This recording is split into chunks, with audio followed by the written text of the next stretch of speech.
Good morning. As the outgoing chair, I'm calling to order the organizational meeting of the 2025-26 Legislative Committee on Administrative Rules. Seeing that we have a quorum,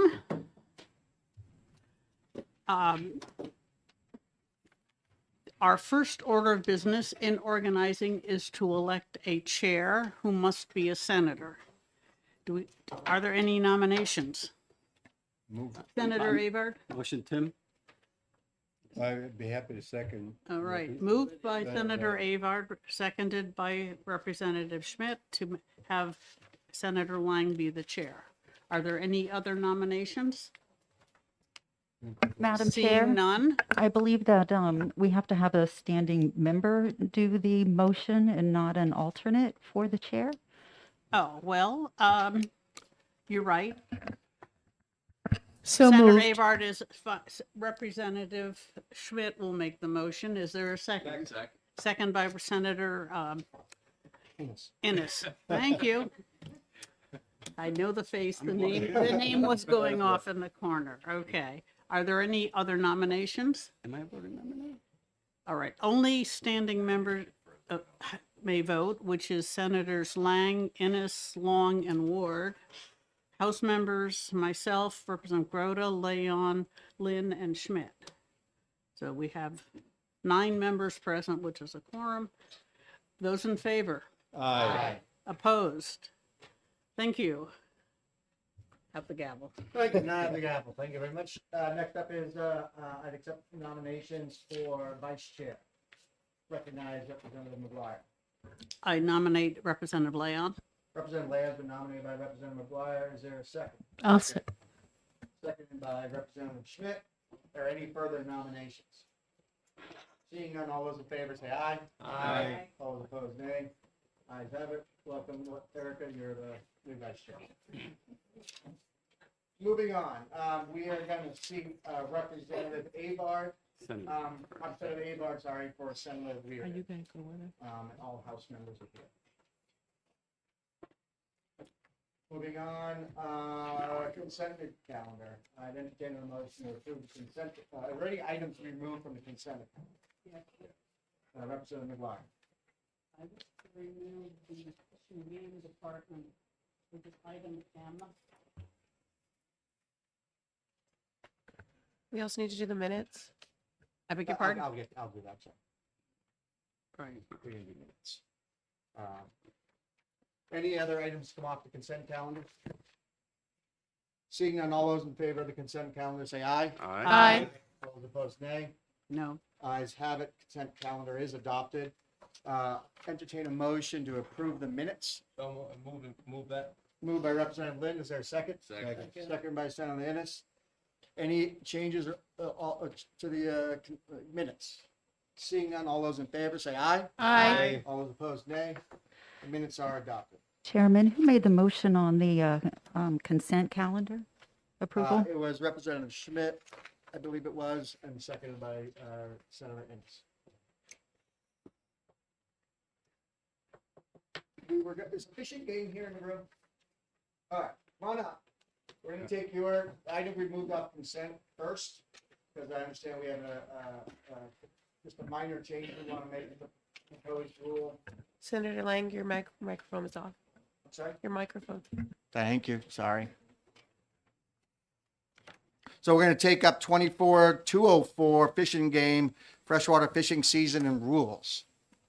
You come up and state your name.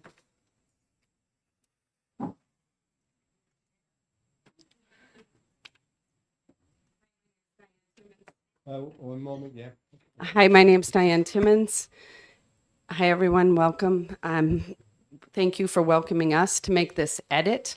It was an oversight on our part that was brought to our attention, and we meant to remove that. Given some circumstances with staff at Fish and Game, it was missed. And so we're hoping to strike the language that simply states beyond 2 fish, that one of which could be 16 inches or larger. This is an impact to our constituents that and it conflicts with our rules for bass tournaments. So we'd like to strike that simple, just that end piece. Everything else is intact, but strike that end piece so that we don't have conflicting rules with our bass tournament folks and our bass anglers. Thank you. Any questions from the members? I entertain a motion to conditionally approve. So moved. It's been moved by Representative McGuire. Is there a second? Second by Representative Lynn. The motion is to conditionally approve the changes to 204 as presented. All those in favor say aye. Aye. All those opposed, nay. Ayes have it. Thank you very much. Thank you so much for the opportunity. Moving on to the regular calendar. First up is 2465 Department of Environmental Services, Contaminated Sites. So staff has no comments other than editorial comments on this one. There was public testimony submitted, and I think people are here to testify. I would like to clarify that the Department of Environmental Services followed all of the notification requirements in the register. Their rulemaking register was dated 4/11/2024. Their hearing date was 5/23/2024, which is 42 days notice above the statutory 20 days required. Their comment period was the typical 5-day period and ended on 5/31/2024. And also there was public testimony about the fiscal impact statement being inadequate. However, the review of the fiscal impact appeared to be a review of a fiscal note worksheet, which is for a bill, not a rule. The fiscal impact statement for a rule has different requirements, and the DES and the LBA did not violate any of those. So I have no further comments on this. Thank you. I have a call. Is the agency here who wants to speak on this rule? Oh, coming up from back, Commissioner.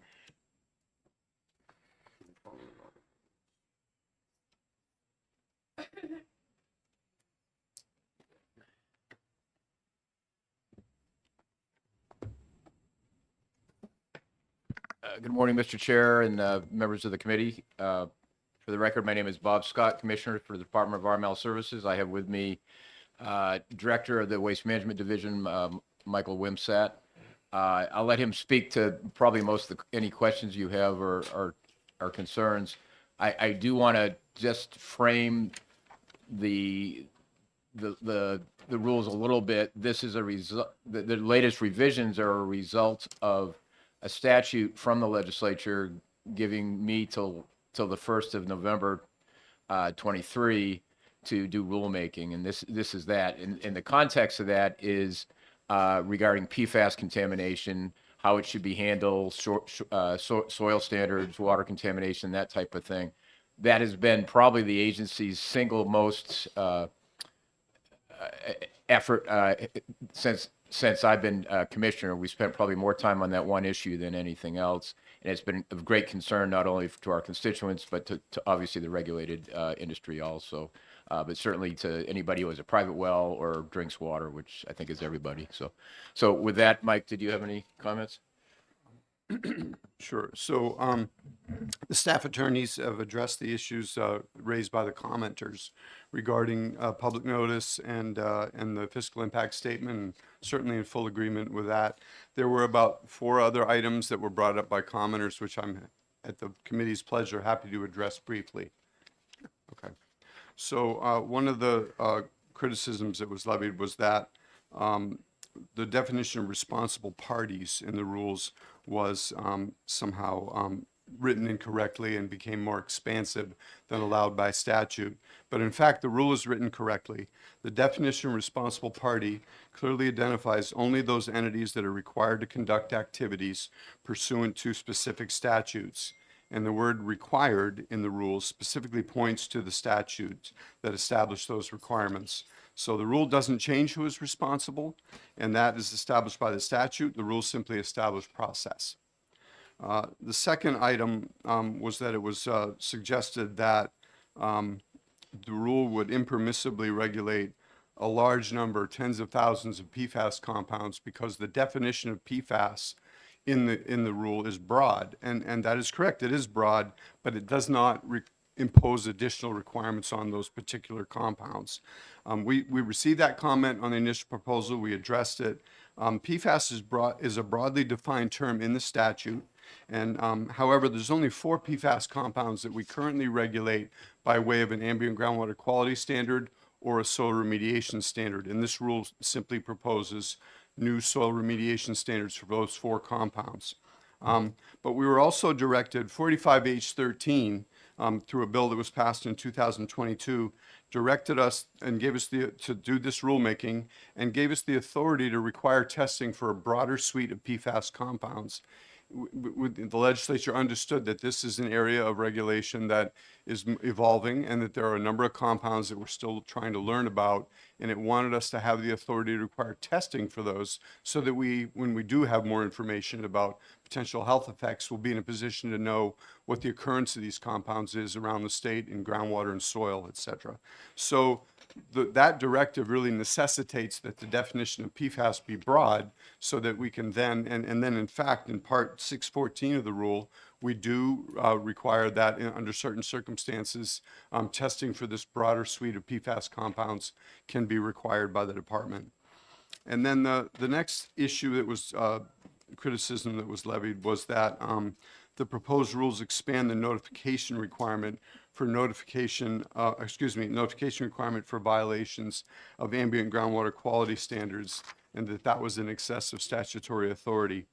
And in fact, there's no change in the language in this proposed rule from what exists in the existing rule currently. The text of the rule that was quoted by the commenter left out an internal citation to a subparagraph that left the reader thinking that somehow the agency would have the authority to just decide at its will, at its discretion, who would need to make notification of a violation of an ambient groundwater quality standard.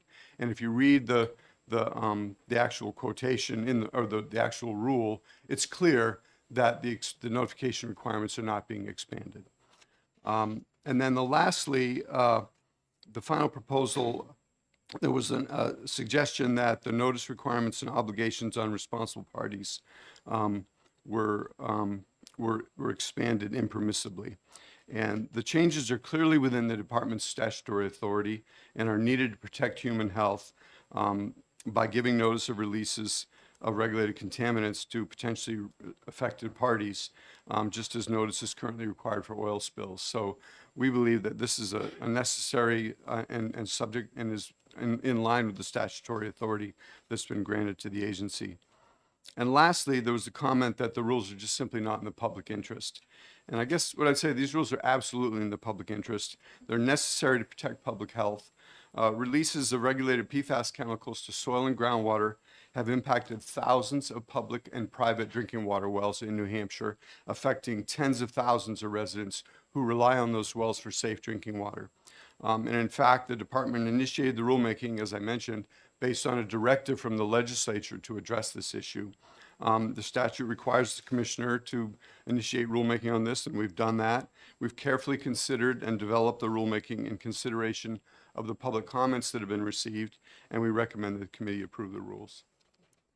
Thank you. Questions from the members? Seeing none, thank you. We have 2 speakers that want to speak on this, I believe. And just to be clear, there's a conditional approval, so that's what the motion would be on. Next up is from Rath, Young, and Pignelli, James. And that shall be from BIA, I think is going to join him. Thank you. Thank you, Senator. With your permission, I'd like to join him because it's BIA's hired Rath to represent us. Nate Grays with Business and Industry Association. I'm joined up here by Attorney Steinkraus from Rath, Young, and Pignelli. Just very briefly, we have 4 major objections to this rule. First, we believe that DES did not conduct an adequate fiscal impact in violation of RSA 541A. Second, we believe the proposed rules exceed the authority given the department by the legislature by regulating more than the 4 statutory regulated PFAS compounds and change the definition of responsible party. Third, we believe there was inadequate public notice provided during the drafting process. And four, we believe the rules are not in the public interest. I'll defer to Attorney Steinkraus for more information. Good morning, Senator Lang, Representative Lyon, and esteemed members of the Joint Legislative Committee on Administrative Rules. My name is James Steinkraus. I'm an attorney with Rathjung Pignatelli, representing the Business and Industry Association of New Hampshire. And we'd ask that the committee object to the final proposed rules, ENBO-R 600, for the contaminated site management on the basis that the rules are beyond the authority of the agency, not in the public interest, and will have substantial economic impacts on the regulated community. I have submitted written testimony in more detail, but would like to provide a brief summary of the points raised by my colleague Nate. First, DES did not conduct adequate fiscal impacts. They did not comply with RSA 541A13 Part 4D or JLCAR Rule 404.1A 1 through 5 because they failed, to undertake a detailed cost-benefit analysis of the impact of the final proposed rules on the state, its citizens, independent businesses, and the regulated community, given the pervasive nature of PFAS across the state, the expansive responsible parties definition, as raised earlier, and the increased reporting obligations resulting from those regulations and the definition of regulated contaminants. When DES sets the soil remediation standards as opposed to the ambient groundwater quality standards set by statute, the costs are borne from the regulations, not from the statute. Therefore, the fiscal analysis failed to consider the substantial unaccounted for costs resulting from these rules. Second, we argue the DS did not provide adequate public notice to stakeholders. The initial website notice was issued on May 17th, but that was more than a month after it was published. The rules were published on April 11th, and the initial comment period did not give stakeholders adequate notice in time for these very complex rules. BIA did ask for a 1-month extension and were granted additional 2 weeks by DES. Second, the final proposed rules also include new language in ENBOR 611.06D, which are new provisions not previously included in prior drafts and subject to public comment. BIA believes that the rules exceed statutory authority for DES for 4 reasons. First, as addressed previously, the expansive definition of responsible parties in 602.3-34 impermissibly subject individuals, landowners, business to liability without legislative authority. Specifically, anyone ordered to conduct investigation or remediation could also fall within parties undertaking investigation remediation in support of their statutory defenses, both under federal and state law, or conducting site assessments where they undertake a voluntary investigation but may result in required sampling and remediation. The definition of PFAS is expanded as to tens of thousands of PFAS, which would impermissibly be regulated, and fails to include the exemptions and limitations in Representative Ebble's House Bill 1649, recently enacted in Chapter 349 of the Acts of 2024, specifically with respect to the regulated contaminants broad definition which exceeds the existing requirements. The proposed rules expand the notification requirements for violations of the ambient groundwater quality standards and excessive statutory authority by shifting that burden from the department onto responsible parties. And that also goes towards the application of notice requirements for responsible parties, given the broad suite of regulated contaminants now subject to immediate notifications. And that's referencing 60406 and 60409. Finally, the BIA believes that the rules are not in the public interest for several reasons. First, the rules as written cannot be uniformly applied because the rules are technically infeasible to enforce as implemented given the low PFAS levels set by Table 600-2 below background levels across the state, impossible to meet financially by the regulated community as a whole, and are unlikely to be met or enforced to serve as an effective prohibition, contrary to 541A13 Part 4C and JLCAR Rules 403.02B1 A through C.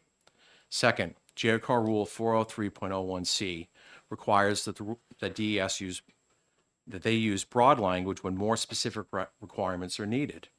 And this is evidenced by DES's response to comments indicating that the rules will be implemented by, quote, developing guidance outside of the rulemaking process in 5 separate responses to comments noted at page 7-8, page 12, page 13, 16, and 18 of their comments.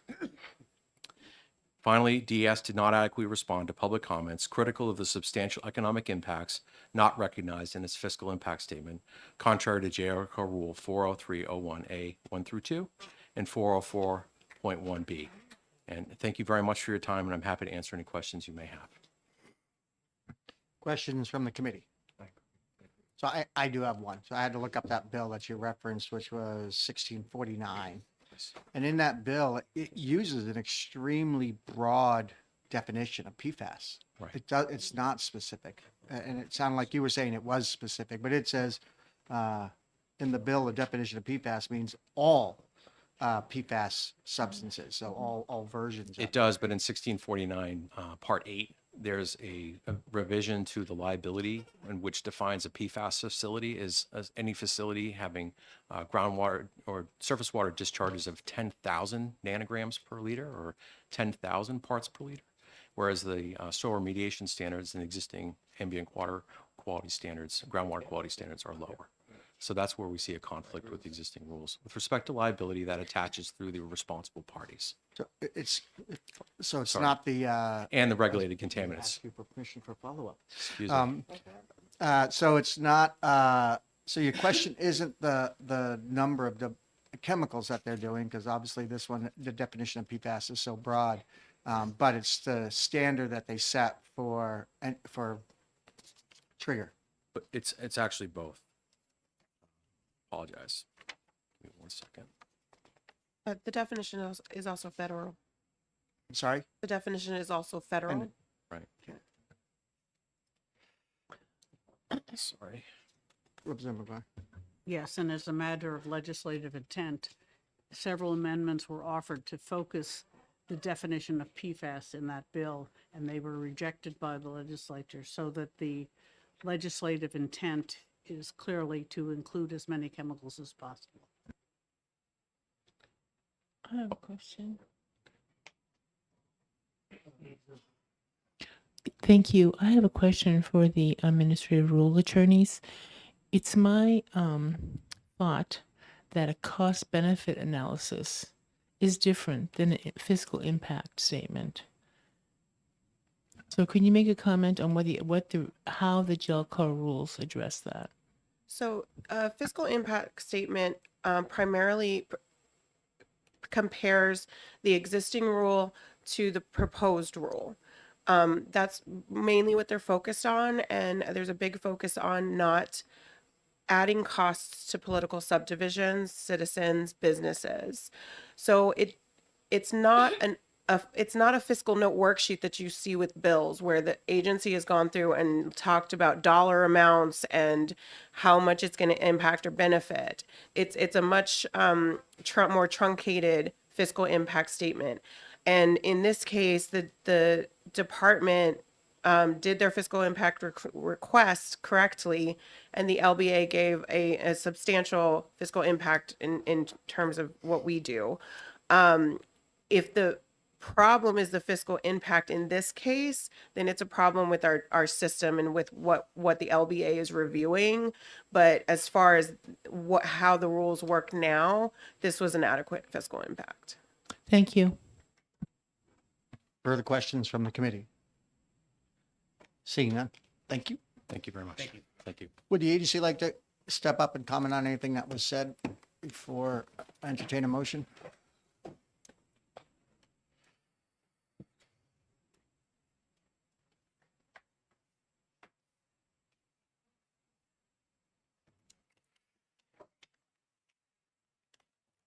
Welcome back, Commissioner. Thank you. So if it pleases the committee, I'll have Mike Wimsatt address this.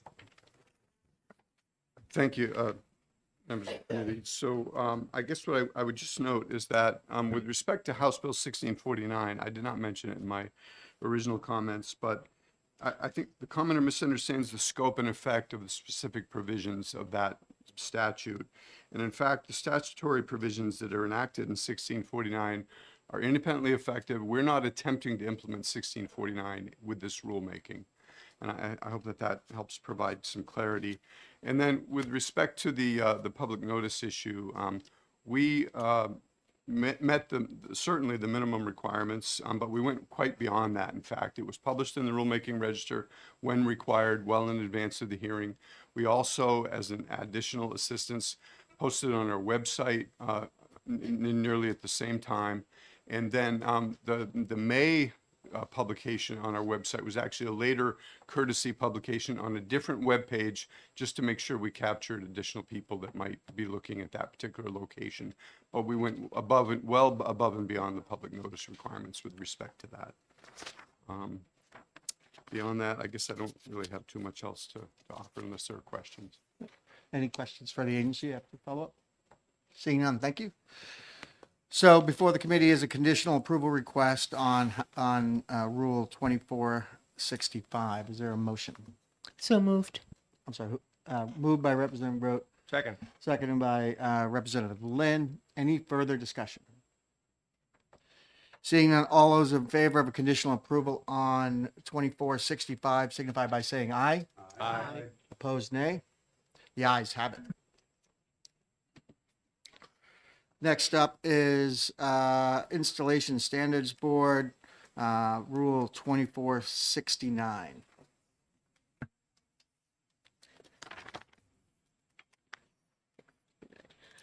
So these rules have been expired since April of 2022. So we thought the committee might have questions about enforcement.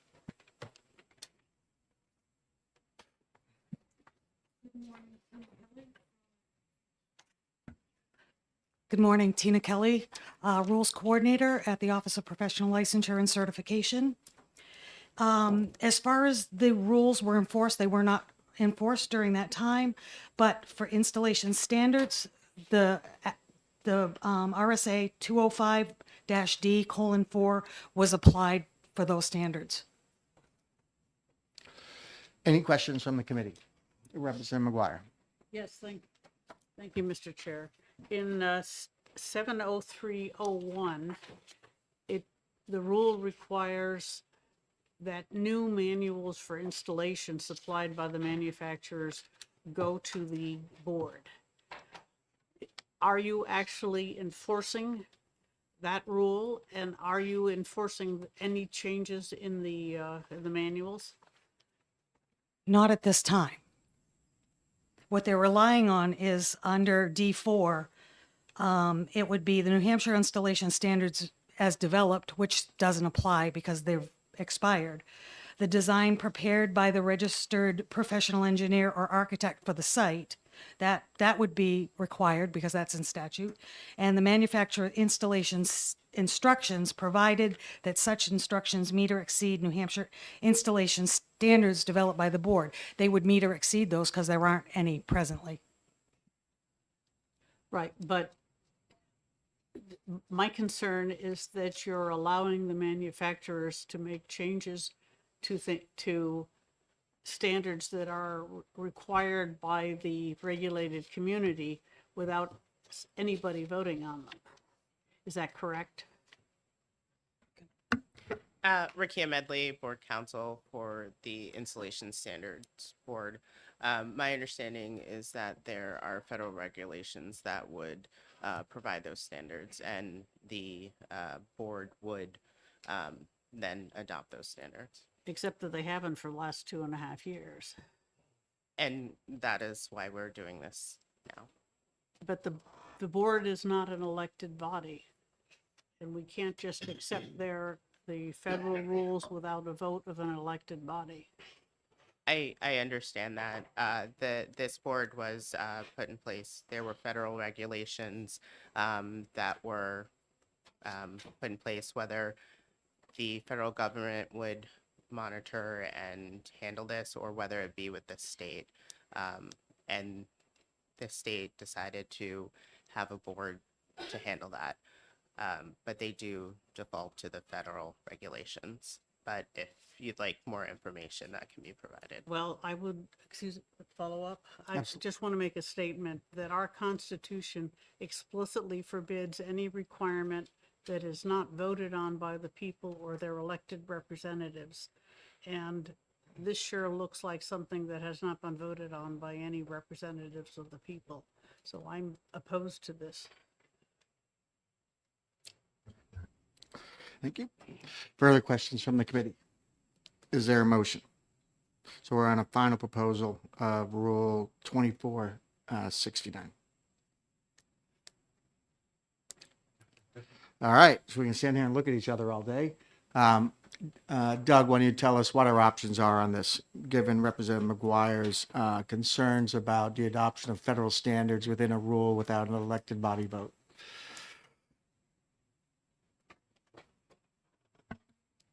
You can move to approve, or you could do a preliminary objection and have the agency come back with an explanation.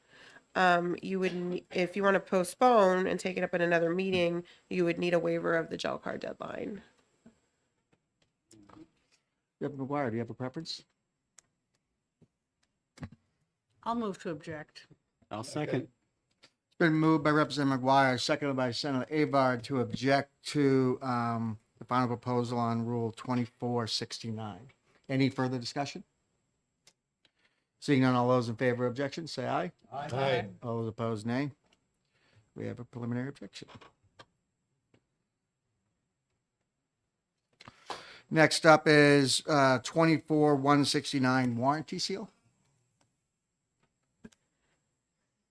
Okay, so this proposal has two issues to discuss. The first one is about the need for some legislation to address a conflict in the statutes. You'll see that comment on the top of page 1 of the proposal, also page 5 of the PDF meeting packet. Basically, the language of RSA 205D12 conflicts with the fee setting authority of the OPLC in RSA 310.5. So basically, the board still has fee setting authority. So we wanted to point this out in case anybody wants to take up some legislation this next session. The second issue is that the proposal contains expired fees, expired rules with fees, meaning that the statute doesn't set the fees, the rules do. You'll see comments about that on page 2 of the proposal or page 6 of the PDF meeting packet. The rules with the warranty seals fee expired in April of 2022, and the OPLC rules that establish the new fee, those rules were adopted in August 1st of 2023. So there's roughly about a 1.5 year gap in which there was presumably no authority to collect the fee. So the committee may have some questions about the enforcement of that particular section. Representative McGuire. Yes, thank you, Mr. Chair. I can't speak to the fees, but I believe the Installation Standards Board statutory conflict between their laws and the OPLC laws is being addressed in a bill that I've submitted this year. And if not, it will be. So that will be fixed legislatively.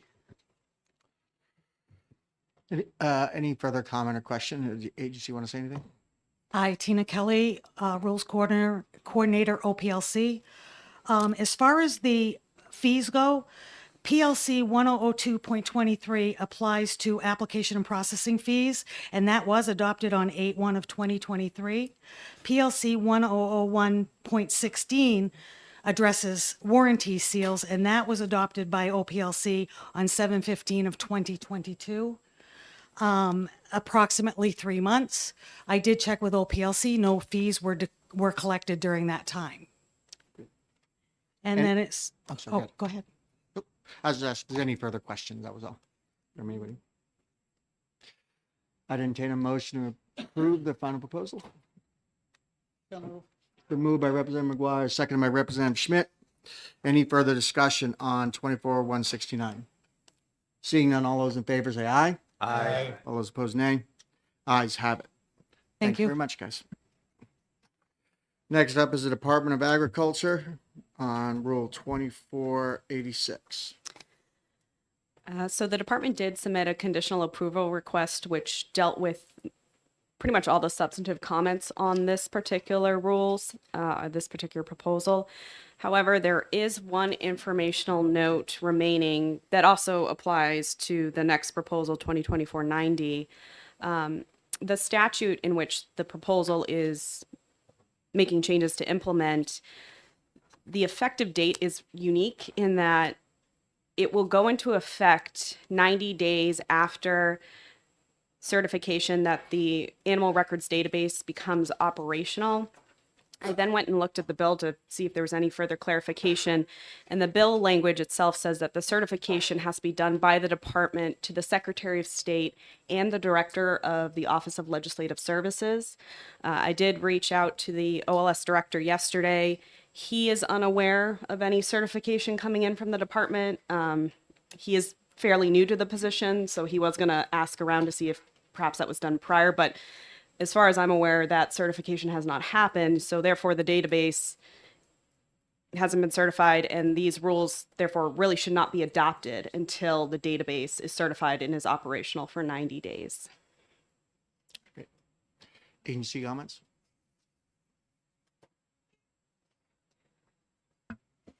Good morning. Patricia Benner, Legislative Coordinator for the Department of Agriculture, Markets, and Food. Steve Crawford, State Veterinarian, New Hampshire Department of Agriculture, Markets, and Food. That is news to us. My understanding was that the commissioner had submitted that letter on October 8th. So we will go back and look and figure that out. October 8th gave us 90 days to make this effective January 6th. So I had not heard that that was a question until now. So I'll go back and confirm that after this. Any questions from the committee? So Doug and crew? Just to be clear, if it has been effective for 90 days, then the department just needs to adopt after January 6th. Okay, and I guess just a point of clarification, just so I'm understanding. The comments in both of these rules say that it has to have been.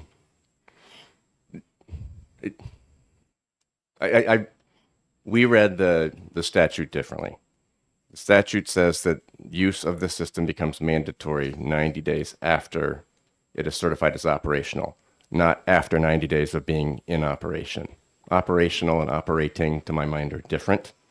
I think we're reading the statute to mean 90 days after the certification. Okay. And so if you did that certification in October, Yeah. we just didn't have, like I said, we had changeover in staffing, so we couldn't find that information. So if that's already done, as long as the rules are adopted after the 90 days, which you said was January 6th, then that's fine.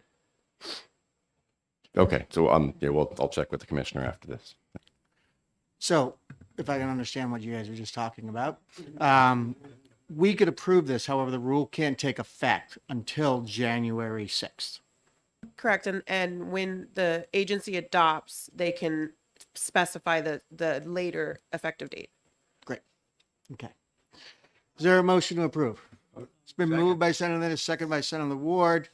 Any further discussion? All those in favor say aye. Aye. All opposed, nay. Ayes have it. Thank you very much. Next up is 2490.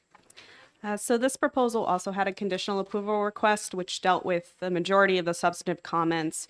However, there were two that were remaining. The first is on page 2 of the conditional approval request text. This has to do with the definition of reasonable times.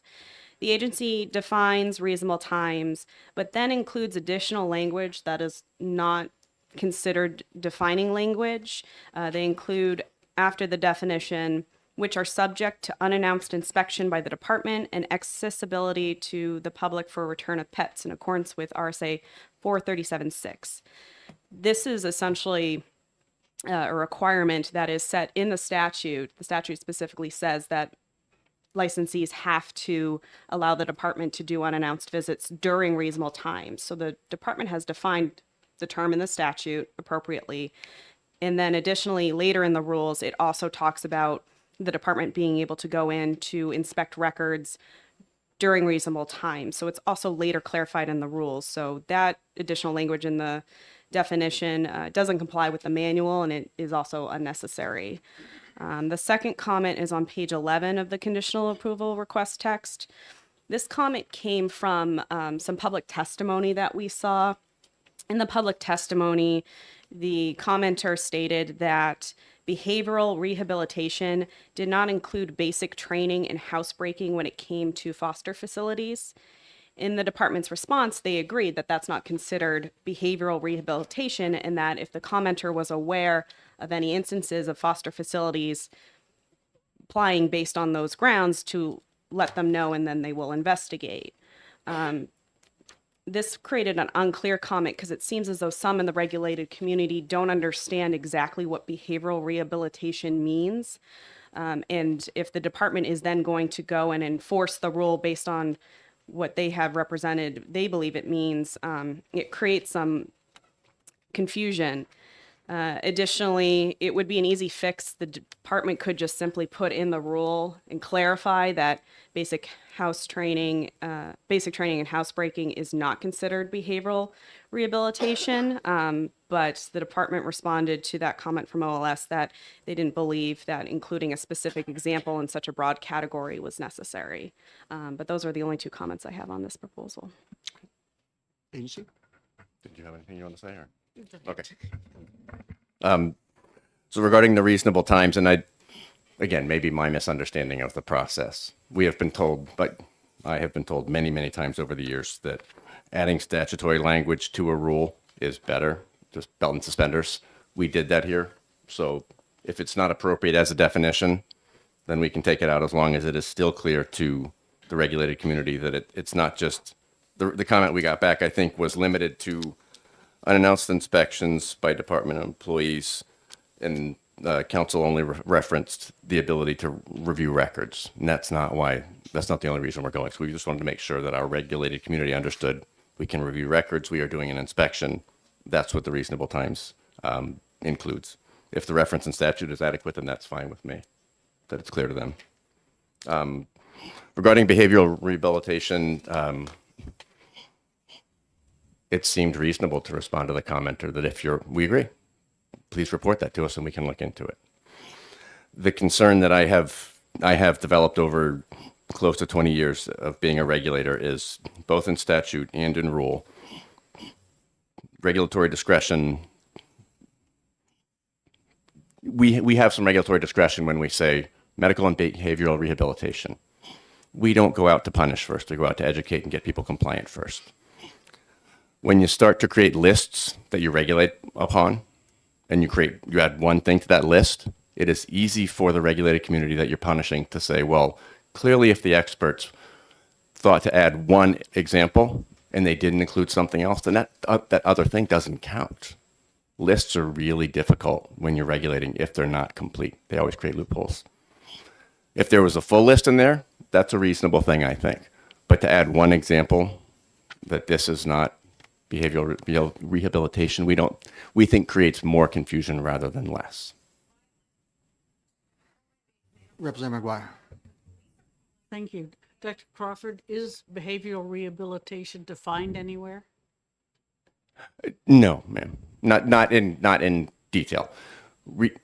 Rehabilitation broadly, going from a state of inadequacy to improvement. The Thank two you. things that are most common are badly behaved, aggressive animals or very nervous animals. Putting them into a home to rehabilitate them to a normal, a state where they would be acceptable house pets is what we're thinking. Thank you. You're welcome.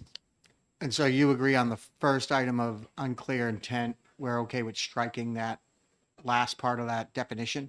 If it doesn't fit in the definition, that's fine. Again, we have over the years many times been told to add the statutory language to rules to make it more clear. If it's not appropriate as a definition, that's fine. And then on the second item, My apologies. Sorry, I just had one comment Yeah. on that reasonable times. So it is part of what our vendors look to explain reasonable times, that it includes the inspection, unannounced inspections. So just from, my other hat, hearings examiner, it has come to light that that seems to be an issue to hang a hat on. So it proves helpful to have it in the definition, to say.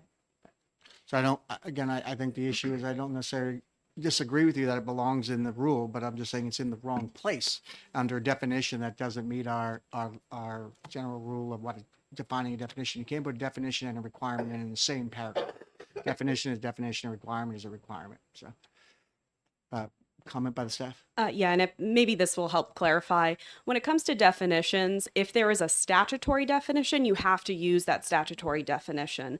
But this particular language is not a statutory definition. And if you look at the manual, later in the manual, it does specifically say that when you're doing rules, you should be clarifying statutory language, not simply repeating statutory language. So maybe that's where the confusion is. It's not technically a statutory definition, which is where we do encourage you to use the statutory language. So we're okay with the first change. We're down to the question of unclear or ambiguous language in the second. And the agency is objecting to the idea of putting including but not limited to type of language to give some guidance to people who would be subject to this rule. Correct. So what do we say? We can conditionally, we can approve with the editorial comments knowing they didn't put a list in or included, not included. We can, or we can object, correct? Correct. You could object, or you could do an amended conditional approval, which would encompass their previous conditional approval plus the one that was just agreed to. So moved. Second. The amended conditional approval has been approved. Is there further discussion? The motion by Representative McGuire, seconded by Representative Schmidt. All those in favor say aye. Aye. All those opposed, nay. The ayes have it. Thank you very much, guys. Thank you. Next up is the Public Utilities Commission on Procedural Rules, Rule 24-110. I think I have.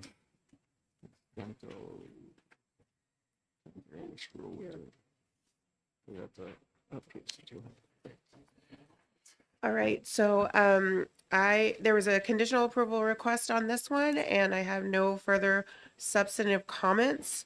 There was also public testimony, some of which was received this morning, so I've not reviewed all of it. High level, the original testimony was questioning the chairman's authority to write rules, because the chairman has been giving the authority of commissioners in G9,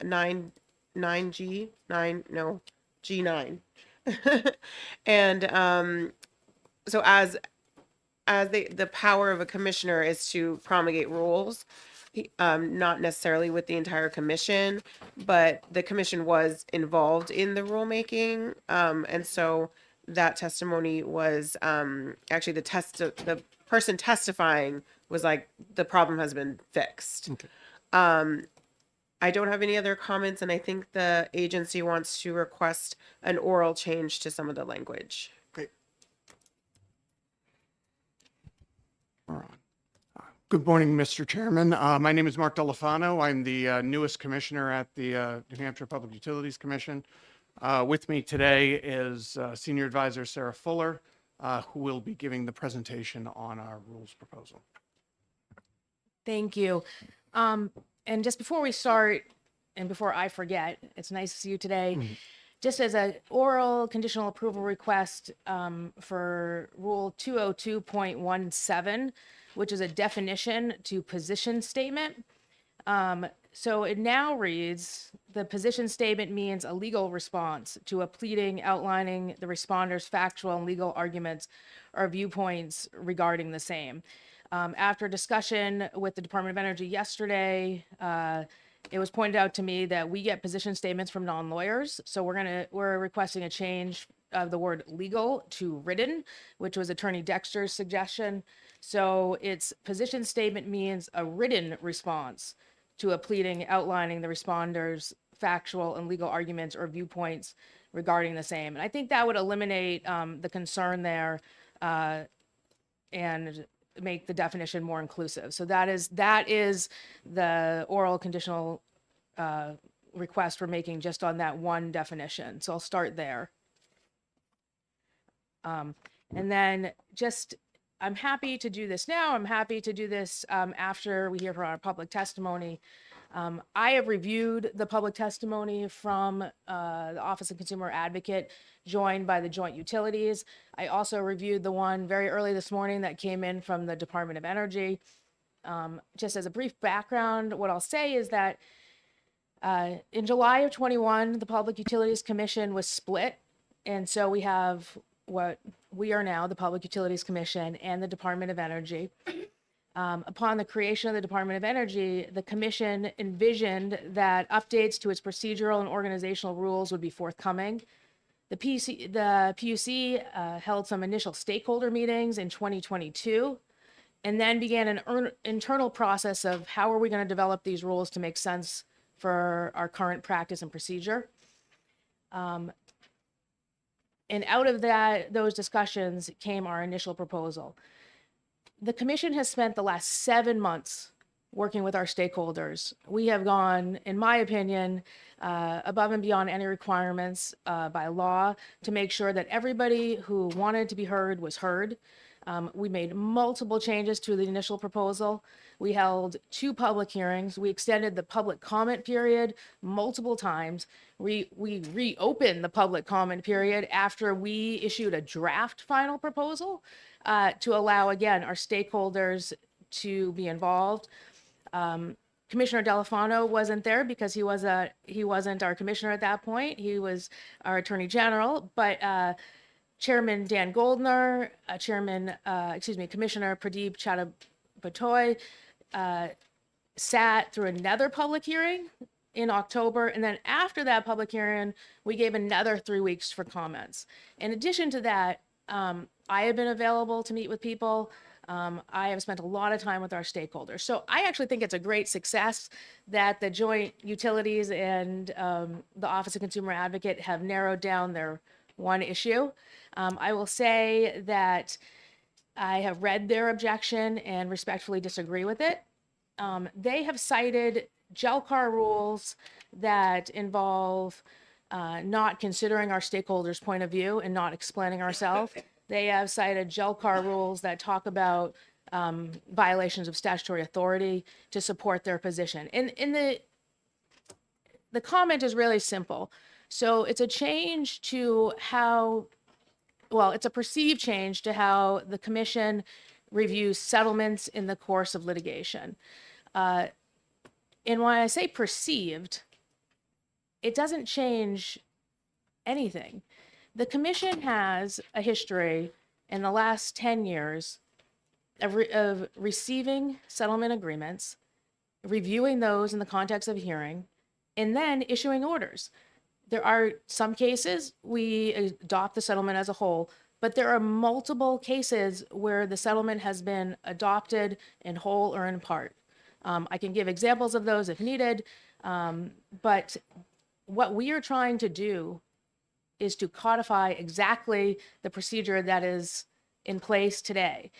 The commission, yes, there is RSA 541A38, which talks about informal disposition by settlement. But the commission's authority is granted to it by specific legislation. And we have RSA 363-17A, which talks about the commission as an arbiter, which is, the commission's job is to regulate utilities and to exercise this in a manner that's consistent with our statute. We have RSA 365-5, that the commission's responsibility is to provide independent inquiry. We have 365-28, which is actually a provision that allows us to alter our orders. So let's say a settlement agreement was approved in full, later it comes before us. The commission is allowed to alter its final orders as long as there's proper notice to the parties. And then there's RSA 374-3, which is the extent of our power in that the Public Utilities Commission and the Department of Energy shall have the general supervision of all public utilities in the plants owned, operated, and controlled of. I think when combined, these statutes that I've enumerated are balanced against how we review settlements. And the rules we have presented are fair, they're reasonable, they have considered everybody's interest. I don't think that it's founded that if these rules are passed as adopted, that litigation will skyrocket. I don't think it's founded that nobody will want to settle. Nothing is going to change. This is exactly what the commission has been doing for the last 10 years when they review settlements. So that was in response to the public comment we received from the Office of Consumer Advocate and the Joint Utilities, who again, I thank very much. I've worked very hard with them in the last 7 months to get these rules from initial proposal to final proposal. I saw the public comment from the Department of Energy this morning. And although I'm not quite as prepared to speak to it because of when it was received, I did speak with the department yesterday. So my initial thoughts are these. The Department of Energy has stated that we were not supposed to change these rules till 2027 under 12P. And I just find that to be inaccurate. I think 12P allows reliance by the department on commission rules that have not been amended or altered. But to think that the commission is going to live with outdated rules of procedure for 5 years or 6 years after the existence of the Department of Energy is inaccurate. And I will also point out to the fact that the Department of Energy has been telling JLCAR that their procedural rules are in the works. If you look at your JLCAR notes, starting back, and I didn't go all the way back, but starting back in, I think, the 700s, which are water and sewer, which we did together in late 2023, there are notes on those rules that says the department is working on their rulemaking for their procedural rules. So I think it's disingenuous to say they had no intent to put these rules forward until 2027, when they have been telling you that they're going to put them forward. I would also say there's a response to them on their fiscal impact. I don't see how the procedural rules of the commission is going to change the fiscal impact of the department. In regards to legal briefs, so the current rule talks about legal briefs being that is requested by the participants in the litigation. That was written when the commission had staff in the litigation. You know, the commission used to participate in their own cases. We do not have staff. At least for the year and a half I have been with the commission, what happens with legal briefs is the commissioners are on the bench. They need further legal understanding on something. The commissioners say to the participants, we would like legal briefing on X, Y, or Z. How much time do you need? That is all we tried to do in this rule, was to actually codify the actual practice. The practice is not that the party is asked to submit the brief. Sometimes they could, but the majority of the practice is that we, the commission, control our litigation and what we need to decide it. So that is what we did. It is unrealistic to think that now, because the change in this rule, that we're going to require legal briefs on every case. That's not founded. It's going to continue to work exactly the way it is. As for settlements, again, I think that the change in settlements is just to codify what we have done. It's not going to lead to people, us not accepting settlements. As I have said in many different settings, the commission is a staff of 3 commissioners, 3 legal senior advisors, 2 to 3 technical experts. To think that we are now going to hear every case in full adjudication is not in what we want to do. It's not in our best interest. It is not what we're planning on doing. We have a staff of a total 11. That's all of our clerical staff. That's everybody to the Public Utilities Commission to get the work done. And, and how we allocate our resources is up to us, and how the Department of Energy allocates their resources is up to them. But I don't see that us changing our rules is going to cost the Department of Energy nearly, $650,000, which was in there today. So I just would like to reserve some time to respond after the fact if you have any additional questions. But the Public Utilities Commission's request today is that you adopt our conditional approval as I've just amended to that one definition. And I appreciate your time today. I'll just add a couple of comments. Again, Mark Delafano, Commissioner of the Public Utilities Commission. Just a couple of things to highlight in Attorney Fuller's testimony.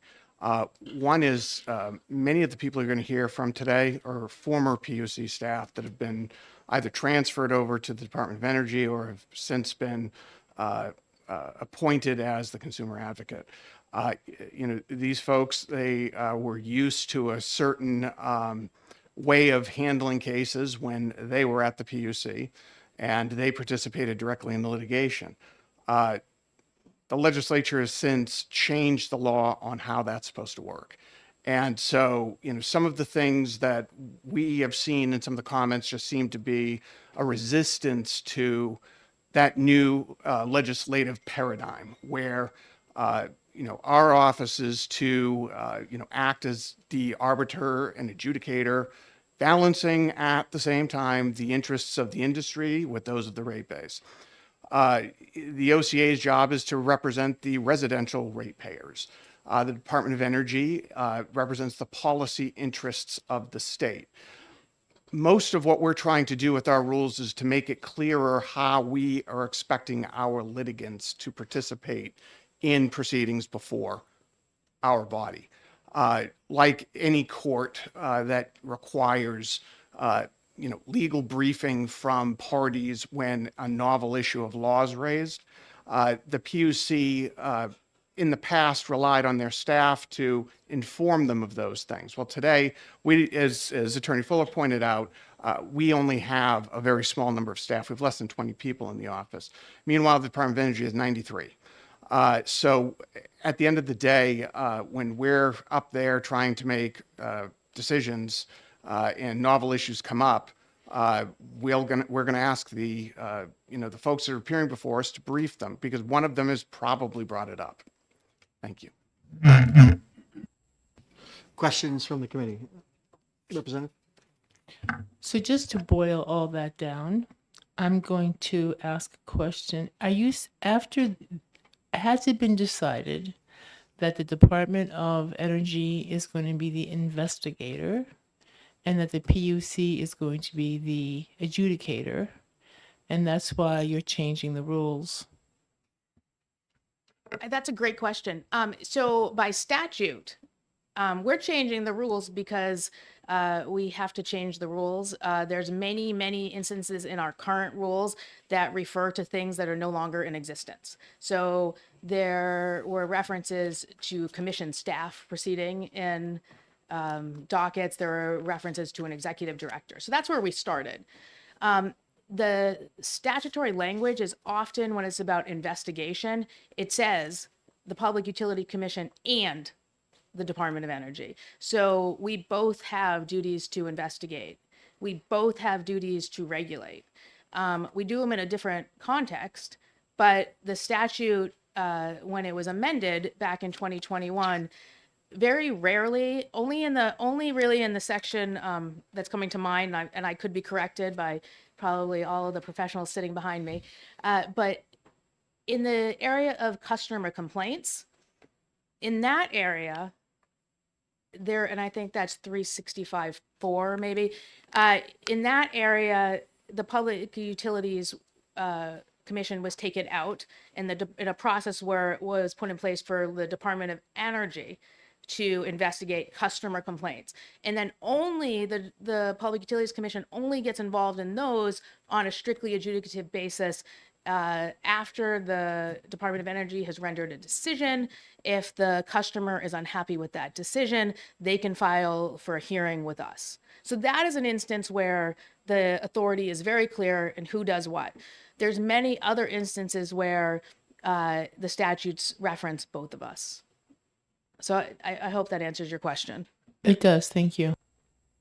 If I could, Representative Lynn for a question? So can I just follow up on that? So am I understanding from what you've said then that there are still a category of cases in which the PUC is both the adjudicator and some element of the PUC is acting as an advocate before the PUC?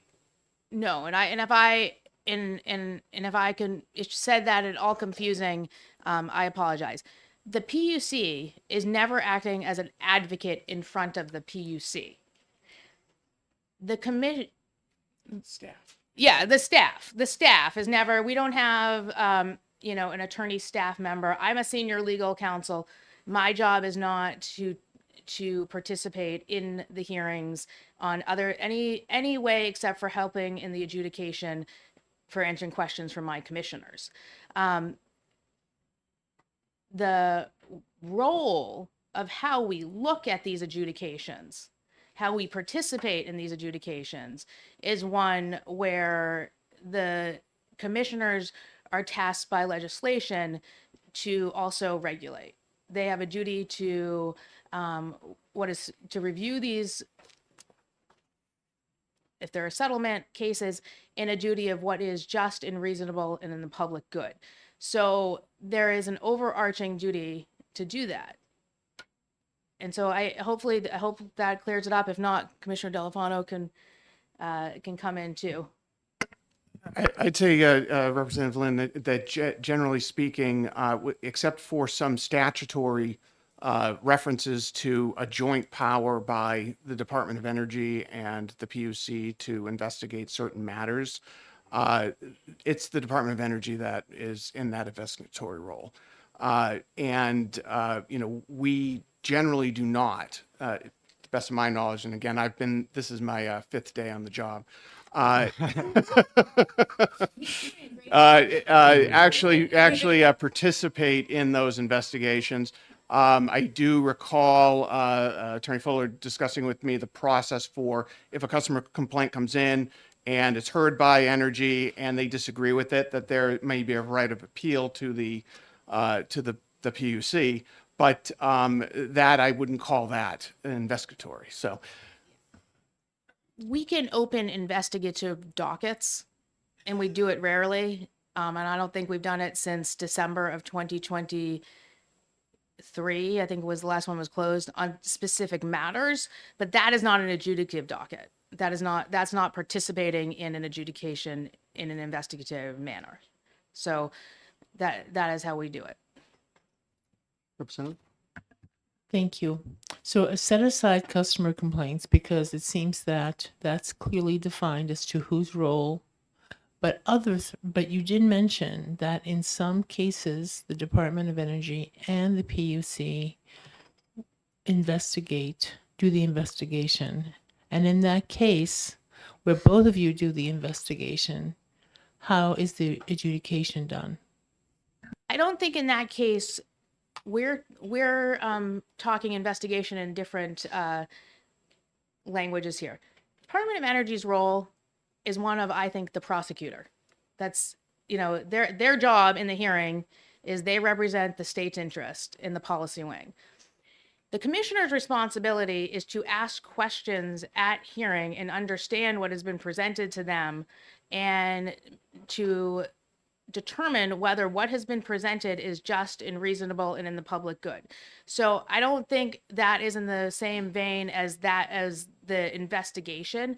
They do not participate. And again, if I confused anybody, I apologize. They have an oversight responsibility. They have a regulatory responsibility, but they're not investigating in those cases. If the commissioners ask questions, it is to provide answers to help clarify to them what they're being asked to approve. So that is the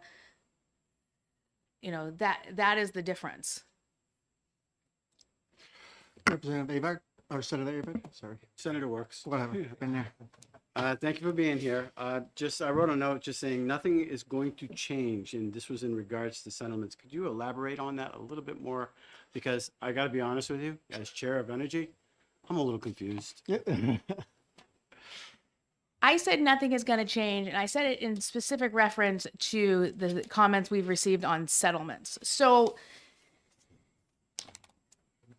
the current rule on settlements, and actually it has to do with settlements or default orders, and there's another provision in there,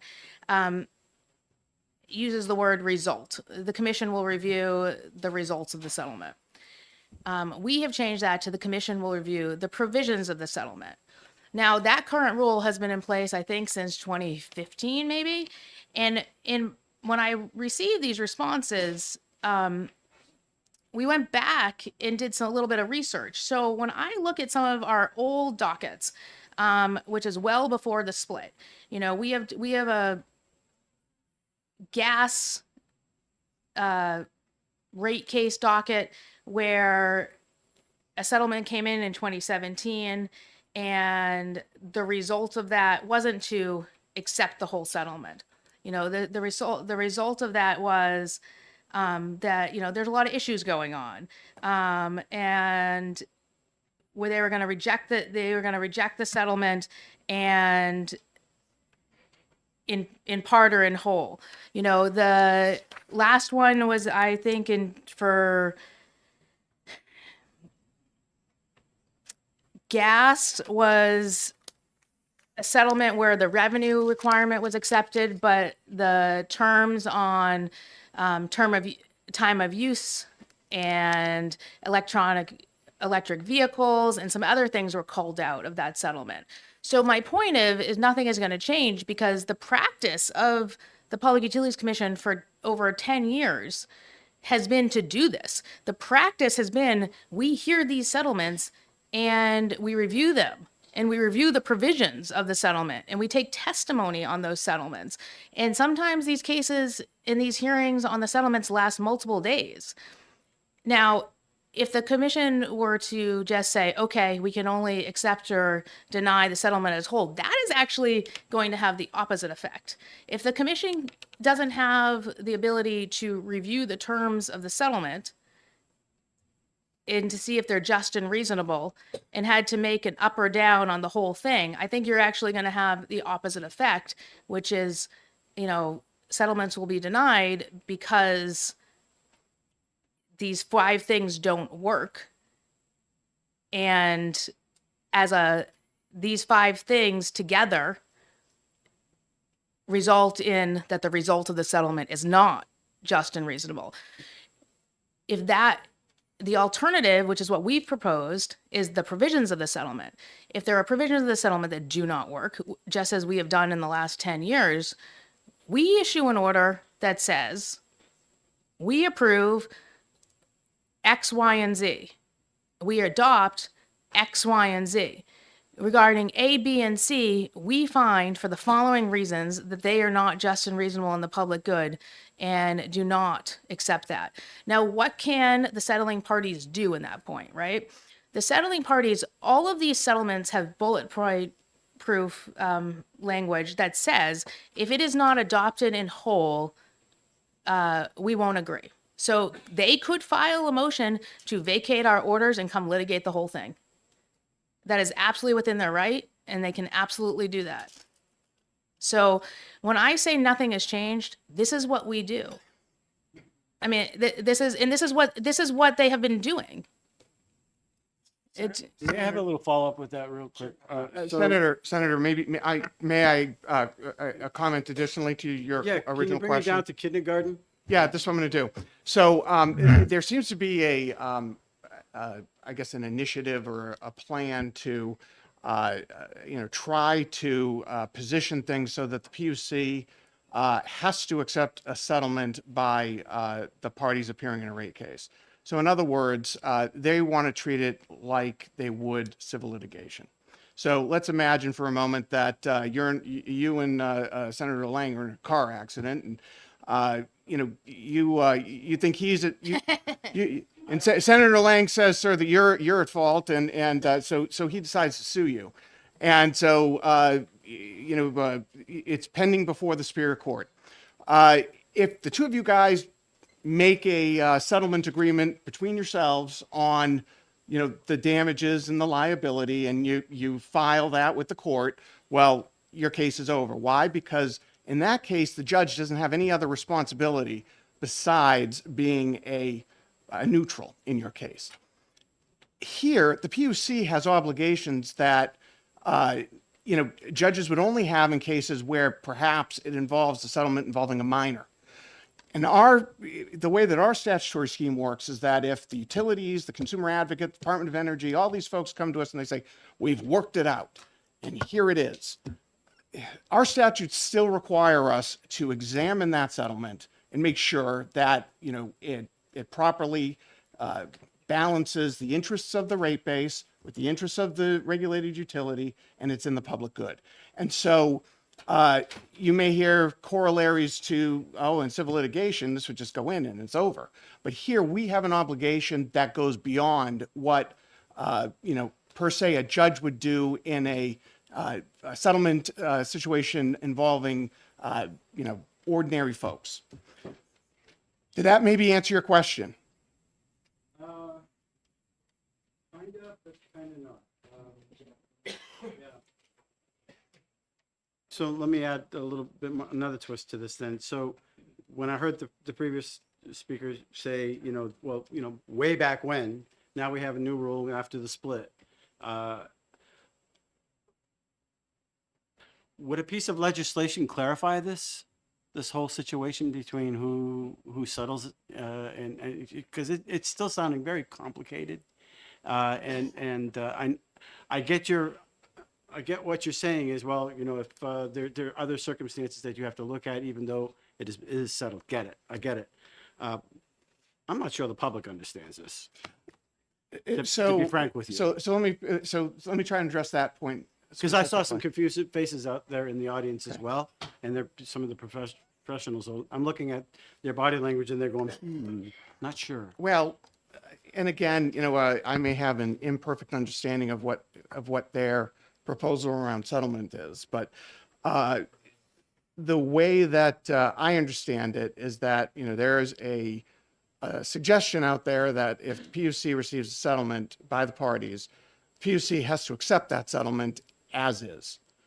And I think to make the public understand it is that in a world where perhaps, you know, the utility is the consumer advocate or the Department of Energy do some horse trade and they come up with something that they think works for their individual interests.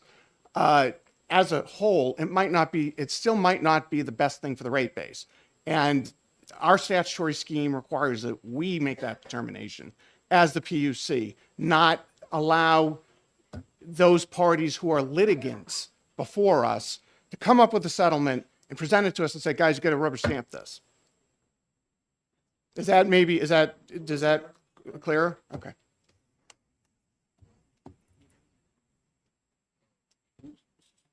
So Mark, I just want to follow up on this same line of conversation. So again, the problem with the PUC is the public good comment, right? The overall arching of ratepayers, state Yes. interests, Yes, sir. everything else.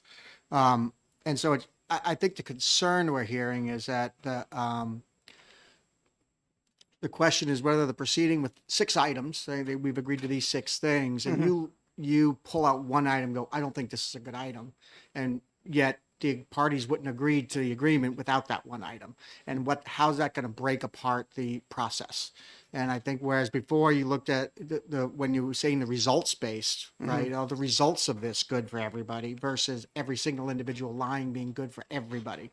Can you address that at all? I think that's the concern I heard and people were talking about was this line by line veto power, basically, that allows you to strike a provision, which would totally make an agency or an individual say, never mind, I don't want to do that. If you strike that, that breaks the whole deal.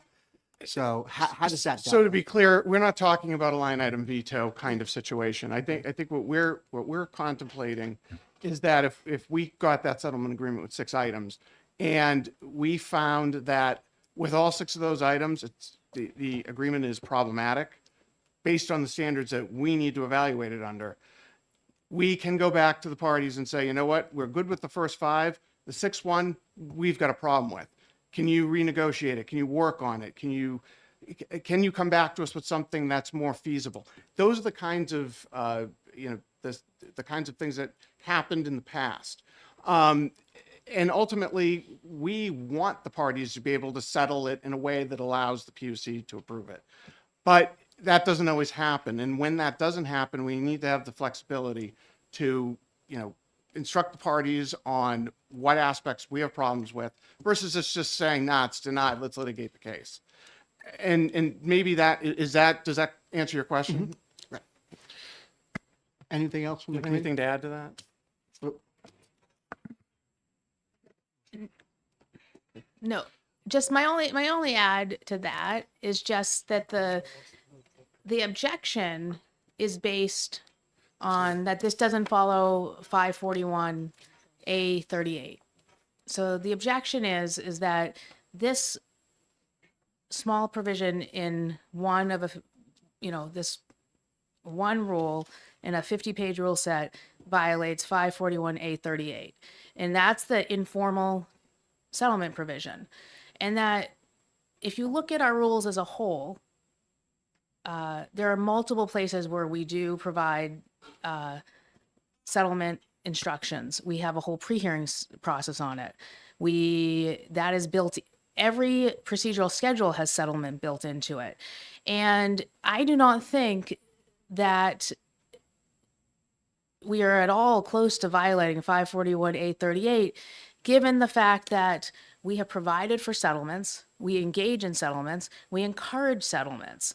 And then when you balance that with our own statutes, which have to take priority as to how we look at these settlements, I want to put it back in that context. Like, what is the objection? The objection is we are violating the Administrative Procedures Act. And we are not violating the Administrative Procedures Act. We have a duty to look at these settlements. We have a duty to not just sign these settlements. And, that's really just I want to just bring it back to what is the objection and how have we responded? So, I really appreciate all these questions. And I'll tell you, I've worked with these parties behind me that might be making faces right now for the last 7 months. And I don't often get to engage with my stakeholders that much, given my role with the commission. It's been enjoyable. It has been sometimes frustrating. And for the most part, we've really worked very hard. I think they would all tell you that there are multiple provisions in our conditional approval request that they authored, that they suggested, that they put forward. We have removed multiple things because that is what they asked us to do. So if you compared the initial and you compared the conditional, you would see that. And, in my opinion, this final conditional approval is very much a reasonable compromise, and that there's no violations. There is no violations. It's not that our public stakeholders, we have to adopt everything they say. We have to, by JLCAR rule, we have to listen and we have to explain. And I think we have listened and we have explained. Thank you. Thank you. So we have 3 more speakers on this still. So next up is the Department of Energy. Marie and Paul. Chairman, if I could jump in for a second, Yeah. I just wanted to address rulemaking by the Department of Energy. Sure. They have put forward some procedure rules. However, there's only one section in that proposal, and that's the waiver of rules section. So in other words, their general requirements for procedures, they don't have anything. So the only thing they put forward is the waiver of rules. And my understanding is that was the primary rule set that they were relying on for the PUC rules. They were mostly relying on the waiver of rules section.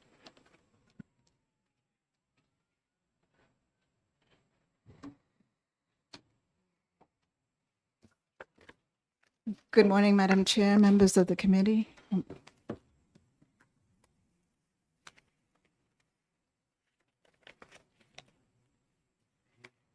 Want to make a few introductory remarks, and I'm going to find the notes that I mean to rely on. Can I just have you guys introduce yourself for the record to make sure we Yes. have it? My name is Marie Helen Balinson, and I am an attorney with the New Hampshire Department of Energy. And Good morning. My name is Paul Dexter. I'm the legal director at the New Hampshire Department of Energy. to start off with, I want to explain briefly our participation in PUC's rulemaking, 200 rulemaking process. before I get to the few remaining concerns that we want to share with the committee. The concerns are outlined in the letter we provided to the committee yesterday. This has been an arduous process, and it feels like no stone has gone unturned. We are thankful to the PUC for considering comments received addressing the many concerns the department raised following each version of the rules and making changes throughout these past 7 months. There have been 2 public comment hearings, and the department appeared at, and which the department appeared at, and then followed up with lengthy written comments. The department prioritizes commenting between sister agencies and balances that with reviewing the processes and procedures that affect the department's participation in proceedings before the PUC. Upon review of the conditional approval request, the department notes a few significant changes that are a departure from the current rules and that could have cost implications. As was just discussed prior, the Office of Consumer Advocate and the Joint Utilities have shared a letter filed with JLCAR that discusses one of the points that we made in our letter. The changes discussed in that letter relate to PUC 20410B. Specifically, the PUC's proposal requires the PUC to determine that each provision of a settlement agreement meets the statutory requirements. And that replaces the requirement that PUC determine that the result of a settlement agreement meets those requirements.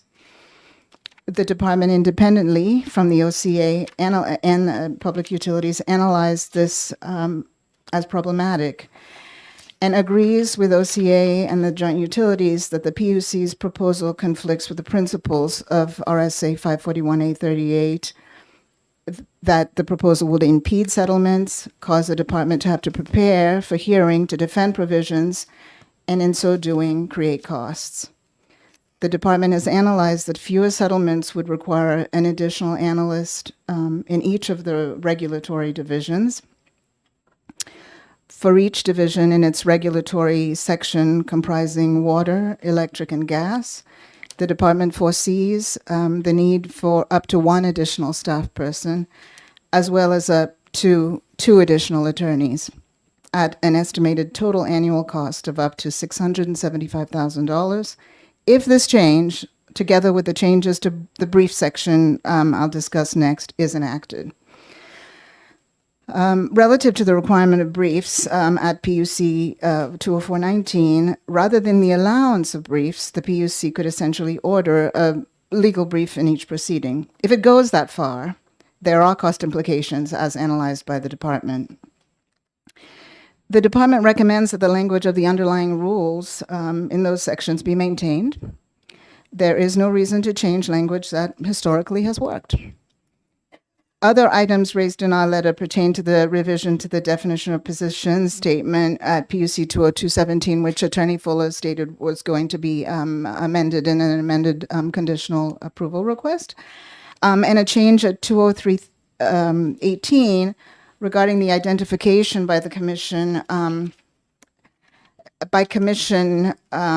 of the commission information requests responses to be relied on in final decisions or their reasoning, so that parties have an opportunity to bolster or rebut those facts.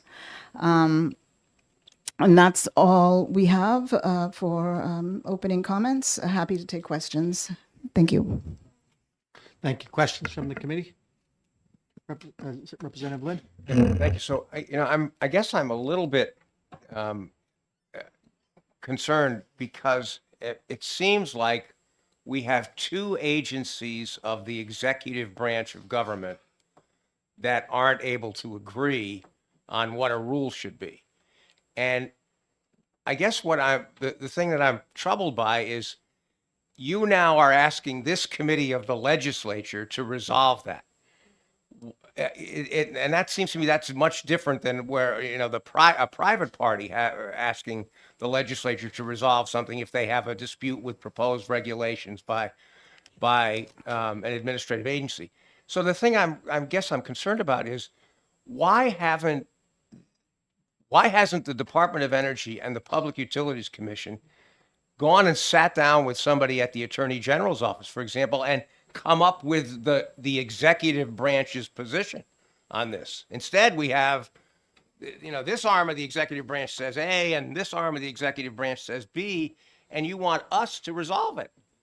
My inclination, personally, I don't know what my colleagues would say, would be to say, listen, you guys in the executive branch work it out among yourselves, and when you do, come to us and we'll then hear from the public, and we'll make a decision. But why should we resolve the executive branch's dispute? Just to say that, yes, we've reached an impasse. We want to provide the information to the committee. We've worked on these rules for 7 months, and this is an impasse. We want to give the information to the committee, and that's why we're here today. Well, that's the point I wanted to make, is that our purpose today is to point out that we have raised concerns with these two particular settlements that we believe will have an effect on the workload that the Department of Energy has to do, and therefore the personnel that will be needed to do that workload. We wanted to quantify that for the commission today, which we've done, for the committee today, which we've done. I would go back to what Attorney Fuller said from the PUC. We have worked hard with the PUC to go from a rule set that was proposed 7 months ago to basically have focused in on these two issues. And the reason we're focusing on those two issues today is because of the potential for the additional workload and resources. I'm going to follow up the question. So again, the two issues you have are the change from results to provisions. That's the first one we're arguing about? Yes. All right. And the second one is around the brief section. I want to ask a question around the brief section. Yes, that's correct. Okay. So 20419 says the commission shall require parties to submit briefs at any point in the proceeding if the commission determines that such briefing would assist the commissioners in determination of the legal issues being presented. And you object to that? You don't think they should be able to allow, if you're presenting a legal point, that they should be able to ask you to clarify or expand and give them a brief on that issue? No, not at all. I think we're here to point out that if that rule is adopted, that there will be a need for additional resources at the department. We can't predict. Right now, under the existing rule, where the parties that appear before the commission can request the authority to submit briefs, we have some control over that. And in practice, it's done infrequently. A small percentage of the cases that go before the commission result in briefing. If the commission requires legal briefs in a lot of proceedings or all the big proceedings, there's going to be a significant shift in the workload that the department's going to have to do. That's our primary point. I don't question that that the commission has the authority to do that under their statutes. Obviously, they get to run the hearings the way they like. But we just want to point out the fact that there's going to be a potential for a significant impact if the commission is now enshrine that authority in their rules and uses the authority. I did this type of work in Massachusetts for years, and it's not uncommon to see briefs at the end of cases, multiple hundreds of pages, issue by issue, item by item, and it's an expensive process. What happens before the Public Utility Commission in New Hampshire currently is, in most instances, a party's closing arguments are done orally before the commission. There's obviously some prep time involved, but those closing arguments run 10 to 15 minutes. Sometimes in a very complicated case might go 30 to 60 minutes. That's an entire different situation than reducing all those arguments to a legal brief. It's just a different level of workload. Just real quickly, so would I be out of line by saying if we adopt these rules as is, that it's just adding another layer of bureaucracy to these settlements? To the settlement? No, I was talking about briefs. The settlement's a different issue. And I don't think I would characterize it as that. Our position on the issue of settlement is changing the way parties prepare a settlement and the way the commission views the settlement. And I think we went through that before, results versus provisions, so I won't repeat all that now. Any further questions? Thank you, sir. Would you Next. like the language of the changed rule that we're talking about in terms of the settlement? Because I have the old rule, the current rule, and the proposed rule. It's okay. Okay. Thank you, guys.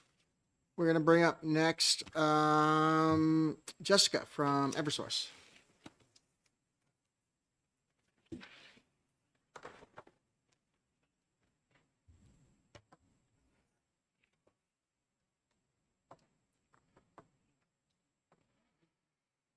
Oh, and I guess Don's gonna join him, which means I got two speakers knocked out of the way. Yes, Mr. Chairman, I was hoping that you would grant me and Ms. Chiavara leave to appear jointly, and I'm thinking that's going to help move this along. Let me start by introducing myself, and then Ms. Chiavara can introduce herself. My name is Donald Crease. I am the consumer advocate. I've served in that post since early 2016.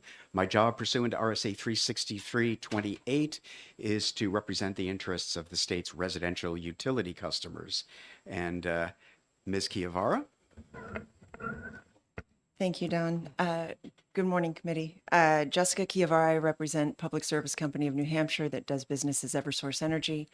And obviously, the utilities filed joint comments with the Office of the Consumer Advocate on the issue of settlements.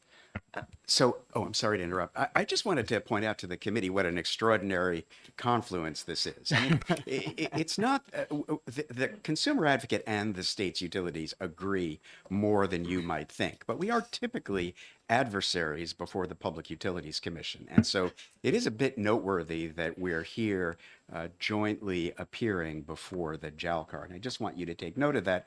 I also want to thank the PUC.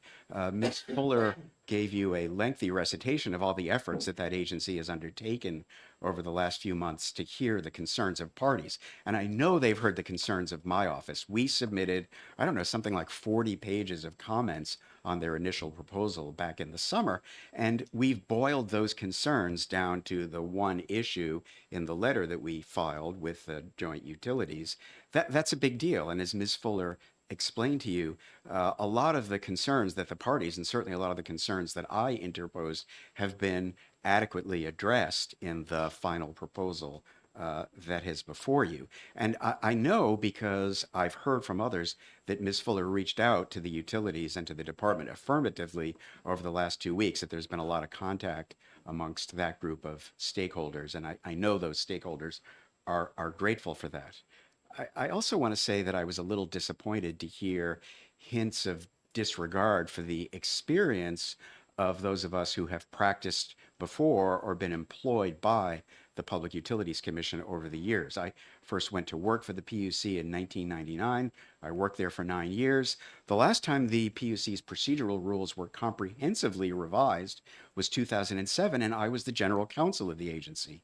So I had the job of representing the agency before this body, and we had similar conversations then.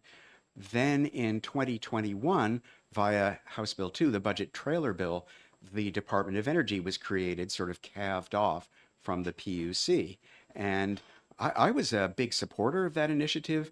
One of the reasons that I was a big supporter of that initiative is that it was openly acknowledged at the time that doing that, changing state government to that degree, was a big deal that was being accomplished imperfectly via the trailer bill. And the expectation was that through processes like this one, we would work through some of the details that were left unresolved at that time. And so in a sense, that's what we're busy doing here, resolving those imperfections. Frankly, some of those imperfections, and this goes to questions from Senator Avard and Representative Lynn, some of those questions are going to have to be resolved by legislation. I concluded, and I think other parties did too, that what the PUC is proposing here it reflect colorable interpretations of their enabling legislation as it's been revised. And so to the extent further revision is required, it isn't fair to ask you to deal with that. We're going to go and ask the subject matter committees of the legislature to deal with those questions. I also want to say, as the consumer advocate, that I am particularly concerned about things that drive up the cost of having utility regulation in this state. And there's a pretty straightforward reason why that is.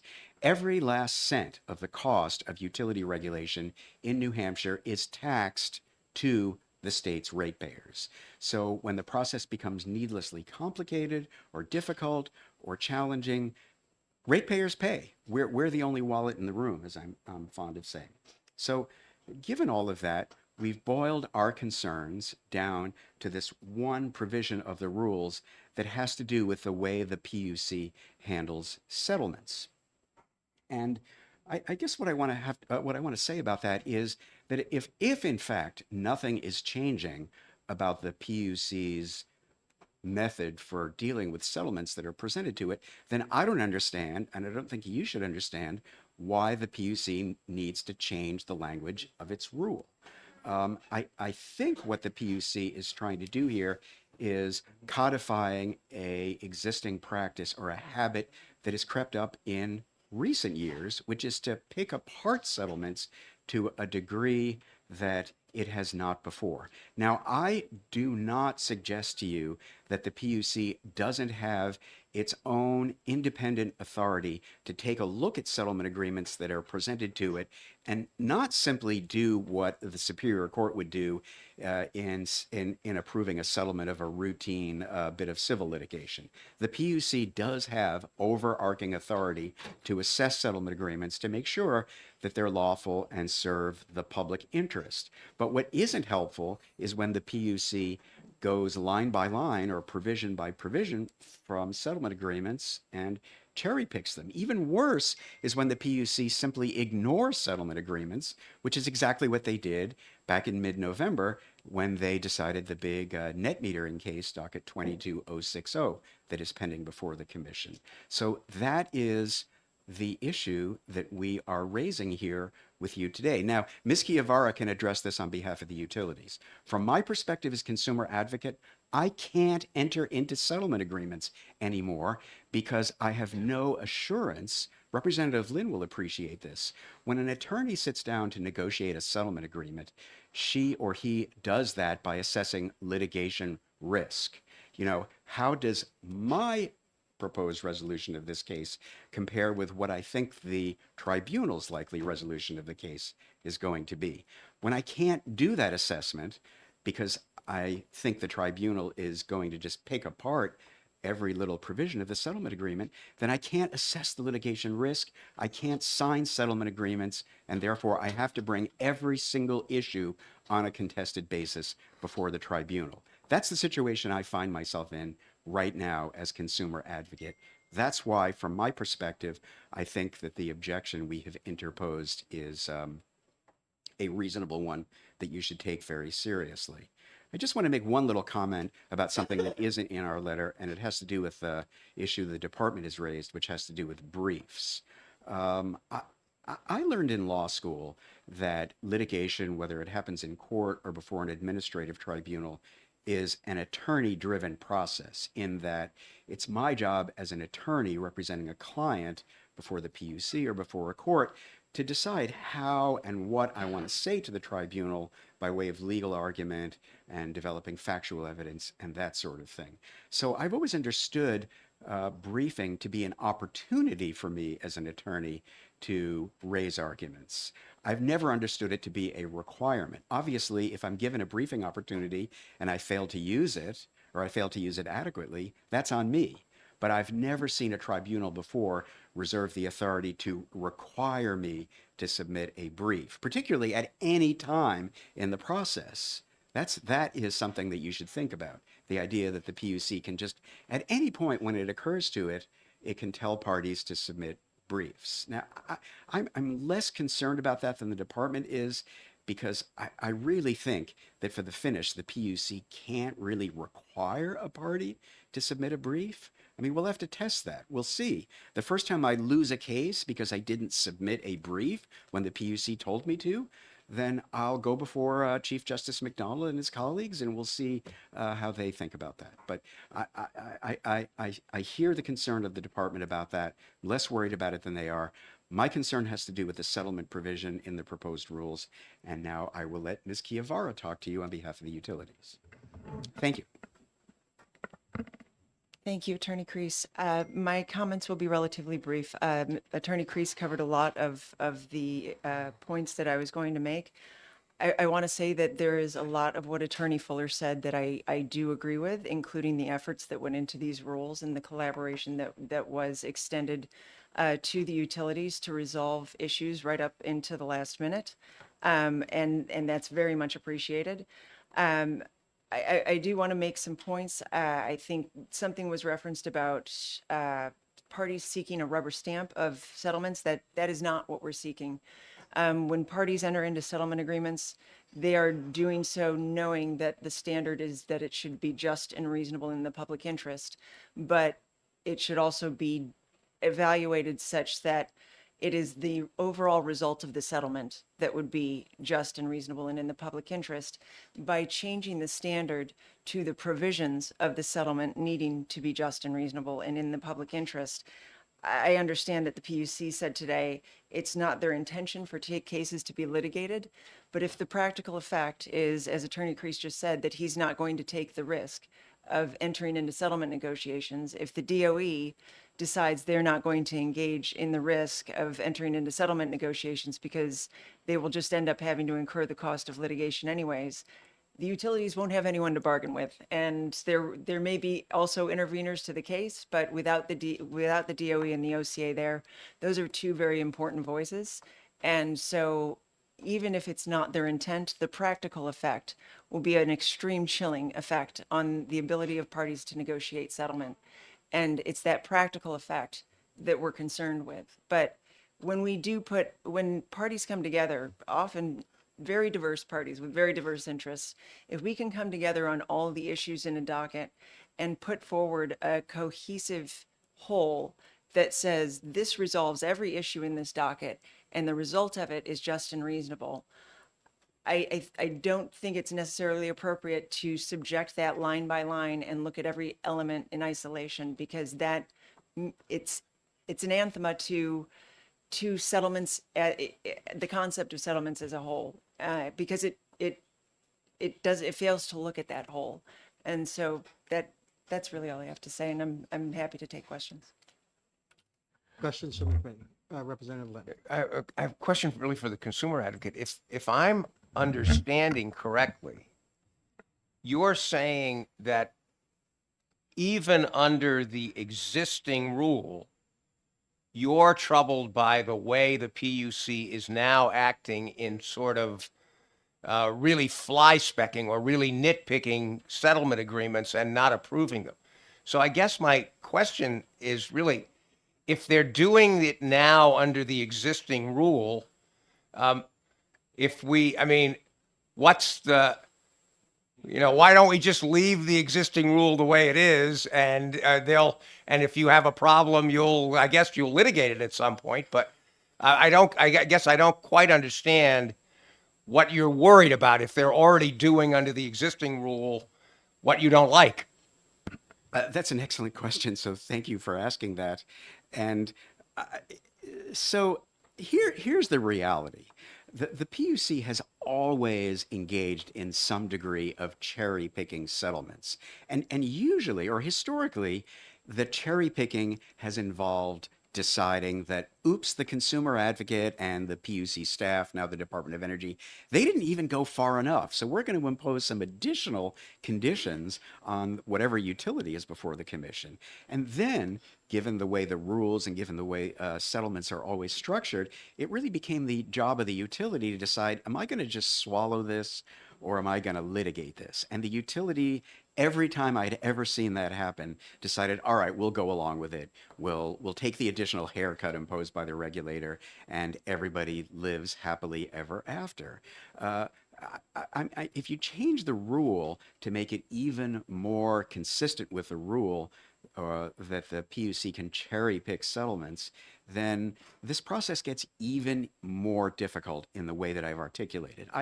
So if I'm understanding what you're saying is this will just sort of, changing the language will encourage them to do it even more.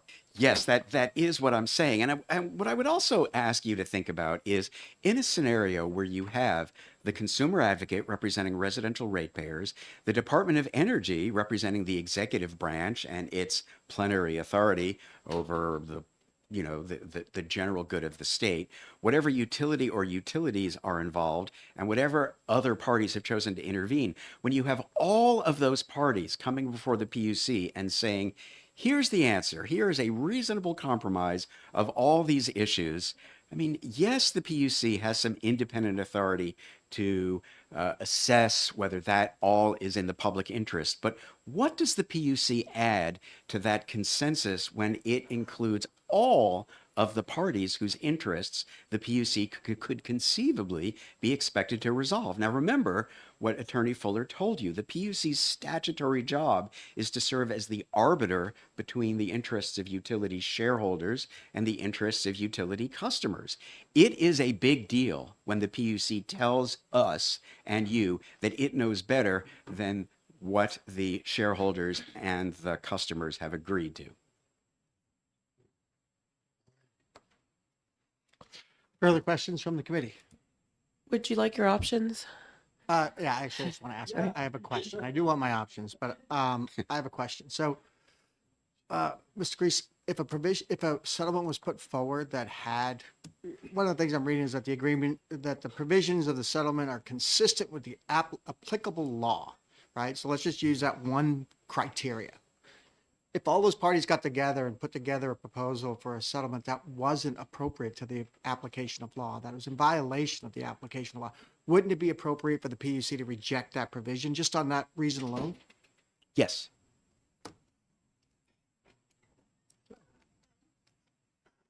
I wonder if I could just ask a question to the staff.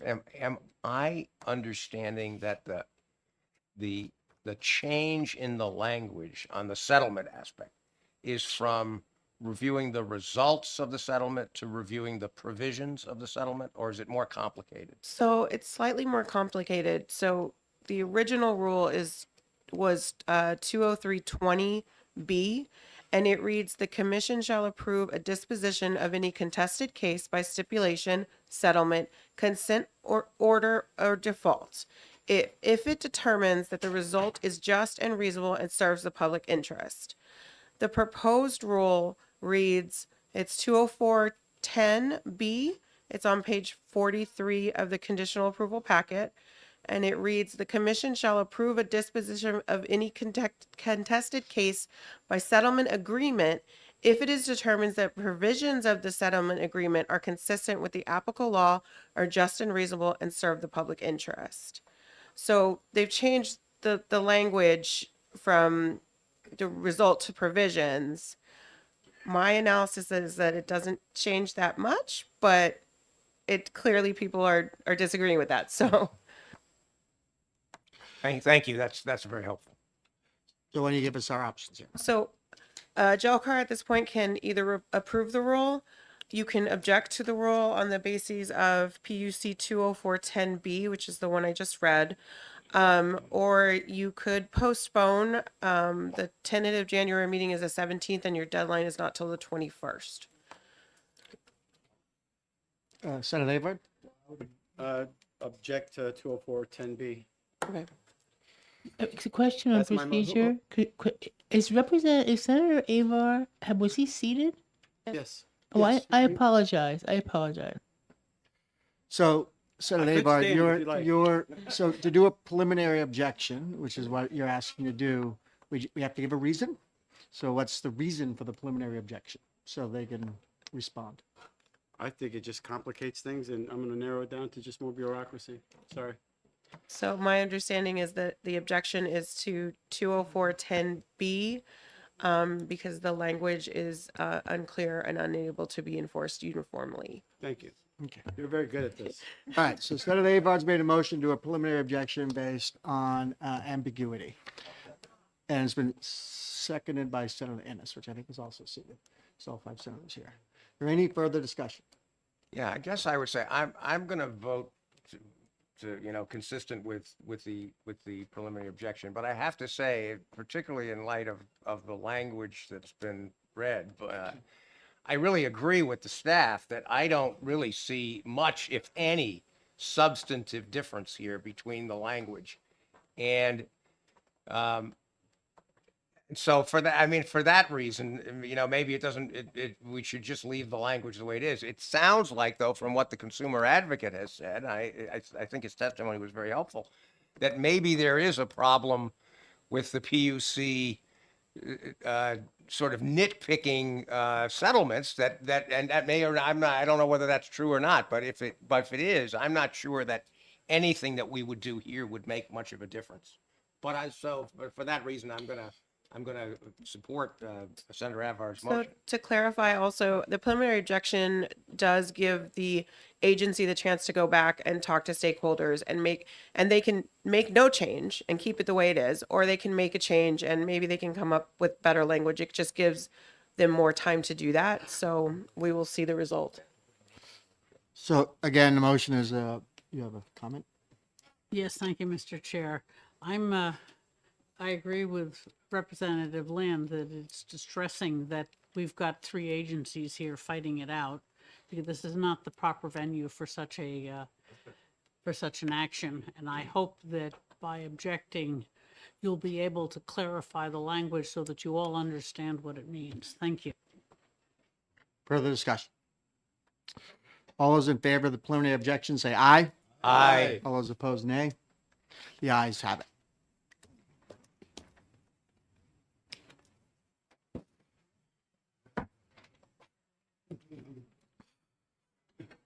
Next up is higher education scholarships for orphans and veterans, 24-119. Okay, there are no substantive comments on this proposal. We wanted it on the regular agenda to bring up the FIS, the fiscal impact statement issue. So it appears to be inadequate because it didn't state all of the costs and benefits to citizens or independently owned businesses. So the department's request for fiscal impact statement did bring up these benefits and costs, but the LBA did not follow that through and put that in the fiscal impact statement, which is a concern for us. We've seen some inconsistencies with the LBA's FISs, but we just wanted to point out that there are benefits to citizens and independently owned businesses as the scholarship funds amounts are changing. And so that would cause a benefit, which again, the agency pointed out, the LBA did not, so. Okay. Go ahead, guys. Good morning, Steve Appleby, Division Director, Department of Education. This scholarship fund has existed for many years. The legislature appropriates $10,000 a year to potential individuals with a maximum of $2,500 per award. This rule update, the rule was expiring. We proceeded to work with legal counsel at the department to update the rule, which is the proposal you have before you. Probably the biggest change would be we brought the rule back in compliance with the statutory language. The previous rule that was expiring limited this statute to students attending our public colleges. And the statute doesn't say that, it just says colleges. So we've moved back to that language so that potentially a student attending one of our private colleges or universities could apply for this, which is affects the fiscal impact to citizens and private businesses, being the colleges. Questions from the committee? Seeing none, I entertain a motion for conditional approval. So moved. It's been moved by Senator Innes, seconded by Representative Lynn. Any further discussion on this rule? Seeing none, all those in favor say aye. Aye. All those opposed, nay. The ayes have it. Thank you, guys. Next up is the Board of Dental Examiners. We're going to take up, we're going to postpone, actually, I'll make a motion to postpone 185. Do I have a second? Second. It's been seconded by Senator. We're going to postpone Rule 24, that's 185, till the January meeting. I moved it. Representative McGuire seconded it. All those in favor of postponement of 185, say aye. Aye. Opposed, nay. Thank you. That's postponed to next month. We'll take up 24-126, use of general anesthesia and sedation by dentists. And agency rules first. Okay, so there is a conditional approval on this text, and I have no further substantive comments. There has been a lot of public testimony. I can say that the rule itself, as it's written, does comply with the statute 317A12. Some of the testimony raised an issue of essentially there's a section or there are rules that they feel are left out in terms of an emergency situation. But the text of the rule does comply with the statute, and that is all the comments I have. Great. Agency. Good morning. My name is Elizabeth Eaton. I'm counsel to the Board of Dental Examiners. This is Tina Kelly. She's one of our rules coordinators at OPLC. I have with me two board members because I can't speak to anything related to the actual practice of dentistry or anesthesia. But if you would indulge me briefly, I'd like to take you through the journey these rules have taken to arrive here today to understand the context in which these public comments have come in. The New Hampshire Board of Dental Examiners was tasked with promulgating new rules for general anesthesia, deep sedation, moderate sedation, following statutory changes several years ago. The rules before you today have been a work in progress for a long time, with the most concentrated, productive work taking place over the last 2 years. The board followed every relevant law and rule throughout the entire process, and I would like to outline that timeline briefly. The initial proposal was published in the Rulemaking Register on July 3rd, 2024. On July 4th, 2024, the initial proposal was published on the board's website. An email to all licensees under the Board of Dental Examiners was sent providing notice of these rules as well as the date of the rules hearing for public comment. That was sent on July 16th, 2024. The same information contained in that email was published on the board's webpage on July 17th, 2024, and that email was sent to 3,530 people, and of that number, 2,708 people opened that email. The board heard testimony at the public hearing on August 5th, 2024, and took written testimony until August 15th, 2024, before compiling the comments, discussing them, adjusting the draft accordingly, and responding to each comment as required by law. Comments continued to come to the board after the deadline of August 15th, and the board continued to consider each one. You can see in the summary of public comment, the board accepted written comments until mid-October.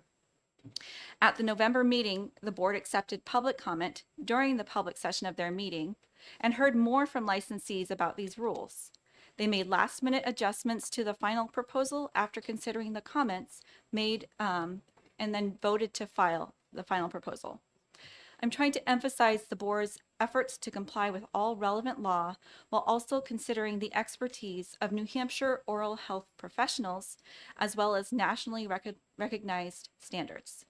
No set of rules is perfect, but at some point they need to move forward. Here, the board voted to move these rules forward for your consideration, knowing there is substantial protest from some New Hampshire oral health professionals. Knowing this, the board voted at their December meeting to request rulemaking support from the office, so when these rules are adopted, the board can immediately initiate rulemaking to make potential amendments to DEN 304. The respected oral health professionals in New Hampshire will have another bite at the anesthesia apple as soon as bureaucracy allows. Thank you. Questions? I think we're going to have two board members come up to speak to the application of the rule versus just the rule itself. Representative Leah. Thank you, Mr. Chairman. I do have a question about where the authority for separating out children 8 and under from 13 and under comes from, because in my reading of the statutes, there's no separate differentiation between those age groups. I would prefer to defer to the experts here, but my understanding is it is a guideline under the national standards or nationally accepted standards to separate out. I think I'll have Dr. Abel or Dr. I can respond to that in just a moment.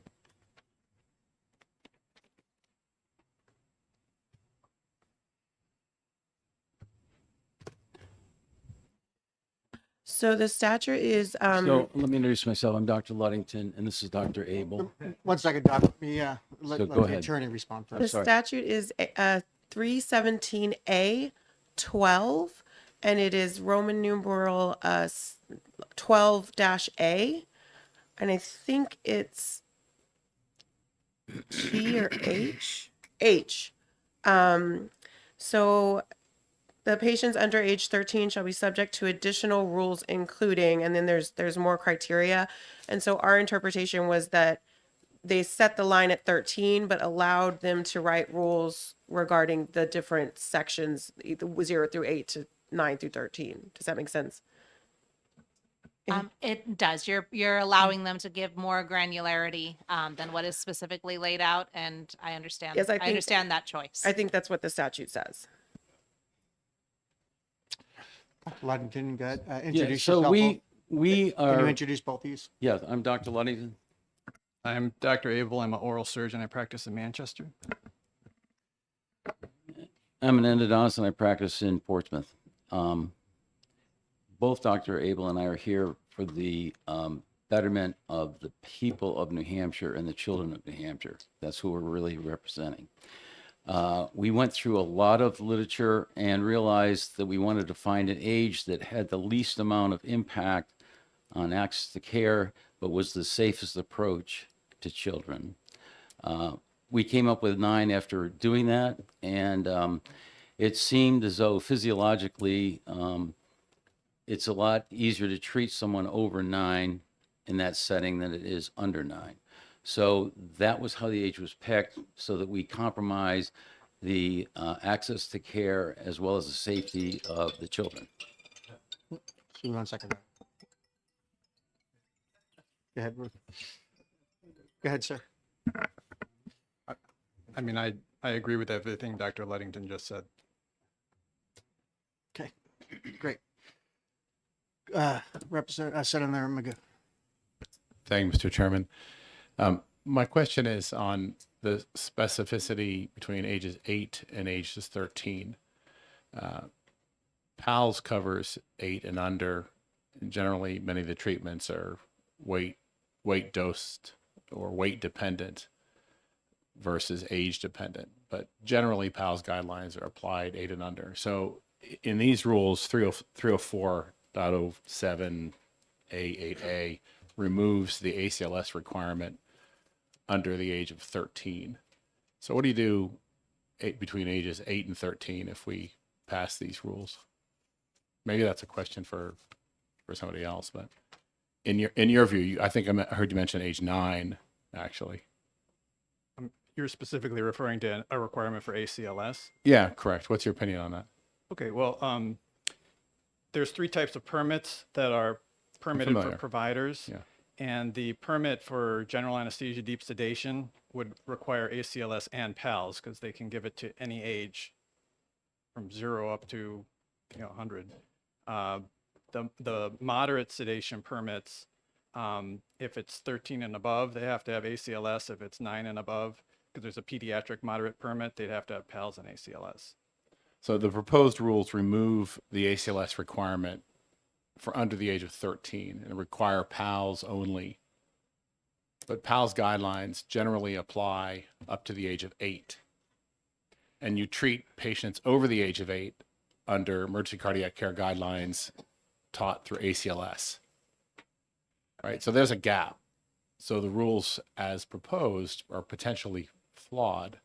I mean, there are times where your clinical assessment has you treat patients under the age of 8 because of their weight or size or your clinical judgment.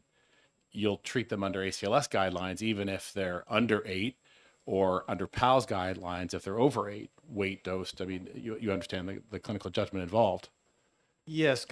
And you're from Manchester, so you certainly remember the tragic case that occurred at an oral surgeon's office in Manchester where there was a lack of ACLS and that patient died. Yes, I apologize, Senator. I think there may be a misunderstanding of the rules. Do you mind if I go through them with you? There is a requirement for PALS and ACLS. If you look at section DEN 304.04, which is qualifications for permitting. No, I'm familiar, but in these proposed rules, that ACLS requirement is removed. Where do you see that, Senator? It's page, I think, 13. 13 of 132. It removes it for pediatric patients under 13. Do you have the specific rule number? I apologize. What's the rule number? 304. 304 what? 304.07 A8A.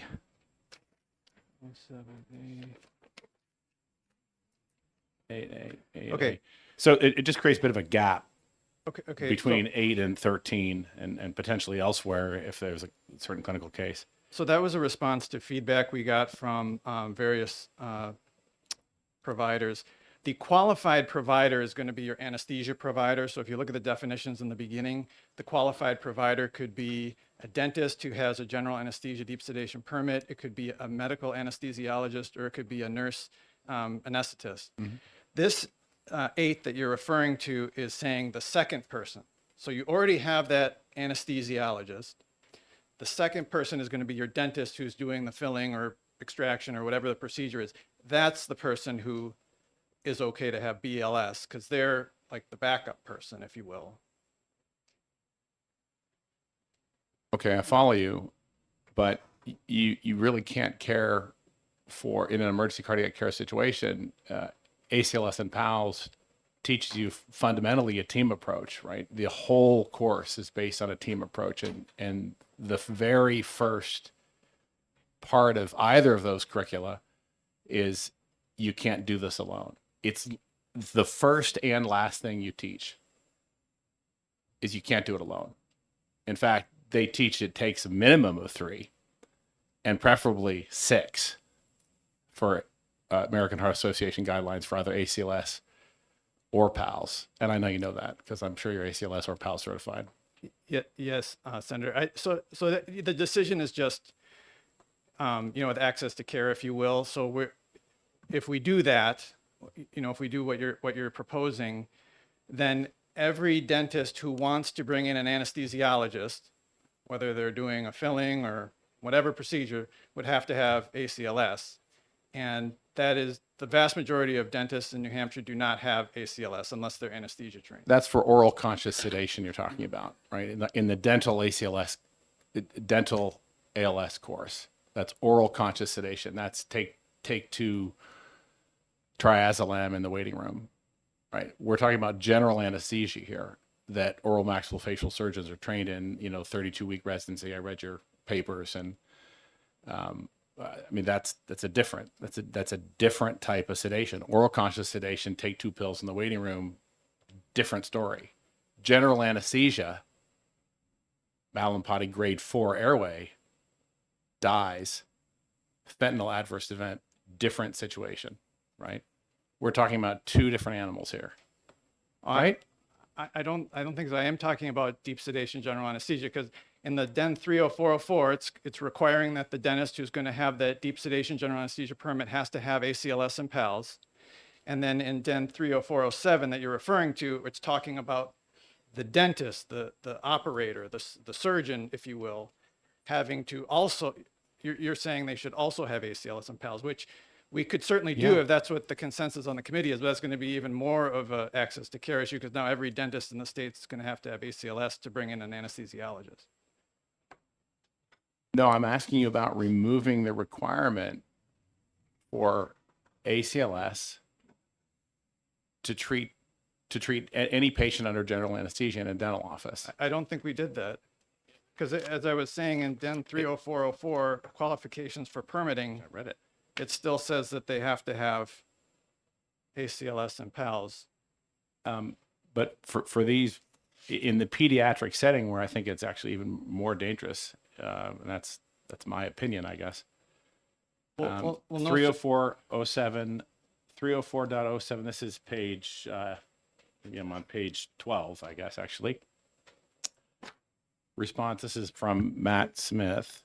304.07A8A has been reworded to remove the requirement for ACLS certification. This is under facility and facility hosting requirements, and it's specific to the pediatric patient, I believe. Right. So that was feedback we took into consideration from the pediatric dental community specifically because they predominantly treat young children. So they were concerned that if we required all of the pediatric dentists to get both ACLS and PALS, it was kind of like an unnecessary hurdle because they're not treating adults, they're treating children. No, I know, I understand, I agree. But maybe it's the age cutoff that we need to talk about. Then it's 13, 8, it's the 8 to 13 gap, I guess. So what do you do? Right. If you don't have ACLS and you only have PALS and you're treating under 13, so maybe it's the age gap that we need to talk about. Okay. My point is, rules are flawed as they're submitted, I guess. I guess that's rather than taking up any more time of the committee. Thank you, Mr. Chairman. Thank you. All right. Further questions from the committee for the doctors and board members? So, Doc, we heard from in the rules, my concern again around the pediatric dentistry, there's a question of whether you need two providers or only a single provider for children. And as I did my research and trying to understand the law that was passed, and the law that was passed said that for patients under 13, two providers were required. Is that correct? Correct. That was in 2018 HB 1577. And so these rules are looking to reflect that. And as a follow-up to that, the argument was that in that same law, they gave the board authority to create exemptions for surgeons, correct? Correct.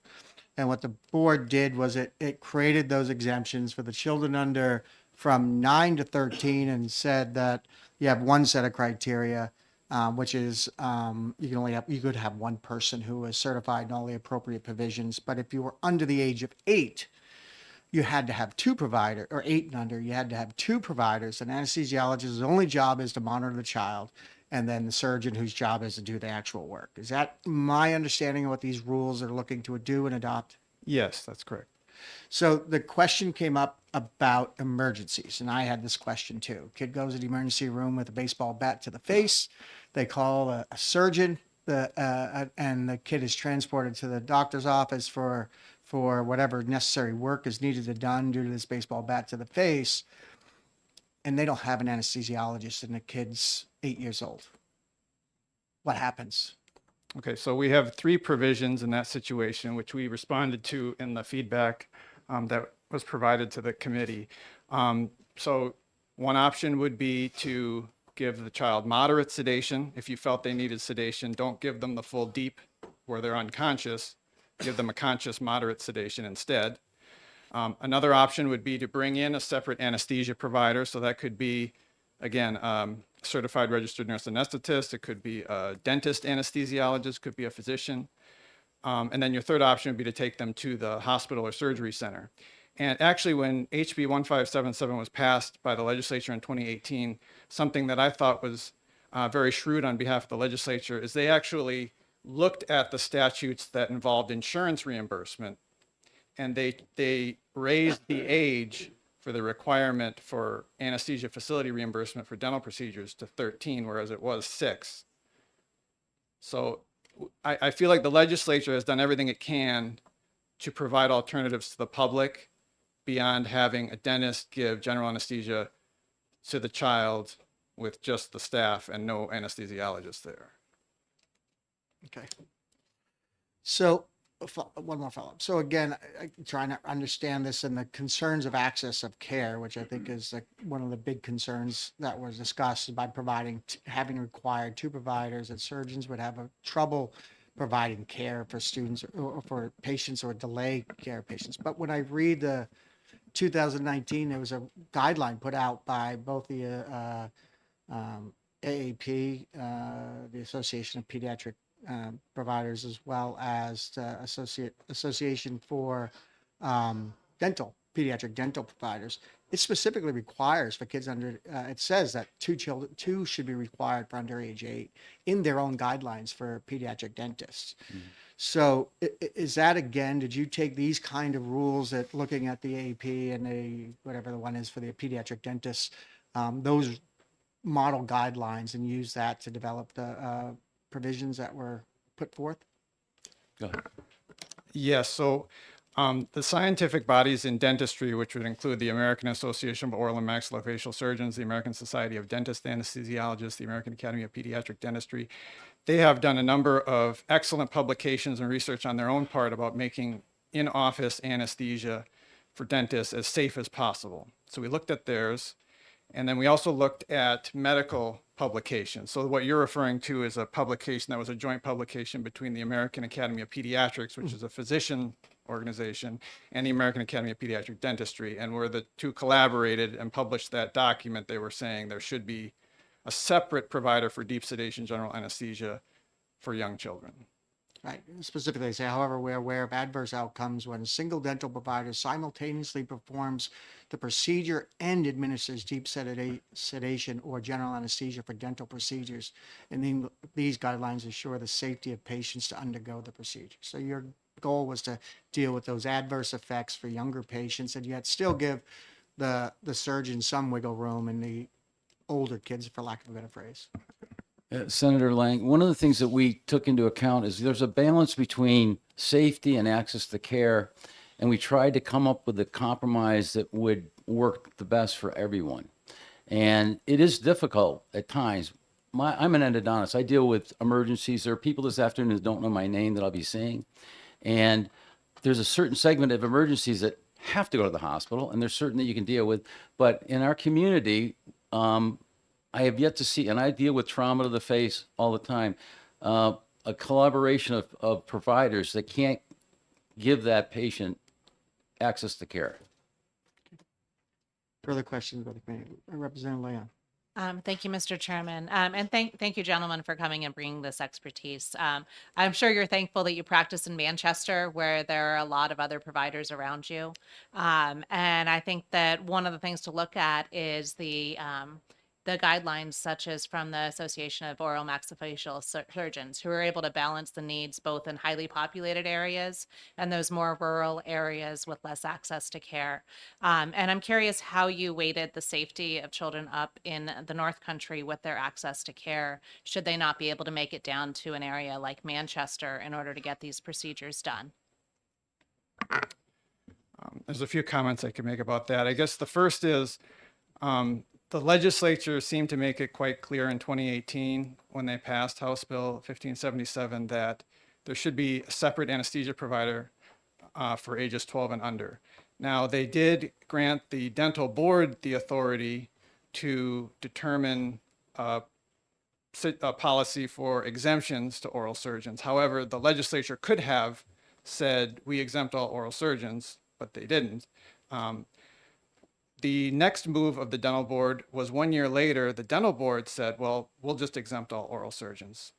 And then the dental board was audited a couple of years later by the legislative budget assistant, and it was determined that, no, you can't just exempt all oral surgeons. You have to have a protocol for determining how this can be done safely, and balancing what Dr. Ludington was saying, access to care with patient safety. The board provided a number of documents to the committee that highlight how specifically the age under 6 age group is very at risk of life-threatening complications from anesthesia. That could be progressing to a deeper level of sedation than was intended. It could be some sort of an airway compromised situation. And in those situations, it's much more challenging to rescue the young child versus an older patient. So when you refer to more rural parts of the state, I guess the decision for the committee is, and for the legislature in general is, do we feel that the risk, the risk versus access to care,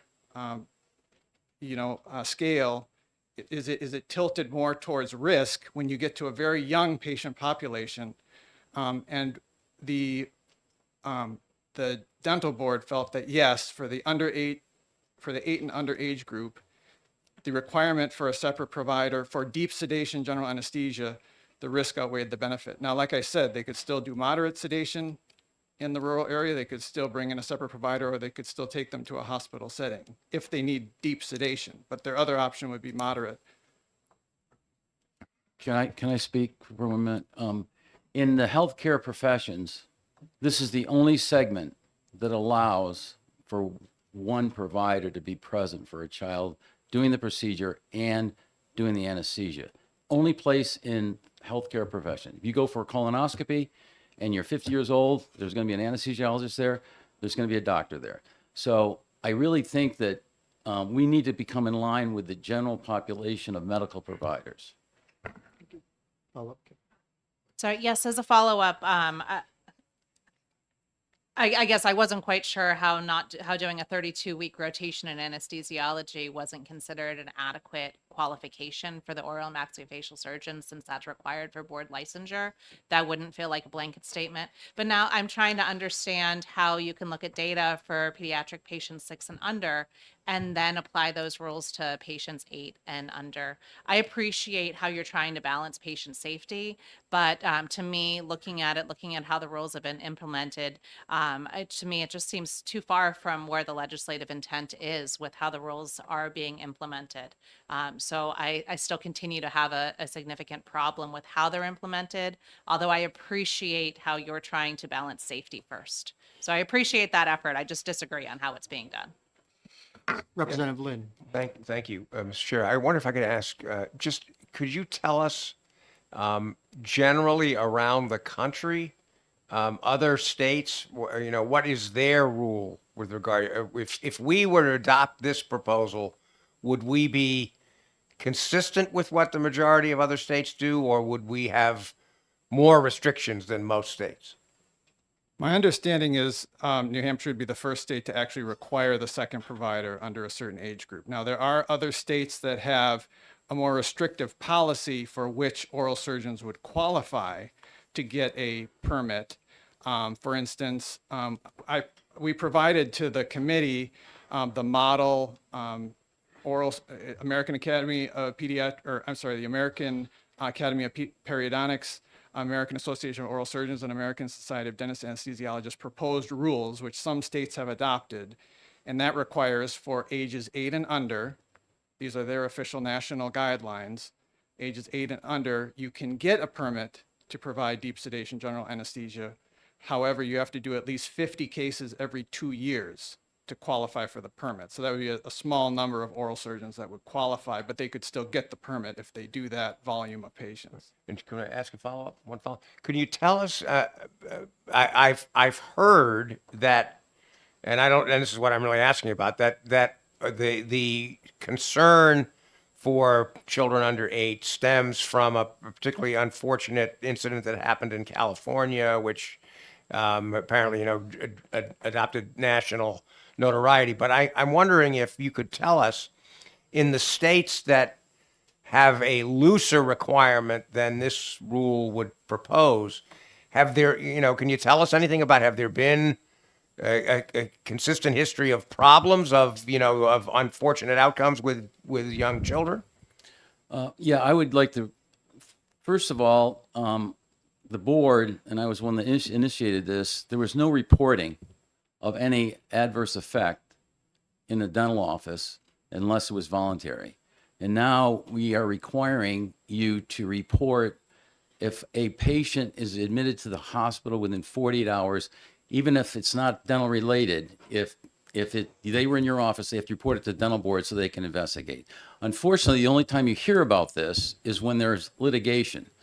Last week, there was an article about a mother whose son died in an oral surgeon's office and was very upset because she was a nurse, and if she'd have known there was only one provider, she wouldn't have allowed it to happen, because in the hospital, they don't allow it to happen. So that data is very hard to find, and it only surfaces when there's a major lawsuit and it gets in the papers. So the reality of it is, we're not really sure, other than the fact that the medical model of physicians doesn't allow it. To me, that says enough as far as the standard of care, and the oral surgeons are very well trained. There's no question about it. Most of them have MDs. That's not the issue. The issue is there's an emergency. I use the example of Miracle on the Hudson. Sully had 20,000 hours, 20 years of flying experience. He needed his co-pilot to help land that airplane. This is what we're talking about. It's not the everyday thing. It's when there's an emergency, having only one person monitoring that patient, dealing with the emergency is not acceptable. If you can talk to Dr. Abel about the difficulty in starting an IV, of dealing with the airway and all those things. So that's really the issue. The issue is the emergency, not the training. Further questions from the committee? We have a couple more people that want to speak. Sure.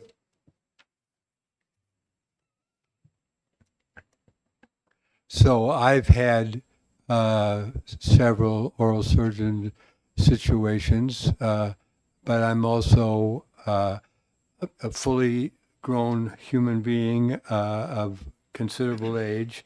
And I know that it's, I've been operated on by very competent individuals, and it was not a pleasant experience. Nobody would say the kind of thing we want to do on your vacation. But the thing is that we're not going to be able to provide for absolutely every situation when there's an emergency. One of my colleagues talked about a baseball bat to the face of a child. Wouldn't be good with an adult either.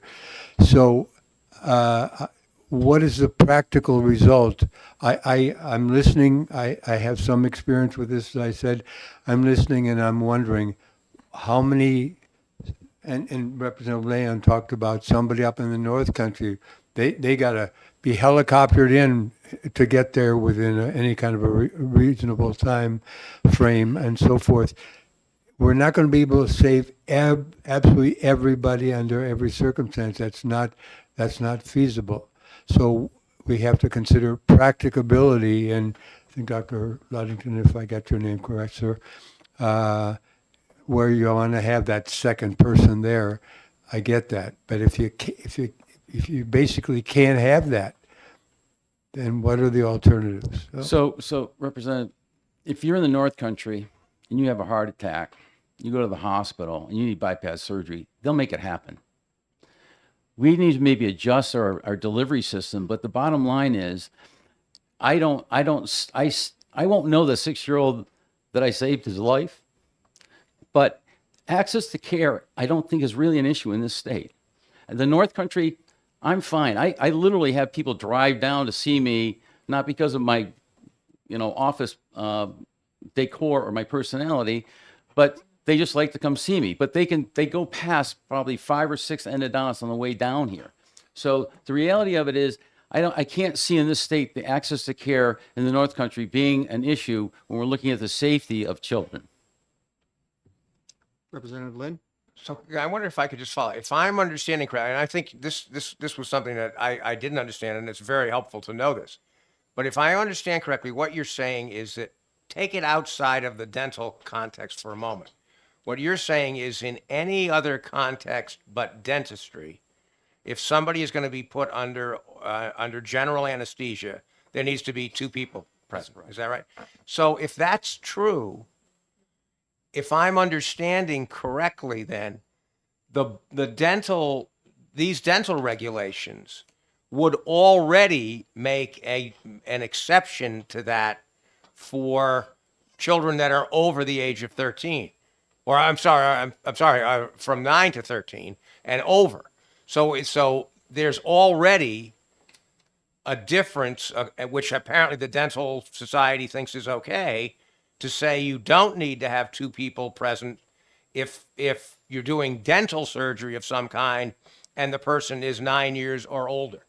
And so I guess, that significantly, it seems to me, undermines the idea that, we're making a big exception here, because you already are making a big exception. in that apparently dental procedures are the only ones for at least most people from 9 up where you don't have to have a second person present. And if we're willing to, if we think, or you think as experts that it's appropriate to take that risk, I guess I wonder why it's not appropriate to take the risk for people under age 9, where apparently many other states do that. So a few things about that. So the American Association of Oral and Maxillofacial Surgeons has comprehensive training requirements, membership requirements for oral surgeons in the United States, requiring that oral surgeons have an office anesthesia evaluation where their office is inspected for handling medical emergencies, as well as do quarterly emergency training drills with their office staff, attend an airway emergency course every so often. So there's a number of continuing education requirements for oral surgeons to make the office administration of dental anesthesia as safe as possible.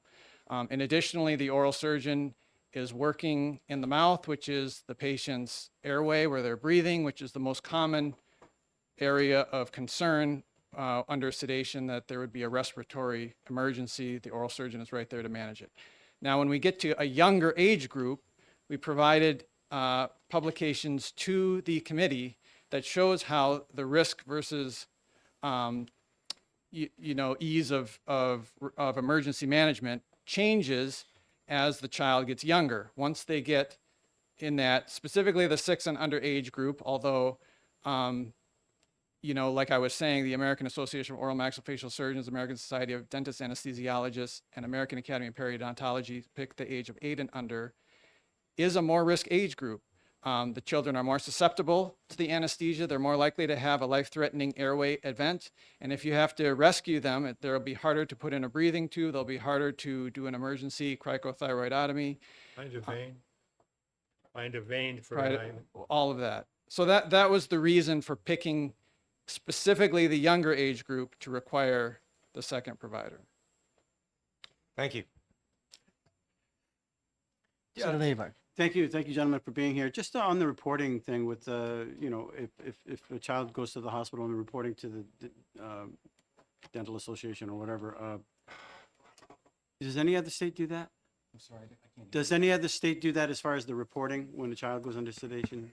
I can't really answer that, but the incident that this gentleman was talking about, the senator over here, that made the papers and everything else, but that was one of the things that brought light to the dental board that we weren't informed. There's been a lot of anesthesia emergencies that don't resolve in a death, but resolve in other things. And now they'll have to report all of that. So all of this stuff, having a laryngospasm, all these different things that could happen that don't result in a death.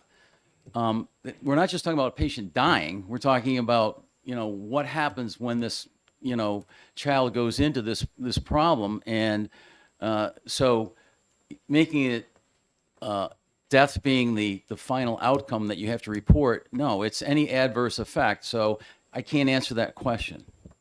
Thank you. Yeah. Can I clarify? So based on the documents that were submitted by the dental board with the rule, my understanding is that there's a problem across the country with not reporting these types of things. So it was difficult for them to do some of the studies. And if I'm not mistaken, the model rules for the national standards were wanting people to add that portion in about the reporting back to the dental board of the state. So it's not something that's done like across the country, but they're saying like it needs to be done. And we were one of the first boards to implement that. So, Senator, but I will tell you, my research last night about this, California's already implemented a reporting rule, and so is Arizona, both due to adverse incidents that occurred and legislation that got brought forward that ended up requiring this kind of reporting. And I'm agreeing with it 100%, as far as the reporting. Is there going to be a fiscal impact for the other medical agencies at all that we should be aware of to report to you, to the board? I'm having a hard time hearing you. I'm sorry. I got a loud voice. Well, I got, yeah. Dental drills. Will there be a Banned. Will there be a fiscal impact for the other medical facilities to report? That's all. Well, the only time you have to report is when you have we're hoping that there's not a lot of reports. But that answers your question. Good answer. So again, I'm going to kind of bring the committee back together. So the issue is that we could either object or do anything on is around the access of care issue and public good issue of the rule and the new requirement. If I'm not mistaken, the attorney will correct me. I think they're within the law, that the rules they propose are within the changes of the law and are allowed by law. Is that correct? Yes, my analysis is that the rules are compliant with the law. Thank you. So it becomes a question on JLCAR rules whether or not the access of care is a big enough issue as when compared to patient safety for the rules they've decided. I think Representative Lynn earmarked it out very cleanly. 9 and above, you can have a single provider in the room providing both the surgical event as well as providing anesthesia. But at 8 and under, the new rule now requires that there be an anesthesiologist as well as the doctor who's going to provide the care in the room for children 8 and under due to the heightened risk of children at 8 and under. And then the last component, which I was concerned about, was emergencies. And the answer to that seemed to be that if there was an emergency and you couldn't have access to an anesthesiologist within your practice, you would take them to the local hospital and use the on-call anesthesiologist at the local hospital to be able to still provide that care. Does that summarize it accurately? 100%. Thank you. Motion? Do we have testimony on the other side of the issue? We do. We have 4 more people to testify. Thank you. All right. I think we're all set. Jackie? I apologize, but I just want to make sure that what you're saying is we want to institute a rule, and then we're going to collect the data to make sure that the rule is what we need. Is that right? Not exactly. So in 2018, the legislature determined that there should be a separate anesthesia provider ages 12 and under in all dental offices. But they gave the agency, the dental board, the power to determine if there should be exemptions for oral surgeons.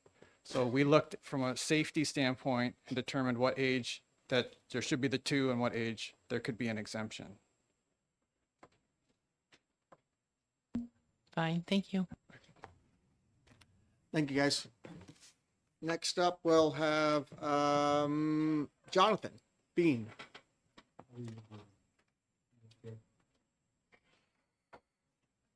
Make sure you just state your name and the organization you're from. Yes, sir. My name's Dr. Jonathan Bean. I'm a... Right into the microphone, doctor. Yes, sir.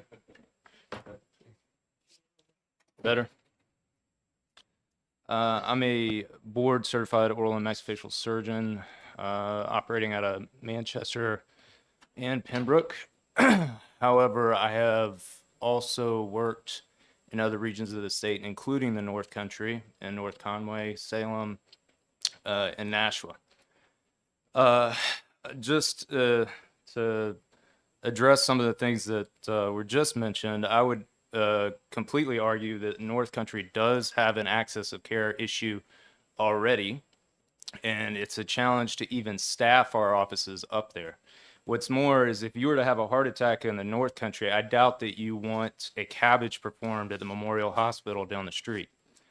But you know, I agree with Dr. Abel's assessment that the question has to become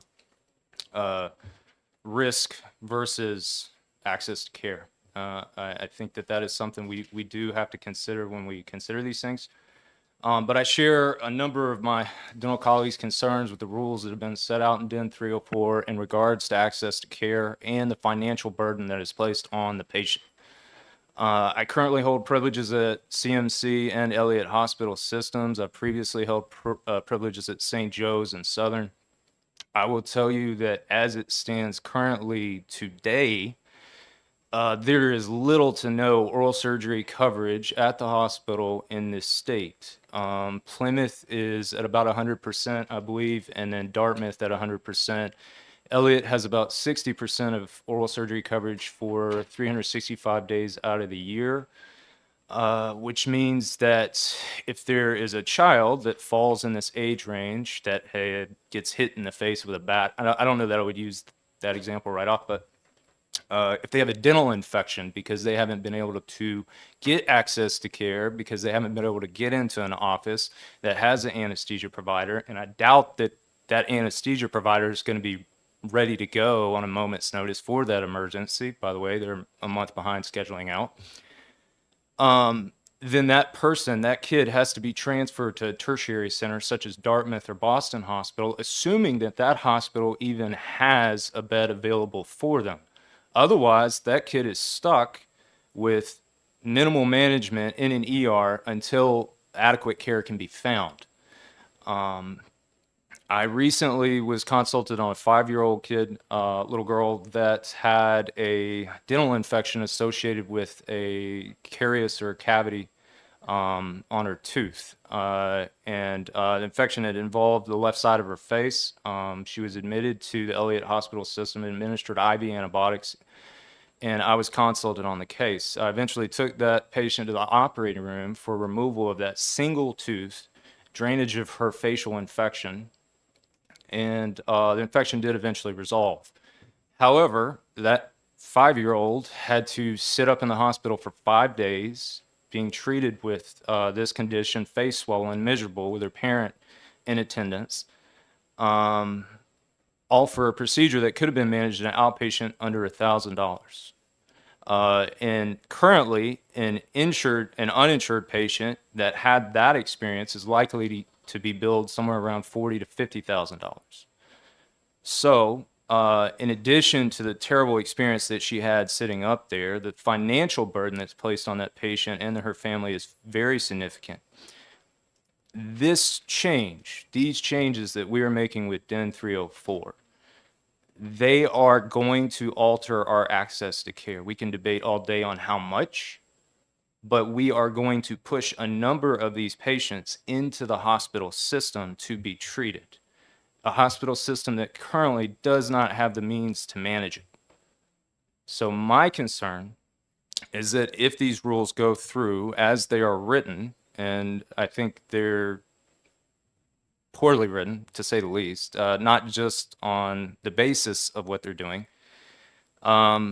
if they go through, then we're going to create a significant burden on our patients in all of these areas, not just the North Country, on access to care. I recommend that this committee move these rules back to the board for further discussion and revision. Thank you. Questions for the doctor? Seeing none, thank you, doctor. Oh, I'm sorry, Representative Leon. Thank you, Mr. Chairman, and thank you, Doctor, for being here. My question is about the medical consequences, the mortality and morbidity of these children that are going untreated because of lack of access to care versus the risk of an adverse reaction to the anesthesia. Right. Even in their own data that they submitted to you was over media references, had a total, I believe, of 44 deaths over the course of about a 30-year period from 1980s to like 2011. And roughly. 44 deaths in New Hampshire? In the United States, sir. Yeah, in the United States. Of those deaths that are listed there in that paperwork, I believe 7 were from anesthesiologists, 8 were from oral surgeons, and the remainder were not really classified very well between pediatric and general dentistry, of which their anesthesia training is very unclear. So if you consider the number of sedations that are done across the country over that time by oral surgeons who do, in the dental office, approximately 80 to 85% roughly the number of sedations in the U.S. In a 30-year period, if they are working 200 days out of the year roughly, and they average 3 to 4 sedations a day, you're going to be looking at approximately 1 million sedations a year, roughly, give or take. At 44 deaths over 30 years, you're now looking at a mortality rate that's somewhere around 1.2 over 1 million cases.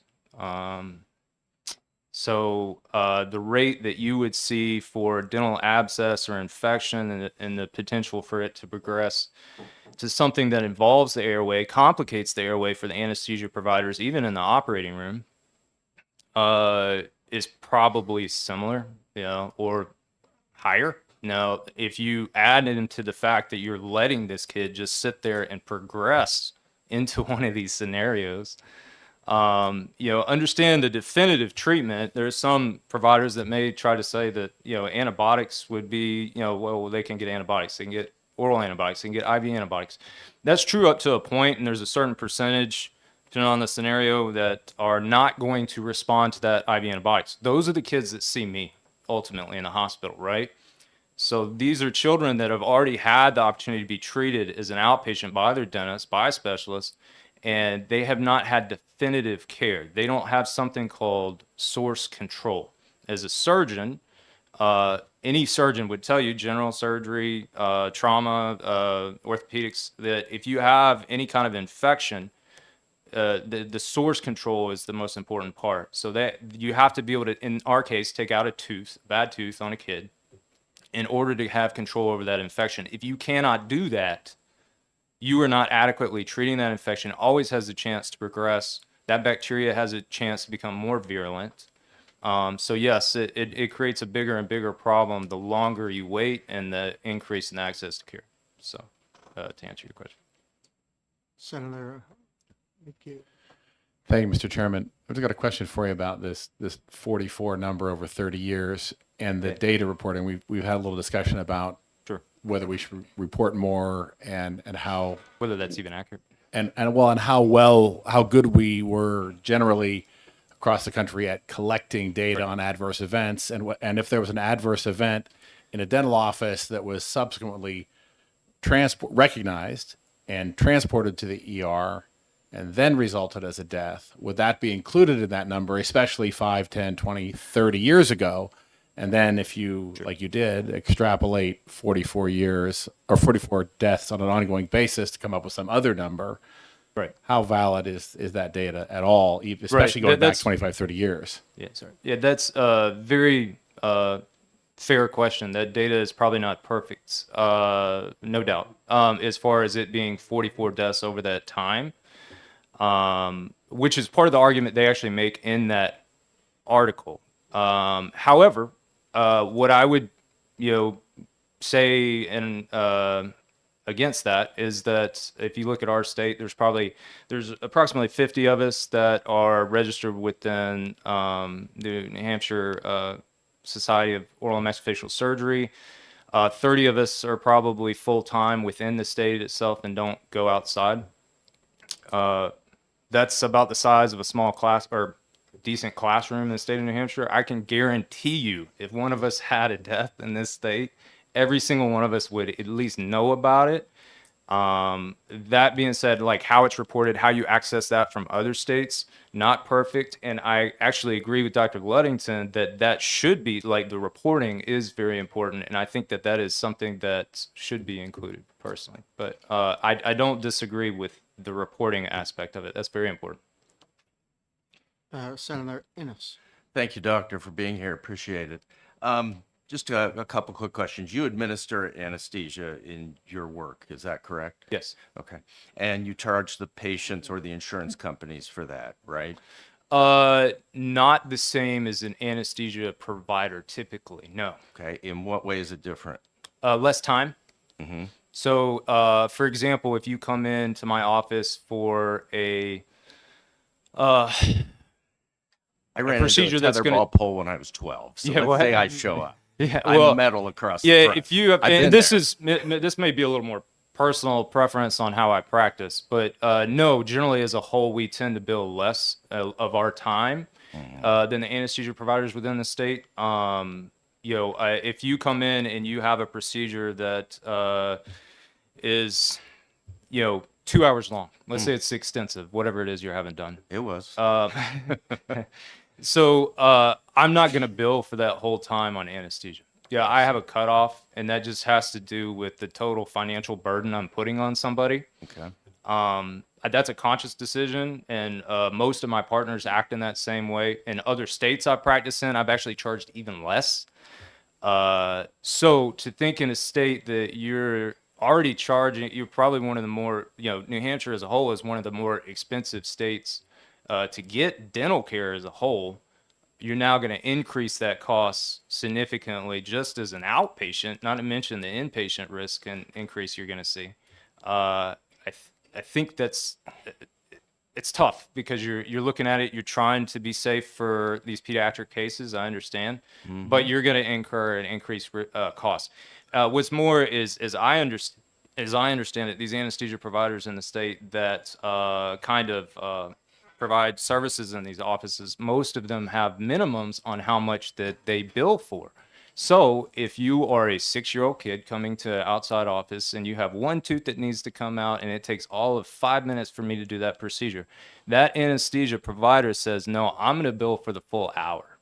So it has to be that case that person can sit and monitor that patient for at least an hour to make it worth their while to show up in your office. That's how it is right now. So Thank you. So you mentioned you would use general anesthesia for an extraction. Is that yeah, every day. really? Mm-hmm. Okay. Yeah, dude, I'm not treating the surgery. I'm treating your anxiety. Gotcha. Right? That's what the anesthesia is for. But the surgery I can do. I have patients that do that awake, and I have patients that That are was like, me. "Don't touch me." Yeah. You know? Well. Yeah. All right. Thank you. So Doc, I just have 2 questions. Yes, sir. So my 2 questions are, do you believe that the AAP and the other one, the AAPD, guideline that says that children under 8 are at more susceptible risk for for adverse injury due to deep or general anesthetic? Do you agree with that? As you outcome that- just said that statement, yes, I agree with that statement. I would say that there is this underlying notion that by providing the second provider, even having an anesthesiology dedicated provider there, that you're removing the risk. You're not removing the risk. The risk is never zero. As soon as you push that first medication, that risk is not zero. So what they're suggesting is hopefully a means to reduce that risk. But if you'll note, in every single one of those guidelines that were submitted that I kind of glanced at, I couldn't find any data that they're referencing to make those guidelines. And I'm not aware of too many medical organizations, our own included, that would write a white paper or a guideline that did not have extensive data to support those guidelines. And so I have a hard time when I look at that understanding where that's coming from, other than, hey, 2's better than 1, and that's kind of the thought process, but I don't see any data there that supports their argument of that. That's not to say they're wrong, but I don't know where that's coming from. Understood. But you Yeah. agree with the general principle? that Yes, children they under are 8 more complicated. More Yeah. complicated. Yeah, anesthetically, I'm not of talking course. about other than the risk. Understood. The second thing is, we heard from, I think it was Doc Ludington, that made the statement that in general healthcare, absent the dental setting, that when general anesthesia or deep anesthesia is provided, there's always 2 people in the room. What? Say that again. So I think the statement that Doc Ludington, and I'm paraphrasing, was that in medical care in general, not absent dentistry, that whenever general anesthesia or deep anesthesia is provided, there's an anesthesiologist in the room. That's not always true, no. So what instance would it be So different? like ER, for example, ER physicians routinely give sedatives that don't necessarily involve another provider. But the question is, when was they that manage- general anesthetic, whether under or Oh deep yeah, well anesthetic? they use ketamine. Sorry. That's right. Sorry, that's probably my fault. I'm new to this. So again, I want to separate moderate and low sedation from general Sure. anesthesia, and deep anesthesia, where we're putting patients out. Right. Yeah. And my understanding in the doctor's statement was that in general medicine, that's not appropriate. That there's 2 people, an anesthesiologist and a provider, or somebody else in the room, that when anesthesia like that is given and being used. No, Surgery- I would say that they use general anesthetics in the ER that don't often involve a second provider, and that's Contaminated, ketamine, propofol, So I don't think that's completely true. You're also comparing apples to oranges. It's not the same thing. You're talking about medical providers that may have a month on anesthesia rotation. So you mentioned the 32 weeks, so you're talking about 4.5 weeks of training in anesthesia. Like there's anesthesiology residents that do like full 3 or 4 years. There's CRNAs, and then there's us. And beyond that, it's you get 1 month. So yeah, no, there's no other medical profession that has that training where you're running your own operating room, you're intubating people every day, there's no one else. Thank you. See, we still have 4 more people to testify, including a couple doctors, it looks like. So, thank you, sir.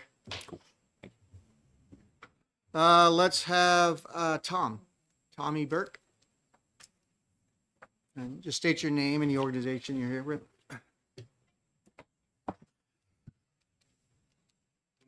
No, you just turned it off. It off. There we go. It's better. Good morning. Thank you all for your time. My name is Dr. Tommy Burke. I am an oral and maxillofacial surgeon in private practice in Nashua and Bedford with both my dental and medical degrees. I'm serving as the president of the New Hampshire Society of Oral and Maxillofacial Surgeons and represent the 52 surgeons across the state who specialize in safe, high-quality surgery of the head, face, and jaws. On behalf of our society, I commend the board for their efforts, but respectfully urge JLCAR to halt further action on DEN 304. The proposed rule conflicts with legislative intent, fails to serve the public interest, and has a substantial economic impact that has not been fully considered. OMSs are extensively trained in dentistry, medicine, and anesthesia, dedicating 8 to 10 years to training in dental school, medical school, general surgery, and anesthesiology in order to perform procedures and administer safe anesthesia to our patients. We love what we do and the patients that we serve. Here's a real-world example from my practice that actually illustrates one of the case scenarios that was brought up and the harm that DEN 304 could cause to patient care and families. I received a call on a busy Friday morning this summer from a parent on vacation at the lake. Their young child was involved in a boating accident resulting in a fractured upper jaw with broken and displaced teeth. She was unable to move her mouth or speak as her teeth were lodged within her upper lip. The patient drove from the lakes region to my office in Nashua. This is an emergent situation as her teeth needed to be removed from her lip and repositioned with a surgical splint to save her permanent teeth, fix the fracture, and avoid extractions. As you can imagine, this is a case that required sedation to safely treat the child. The surgery was able to be completed within hours in a safe, comfortable, cost-effective manner for the patient and her family. Under the dental board's language for DEN 304, this time-sensitive treatment would not be possible in most OMS offices in the state. We would not be able to administer deep sedation without a separate anesthesia provider, or even moderate sedation with the normal medications that we typically use for these cases, and we were also trained to do. You may ask, what about sending this patient to the emergency room? I have spoken with the director of the emergency room at my local hospital, St. Joseph's. The ER is overburdened and does not have an OMS or dentist on call at all times, as Dr. Bean already outlined. The patient would need to be transferred to another hospital, such as Dartmouth or Children's, where I've spoken with them and they are similarly at capacity. This does not even consider the very high hospital ER visit costs that may be incurred. If a patient does need to be taken to the operating room, dental insurance does not typically cover facility charges, where it can cost patients $10,000 to $15,000 out of pocket for an OR case.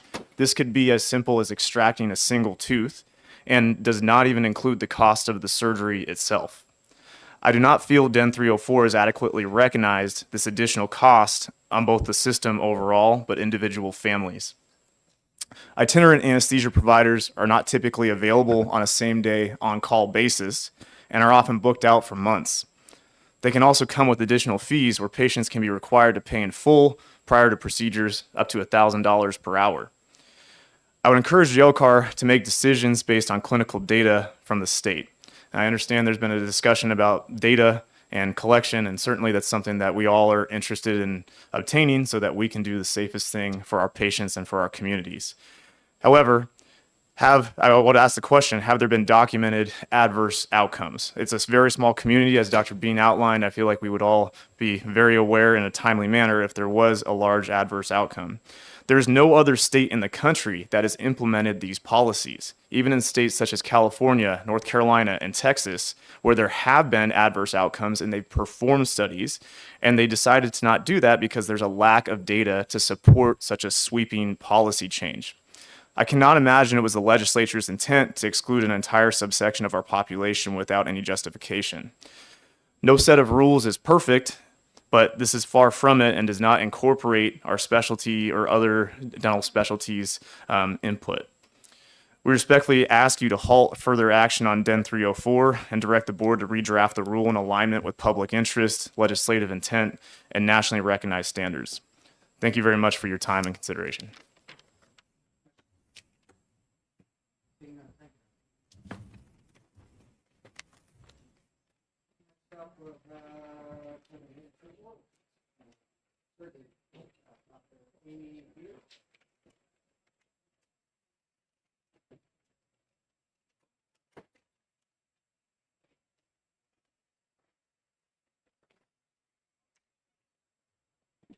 Good morning. Sorry, I don't normally do this, so lots of emotions around this issue. I am another practicing board-certified oral and maxillofacial surgeon in the state, Amy Field. I work right here in Nashua. I've been licensed to give sedation in the state for over 25 years. As a female, I'm sought out by a lot of parents and fellow dentists to treat pediatric patients. As a mother of two, one of which, fairly similar to these other stories, in a Boy Scout camp breaks his jaw. So we had to manage him. And me being the mom, couldn't manage him myself, had to find a surgeon, had to find a hospital, had to end up bringing him down to Massachusetts to treat him because there was no facilities in the state that we could manage him. He needed general anesthesia. So I'm well aware of the need for sedation in our offices and in our local hospitals. I have significant concerns that the DEN 34 is not in the public interest and will have significant access to care issues for the kids of New Hampshire. The changes in the rules for anesthesia in office will also create significant difficulties for our parents seeking care for their children. Not everybody has a car, not everybody has, two parents. A lot of these kids that are on Medicaid have single parents. They have to stop their job. They have to get in a car if they have one and get these kids to appropriate facilities. Children are a unique subset of our population, as you all know, and they are both physically and psychologically fragile. They're also of a different subset. You know, we talked about that 0 to 8 age needing PALS training to treat them. They are physiologically different. So we as oral surgeons are well aware of the difficulties, the risk, and the ability to treat these in an office setting. Pediatric dentists and oral surgeons, we're all highly trained to manage them. And we effectively treat them on a weekly basis. In my practice, I only have 1 day a week with 2 providers in the office. With the rule changes, I can't provide sedation for a kid under 8 and would need to limit to 1 day a week for those over 8 to sedate them, forcing me to either send them elsewhere or rely on the good graces of my local hospital. It usually takes 1 to 2 months to schedule a hospital case, unless it's an emergency. I don't feel that DEN 34 has adequately taken this information into consideration for the welfare of the public, especially the kids. We heard about dental infections. They are, in children, rapid fast and life-threatening. So allowing these kids to be identified in our office and treated in a timely manner is critical. The only hospitals in New Hampshire that I know of that can safely manage emergency pediatric patients are Dartmouth and one other at the Seacoast. My local hospital, St. Joe's, is not one of them. They don't even have a pediatrics department. So when I have to bring a kid in, I have to rely on the ability to have either an outside pediatrician come in or make sure that they go home same day.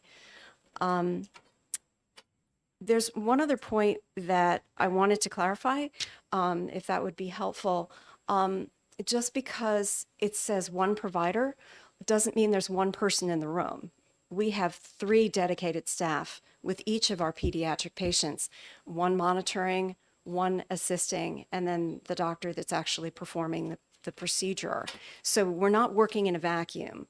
And our staff will not be allowed to work on those cases until they've had specific training. It's called dance training, so that they are well aware and equipped to handle any of those emergencies that might happen in the chair.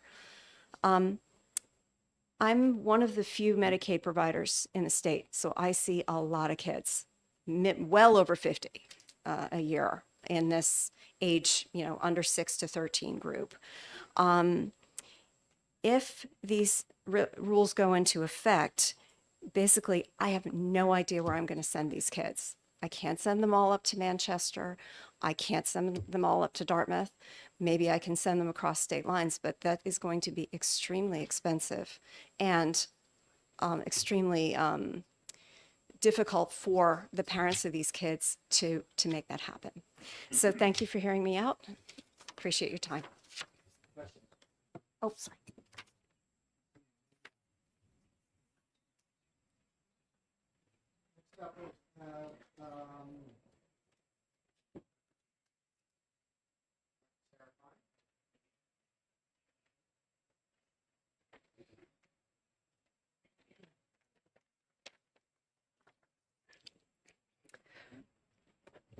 Good afternoon. Thank you very much for your time this morning. My name is Dr. Sarah Finney. I am the New Hampshire Medicaid Dental Director. I want to start out by saying that I fully recognize that this rule change has had to weigh access versus risk, which is not an easy balance to strike. And so I appreciate all the time and energy that has gone into getting us to this point. I also want to comment on, prior speakers. We need to do better reporting, without a doubt. That's not a New Hampshire issue, that's nationwide. So I would love to see better reporting come out of this whole process. While my comments are going to be limited towards Medicaid, I am speaking for the Division of Medicaid Services today. These rule changes, I know, had the best of intentions to provide more safety for our youngest kids being treated. But I think that unfortunately, as we have heard, there could be unintended consequences that are very negative. I think that, without going over the same information again and again, I absolutely agree with what Dr. Field just said. We have an access issue across this state. There is limited OR time for dental cases to be brought there, and that makes those cases be pushed out months, not days or weeks. And I think that, unfortunately, this rule would make that situation worse. As has already been said, children who already have a dental infection need to get that focus of infection taken out as soon as possible. Otherwise, you risk much worse infection, if not other medical consequences.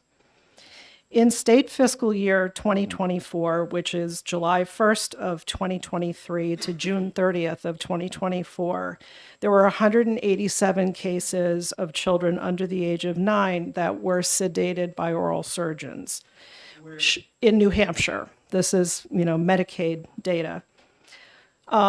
I have serious concerns if 187 children had to be reappointed in a different location or with waiting for a secondary anesthesia provider to be available.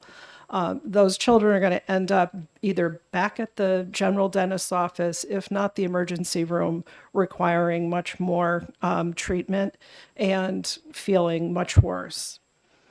So I just ask you to keep in mind that we are all concerned about weighing risk versus safety, and that's not to be taken lightly. But this bill, as it is, the rule as it is written currently, I think pushes us more towards risk, and we need to consider this and work on this rule to fine tune it again. I'm happy to answer questions. So, Doctor, real quick before we're gonna get to Representative Smith's question. So your opinion is that this weighs too heavily on the risk side and doesn't give enough thought to access. Right. Thank you. I had the same question for all the other doctors, but I held on to it because I was looking for somebody with your particular purview. Namely, how many of these cases that we're talking about are either infection or baseball bat to the face, so to speak? I am going to be honest with you. I do not have that breakdown in my data. Do you have any I would say idea? the vast majority are infection. We have in Medicaid, I have relatively low numbers of jaw fractures come through on a yearly basis. I'm getting nodding from your colleagues. Thank you. Further questions? Representative Lamb. Thank you, Mr. Chairman. Does your data on that 187 children show what type of providers they were seeing? Were they largely oral and maxillofacial surgeons? Or was Those it a were mix? all oral surgeons. Thank you. And so there's none of the sedation happening with other providers for children for dental care? There are. I was tasked with looking at what was happening in oral surgery offices. I can certainly go back and provide information because there is anesthesia being provided at pediatric dental offices as well. And then I also had numbers for the amount of moderate sedation that was done by pediatric dentists for that same fiscal year. That information I think would be helpful, but the biggest part was those were all providers who were trained in this, who treated those 187 children that wouldn't be able to with these rules, correct? Right, correct. Thank you. Thank you. Any further questions? Seeing none, thank you, Doctor. Did you have one? Just one, yeah. Senator Avard. Of the, again, with the reporting, of the 187 children, were there any adverse effects? Do we already ask that? They are not reported to me. I have not, and I know I would have heard. I did not get any reporting on that. Thank you. Anybody else? Seeing none, thank you, Doctor. Thank you. Next up is Bindi Hall.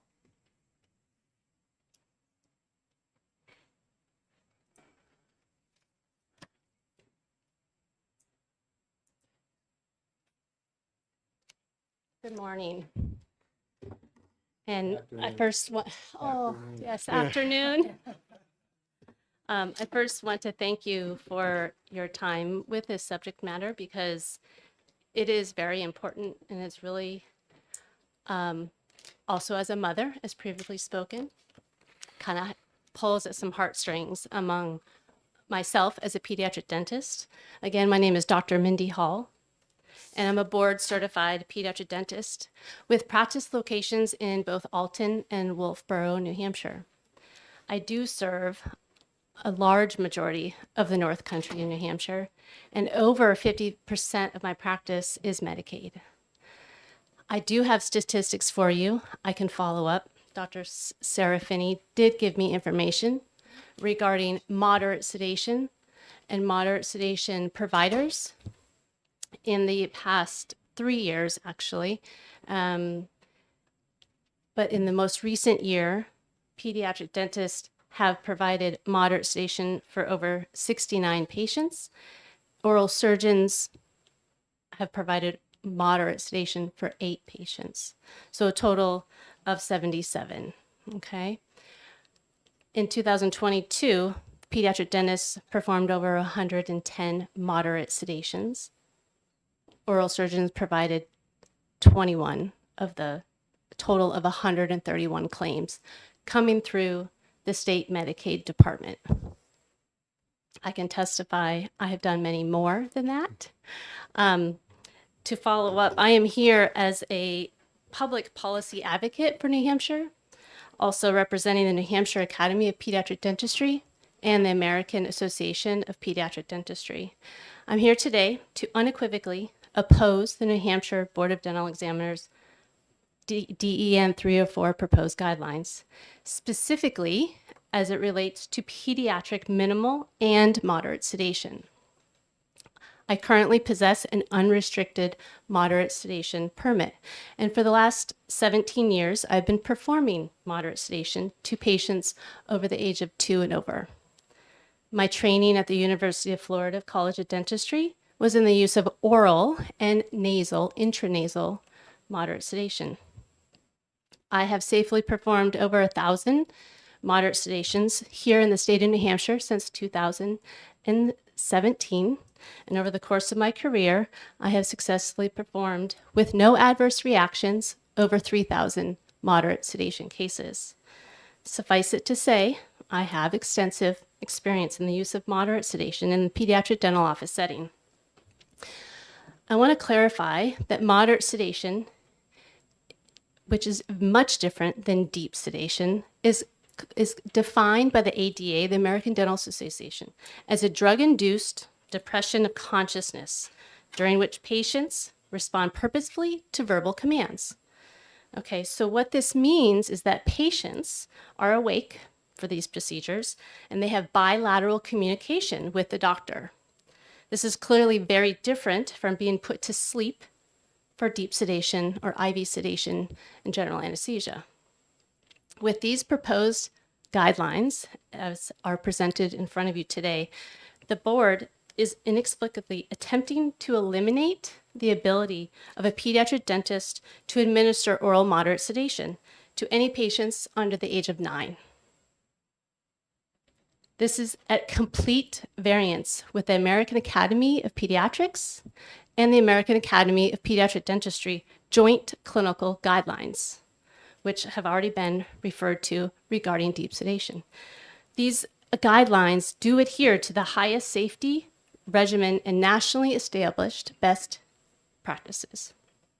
Let me be very clear, no other state is proposing to restrict pediatric dentists in this way. New Hampshire would be the only state in the country to prohibit pediatric dentists from utilizing moderate sedation to patients of any age. To date, I have not received any data or any explanation that would support making these drastic changes.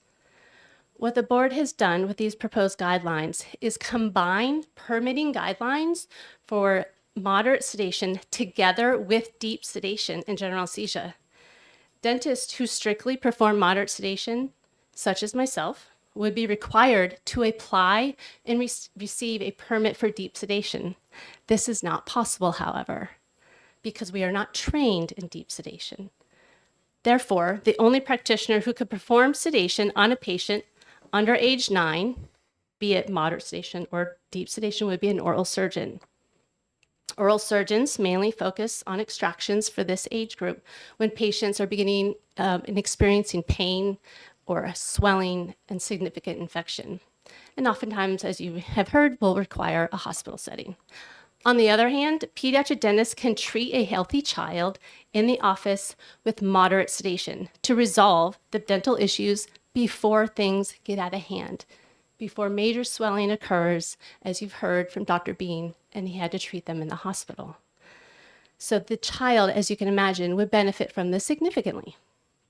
The patient's dental issues are resolved, and they don't need to undergo a deeper and more expensive form of sedation, which comes with additional risks. We all have a role to play here in New Hampshire, taking care of New Hampshire's children, and each role complements the other. If you remove one of the roles, it upsets the balance and starts placing unnecessary stresses and strains on the entire system. Removing the option of moderate sedation limits the pediatric dentist's ability to tailor treatment to each child's unique needs. Many general dentists, as well as pediatric dentists who choose not to perform moderate sedation, rely on those who do for patients whose parents prefer a less invasive option other than IV sedation or deep sedation. Without access to moderate sedation, these families may find themselves needing to seek care out of state, perhaps, and leading to additional costs and logistical challenges. Additionally, the requirement, as we've heard, a second provider to come in to provide moderate sedation for me, for my patients, would create a huge backlog of appointments. My current wait list to have another anesthesia come to my office is 3 months. With the amount of moderate sedation cases I currently do, this would extend to about a 6-month wait. This delay, as you can imagine, will be particularly detrimental in emergency situations where timely intervention is critical. Of course, affordability is another crucial factor. IV sedation will cost 3 to 4 times more than moderate sedation, and many families simply can't afford this, making moderate sedation a more accessible and cost-effective option for obtaining necessary dental care. When patients can't afford treatment, many will end up foregoing care for their child. I see it every day in my office. And this continues and allows the dental disease to progress and pain and suffering then to continue. I'd like to share with you at one of the November 4th dental board meeting, I invited a colleague of mine, Dr. Surat Thickershee, a pediatric dentist and also the chair of the AAPD Committee on Sedation and Anesthesia. He graciously traveled from Ohio to accompany me to the November 4th board meeting. At the meeting, he attempted to provide context and reason with the board regarding the proposed moderate sedation guidelines. He stated, and I quote, "I would like to discuss why the AAPD is perplexed by and cannot in good faith support the proposed amendments to DEN 304. It is our assessment that this amendment would result in increased suffering, reduced access, delays in care, and dangerous outcomes for the children of New Hampshire," unquote.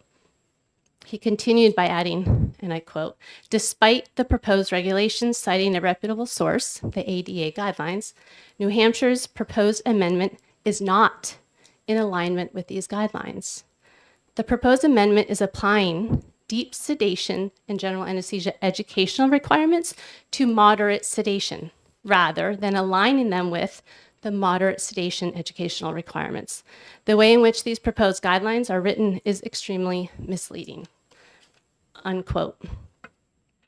He finished by saying, and I quote, "Overall, the proposed amendments make little sense other than to restrict access for children and to deny pediatric dentists from practicing an advanced behavior guidance technique that we are well trained to perform." It is critical to note that the New Hampshire Academy of Pediatric Dentistry and the American Academy of Pediatric Dentistry leadership is eager to assist the board in a collaborative effort to create minimal and moderate sedation guidelines that are clear and understandable and in the public's best interest. In fact, the AAPD is planning to attend a sedation summit with other professional organizations early next year to finalize a joint moderate sedation model for states to use to guide them and assist them in creating guidelines, appropriate moderate sedation guidelines. And these guidelines can then be recognized nationally according to the accepted standards of care and the best practices. It would be wise for New Hampshire to benefit from this collaborative effort. At this time, I would like to share with you something from 2 different families that I have been asked to come to this meeting to testify their experiences with their children in my office. Neither of them were able to attend. However, I will submit to you in writing their letters, and I would like to just share an excerpt from each one of them.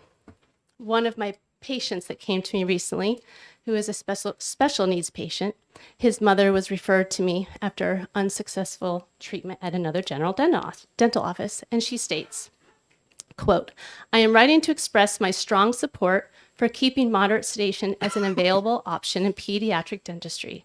As a parent of a child who has received dental care, I understand the critical role that sedation plays in ensuring a positive and safe experience for children, especially for those who may be anxious, fearful, or require extensive dental procedures. Maintaining moderate sedation as a viable option will ensure that all children, regardless of their individual challenges, have access to the dental care they need in a compassionate and a supportive environment. I urge you to continue to allow pediatric dentists to provide this important option for families like mine. This is from a mother from Chichester, New Hampshire. Second parent from Portsmouth, New Hampshire, was given the option of IV sedation for her child. She was not comfortable with this option, and she came to my office for a second opinion. She states, I am writing in support of oral conscious sedation for children. My daughter recently saw Dr. Mindy Hall for a tooth extraction that utilized oral sedation, and the experience was extremely positive. The procedure was quick and smooth, and my daughter handled it very well.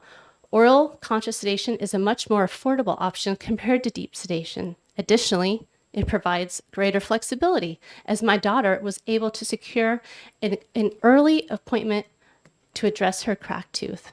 This approach proved to be efficient and effective, and I strongly hope it remains an option for children. Given the advantages of oral conscious sedation, I'm deeply concerned about any efforts to eliminate it as an option for parents. I sincerely hope financial motivations are not influencing such options. As I've already previously mentioned, I'm here today representing 43 pediatric dentists in New Hampshire and over 8,000 pediatric dentists across the country. We're all speaking with an unmistakable voice. Reject DEN 304, the use of general anesthesia and sedation by dentists, and require that the New Hampshire Board of Dental Examiners to go back to the drawing board and generate minimal and moderate sedation permitting and guidelines that are both independent from deep sedation and general anesthesia and comply with nationally accepted standards and best practices. The children of New Hampshire deserve nothing less than our best efforts to really get this right.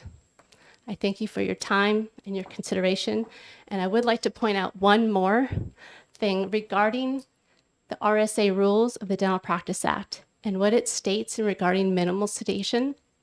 And I do not agree that it actually is in line with these rules and these guidelines. I think there's a conflict, and I want to make sure that I bring that up to your attention. I have submitted an email, which you have in your public testimony of your 131 pages, starting at page 128. You will see in there that DEN 304.11 has no age limitation regarding who can perform minimal sedation on patients. So the age 13 has been eliminated under the DEN 304.11.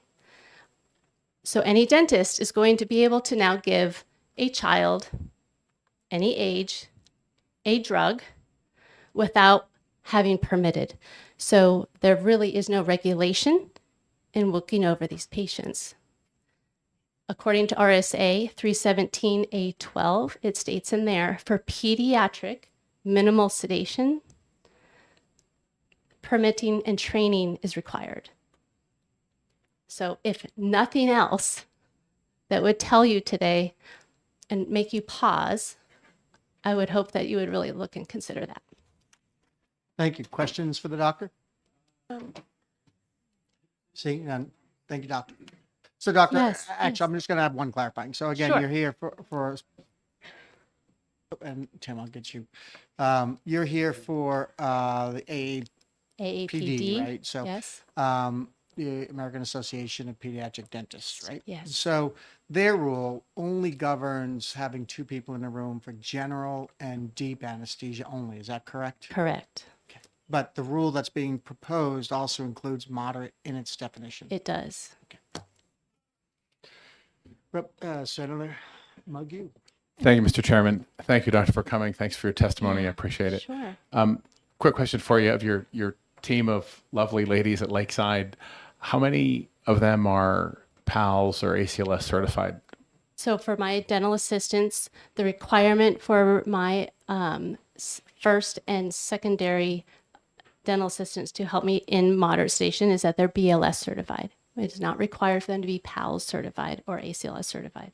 So yourself and Dr. McCann, are you both either ACLS or PALS certified Yes, so I am currently both because that's what's currently required. Yes. And did you get that training either through the hospital or through docs or DALs? Or what Actually, do you, I have a where did you get the training? sedation course that I still attend in Florida where I used to practice, where I are able to accommodate, and it's specifically tailored for pediatric dentists, which is actually really helpful. Thank you. Yep. Senator Yes, I'm just, I guess I must have missed something because I thought we were only talking about deep sedation, not moderate sedation in the rules. Yes, I want to clarify. I do think Dr. Hall Yes. makes a good argument for lack of authority in regards to the minimum sedation. I would need to do more research, but I think that is a valid reason for objection. I'm also hearing that there's a lot of legislative intent question here, so that would be another reason for objection. Further questions from the Representative Land? Thank you. I just wanted to clarify that with the rules as written, so in the law, it says that there may also be moderate sedation, that can be a separate one for moderate sedation, separate from the deep sedation. And without Yes. offering a moderate sedation only, you're not able to provide the current care that you provide for your patients. Because Correct. you wouldn't qualify for the deep sedation. Correct, because the current moderate sedation permit has age restrictions to it. Again, over 9. Thank you. Okay. Further comments? Seeing none, thank you very much, You're Doctor. welcome. Yes. I do want to there's one person who wants to speak in support, I think it was. And I haven't gotten to him yet. So I'd like to at least have one person who wants to speak in support, give their point of view. Because we've heard from the doctors against, so.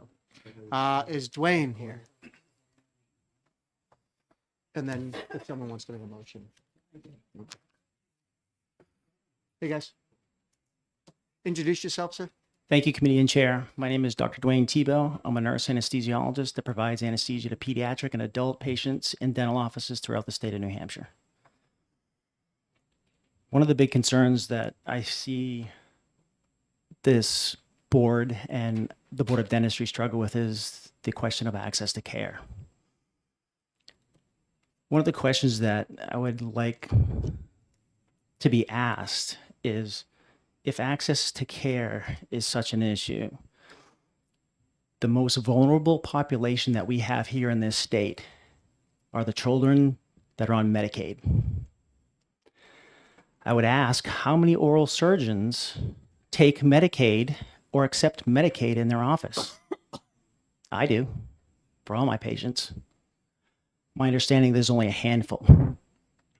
So when they talk to you about access to care, the issue being is they're not seeing those patients. I would ask Dr. Finney, she may have a better answer than I do, but my understanding is there's only a handful.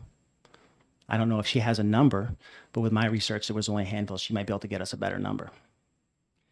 The other issue to access to care, they talk about the child that, quote, gets the baseball bat to the face or falls off the swing set and needs immediate care.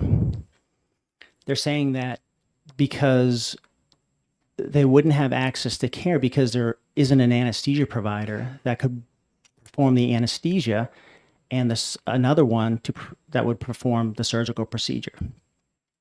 In most of the offices here in New Hampshire, a good portion of them, there are more than one oral surgeon in that office. Oral surgeons are highly trained professionals to provide anesthesia. That's not in question. Their education is not in question here at all. They are trained. They are highly trained. The question is, when you have an emergency, is it better to have a separate provider providing that anesthesia for that 8-year-old and under, or is it better to have one? That's the question you have to ask yourself. And the gold standard is what? The hospital, the surgery center. Why should it be any different going into a dental office? That gold standard is 2 separate providers. There's no reason that that child that falls off the swing set, falls off or gets the baseball bat to the face, cannot be sent to an oral surgeon's office that has 2 oral surgeons there. One can provide the anesthesia and one can provide the surgical procedure. Why doesn't this happen? Again, no one wants to talk about it but it might be financial, just like the reason that there's no Medicaid patients being taken care of, or there's a lack thereof, I should say. So there's no reason that these patients can't receive care. And you have to think about the degree of the emergency. I've worked with surgeons and in the operating room where everything's an emergency because they want to get their case in. Is this an emergency that has to be done right this moment? Or is this an emergency that can wait 2 hours or 4 hours? Because those cases could be done in the dental office. It's the ones that are emergent. So we have to define the definition of what's emergent and what isn't emergent. Those kids that are emergent should be going to the hospital. No doubt about it. Those that are less emergent could be seen later that day or maybe even the following day. There was a scenario that was laid out where the patient stayed in the hospital for 4 or 5 days. Why? Why wasn't that tooth taken out beforehand? The other thing is you're talking about access to care, about how they say there is no oral surgery covering in these hospitals. Why is that? Is it because the oral surgeons don't take call? So are we construing safety and access to care with the fact that it's an access to care issue because we're not seeing these vulnerable populations because of financial reasons? We need to weigh that into this decision making of this, of whether or not the Board of Dentistry has weighed the data, weighed the information, and tried to come up with the best, safest compromise for these children. I would say that safety trumps anything. Access to care can be addressed and fixed. But there is no access to care issue if people simply do a few extra things. Take call, see the Medicaid patients. You know, there was also a scenario where Chairman asked, is there any other place in medicine where deep sedation and general anesthesia is done by a single provider? Respectfully, no. That ER scenario you were given was probably moderate or minimal sedation, though the anesthetic medications could be used to deepen that anesthetic to create a deep sedation and general anesthesia. My background is 18 years working in an emergency room, providing care as an ER nurse, a charge nurse before I went to anesthesia school. And I wholeheartedly deny the fact that we gave deep sedation general anesthesia to fix a cut, to fix a broken finger. We gave moderate sedation, and if we needed to and the person needed, they went to the OR, or OR staff and anesthesia staff came down to do the actual deep sedation general anesthesia. That ER physician did not do that on their own. They also talked about their staff being highly trained, but they won't tell you what that training is that the oral surgeons assistants have. They say it's highly trained.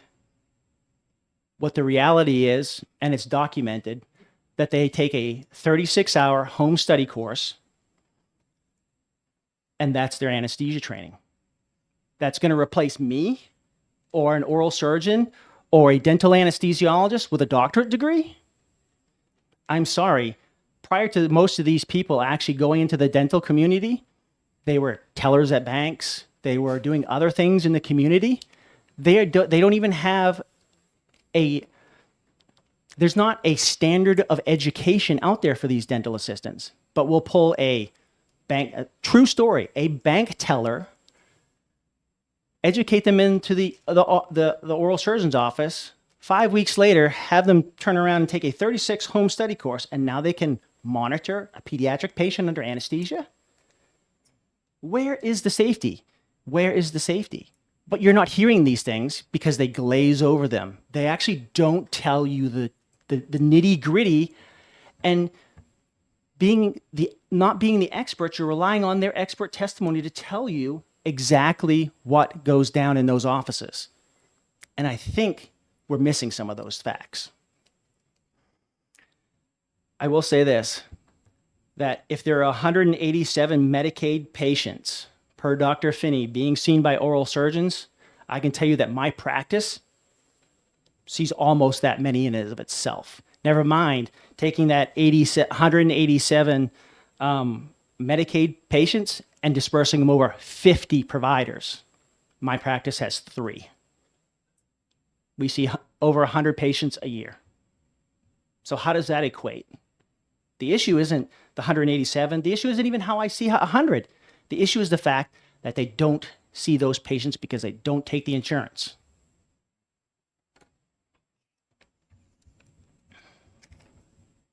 Now, a little bit off topic today, but there was a article in the paper recently that came across the wire.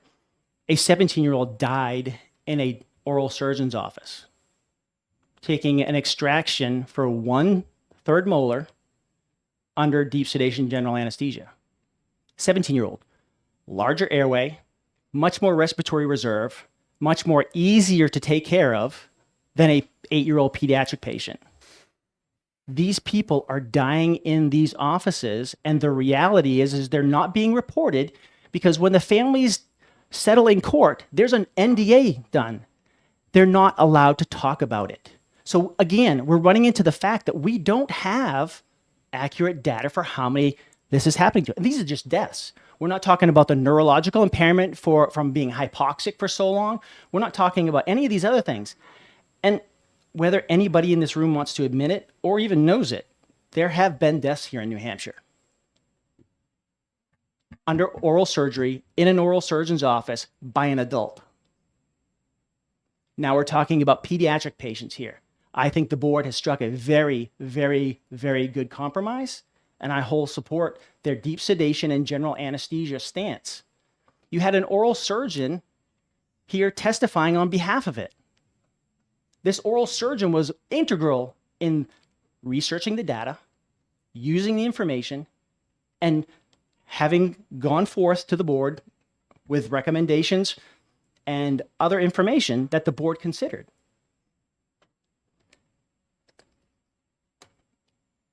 Closing is, the board of dentistry has weighed the access to care versus the cost. And I don't want to be the one sitting here that has a 6-year-old or an 8-year-old die in a dental office and we could have done something about it. Access to care will come. Safety, I don't want that on my conscience. I do anesthesia every day for pediatric patients throughout the week. I'm a separate provider. And I'm not saying everybody has to have a separate provider for moderate sedation or even minimal sedation. But when you do deep sedation and general anesthesia on a pediatric patient, there is no room for error. And their staff, 36-hour home study course, versus having 2 separate doctorally prepared providers in the room. The gold standard is the hospital. I don't know what else to say. I'll take any questions. Thank you for your time. One question. Senator Avard. Just getting back to the moderate sedation, do these new proposed rules affect the moderate sedation for 8 and under? Yes. Thank you. And thank you for bringing a viewpoint that wasn't expressed by as many other people. You did reference them and their specific benefits from the rules. I just would like to clarify, you're a nurse's anesthetist? Yes, I'm a CRNA. And so with that, then there would be more procedures that are required to be attended by people with the same licensure as you, correct? Could you clarify that so I can answer you very more specific? Because I think I might be misunderstanding you. You had made statements saying that there was a financial interest from people who did not want to add another provider to the treatment of these patients, and you are part of that group who would be required. So I just wanted to clarify. I'm not accusing you of bias. No, I I understand just now. want to highlight that there's multiple sides to an issue. Yes, and to answer your question, now I understand where you're going. So when someone is provided anesthesia in a dental office, there are 2 bills. There's an anesthesia bill and there's a surgical bill, right? So when one provider provides that service, they double dip. They get both, anesthesia and the surgical procedure. When I come in and provide the same anesthesia, I get the anesthesia fee, the dentist gets the surgical fee. For instance, Medicaid. I don't get paid any more than anybody else when I see that Medicaid patient in that dental office. No more for anesthesia than any oral surgeon would, any dental anesthesiologist would, or any physician anesthesiologist would. We get paid the same. The difference is both of those fees, the surgery and the anesthesia fee, is not going to one person. It would be going to two separate people. There is no additional cost. Let me underline that. No additional cost for that scenario, for that Medicaid patient. Thank you. I could say there's no reason to say anymore. I'm just, we're all set. It looks like there's no more questions for you. I'm going to let, it looks like you want to speak one more time real quick. I'm going to let her from Medicaid, because I think she has some, might answer some questions. Thank you for your time. Thank you.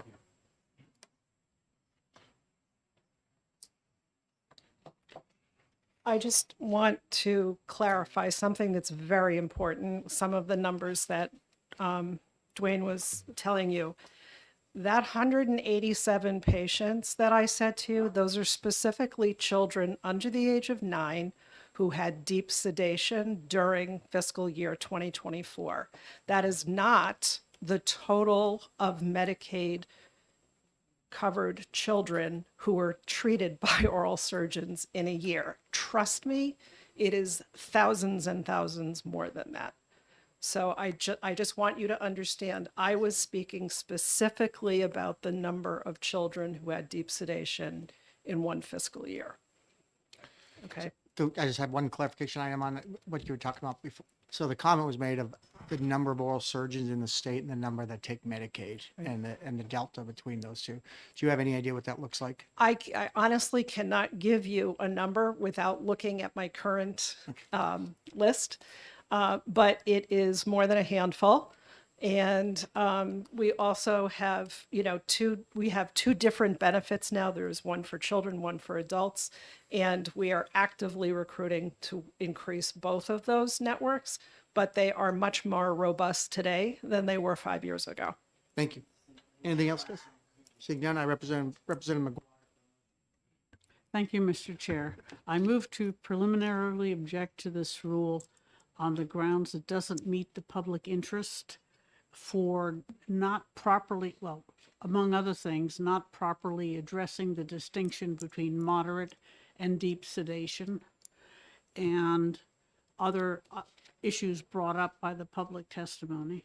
And also that it's missing an age limit in 20411, which is required by statute. Second.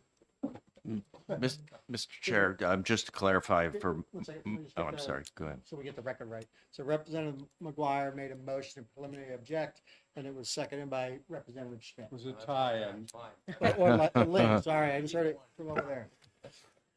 So, Mr. Chair, the preliminary objection, what happens from there? So the preliminary objection, I can have, actually, why don't we have staff answer that? Yeah. So preliminary objection, they'll go back to the agency and they'll That's have a chance to my understanding. to So we look at can- our objection and maybe redesign the rule. Right, so they'll come back to They'll us come with back the to us. revised rule. Thank you. 45 days. Yes, they have 45 days to respond, and then after that 45 days, JLCAR will have 50 days.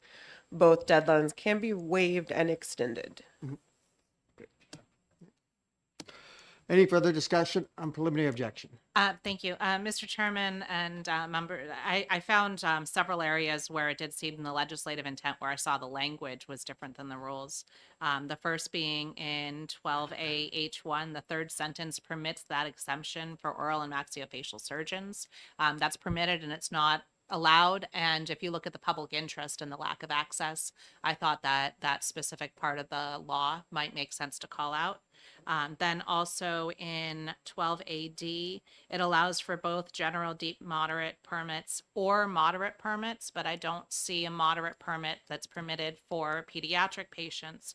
And when you combine that with the authority under 12AH, that provides for the additional requirements for children under 13 for general and deep sedation, it doesn't provide for that differentiation for moderate sedation for those pediatric patients. So I see that as a potential legislative intent that's conflicting with how the rules were drafted, since they don't allow a moderate permit for all ages. And then lastly, it was mentioned that in 12CC, it requires a permit for minimal sedation, and that's not in rules.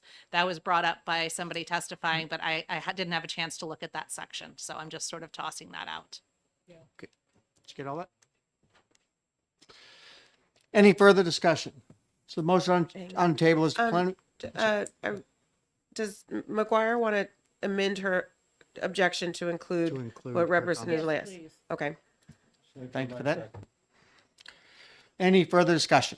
Seeing the motion is to preliminary object based on the guidelines that were outlined. All those in favor say aye. Aye. All those opposed, nay. The ayes have it, and there's a preliminary objection. The agency can come back and address those. And that finishes the Board of Dentistry. All right, so why don't we take like a 10-minute break, let people get up, stretch their legs, use the restroom, that kind of thing. We'll be back here at 1:10 based on that clock.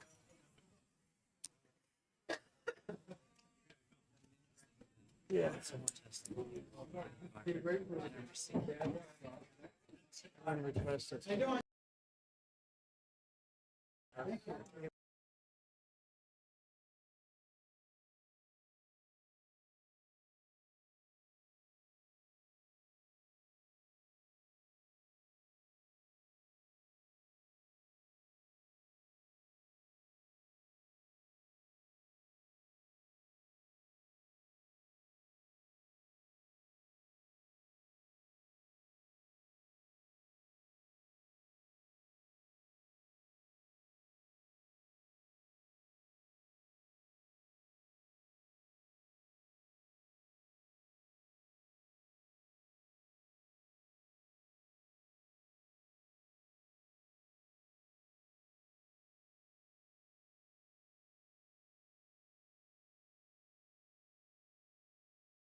You are not required because we've already had testimony twice.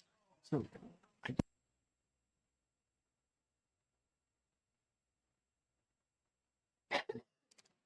Well, you could, if you want to, take. You don't want. All right, we're gonna get an open up, and come back to JLCAR, and I am, yeah, so I don't come back to order. We're gonna move on to objection responses, solid waste programs, landfill requirements, Rule OR 2474. And, we'll start with the staff, and then we'll go to the agency. If you guys want to come up, you can get ready. All right, so the objection response was returned from the agency and no changes were made to the rule text. I have no substantive comments on the rule text. The DES did try to address the reasons for objection, including the DES states that the rules are more protective than the current rules and that they responded to public comment and considered public comment. That's evidenced by their 26-page summary of comments and Exhibit 2 in the packet that has the spreadsheet of all comments. And they stated that there were no communications with stakeholders outside of the rulemaking process. And I think that eliminates the bases for objections that were raised. And so I have no more further comments. Great. Introduce yourself, guys. Good afternoon. I'm Assistant Commissioner Adam Crapo at the Department of Environmental Services, and I have here with me Mike Wimsat with the Waste Management Division. So I'll just give a quick intro and then I'll hand it over to Mike. But you know, we received a preliminary objection the last time we were at JLCAR. We feel that we have responded to the reasons for the objection. There were 3 reasons. You know, and we believe that these rules are much more protective than the current existing rules. And beyond that, you know, we believe that we also provided plenty of opportunity for public comment through the process. I would argue we went above and beyond the required process for public comment when creating rules and doing rulemaking under 541A. And so I think those 2 points really encapsulate many of the reasons that went into doing a preliminary objection. So I'll hand it over to Mike to kind of go into more detail.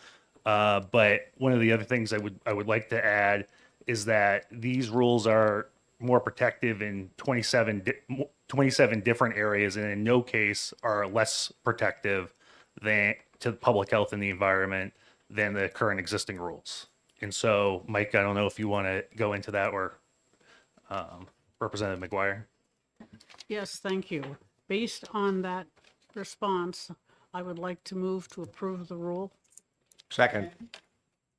Okay. And I speak on It's that? been moved by Representative McGuire and seconded by Senator Avard. And you may speak to your motion. Thank you, Mr. Chair. I want to approve the rule, which is more protective than the 10-plus-year-old rules we have currently in effect, because we need to settle it and go with this improved level of protection. They are not perfect, but most of the issues we have heard from, and we've had voluminous public testimony, appear to be based more on the policy for landfills than on the specifics of the rules. And I know there are more than 3 bills coming in this year that address the policy of landfills.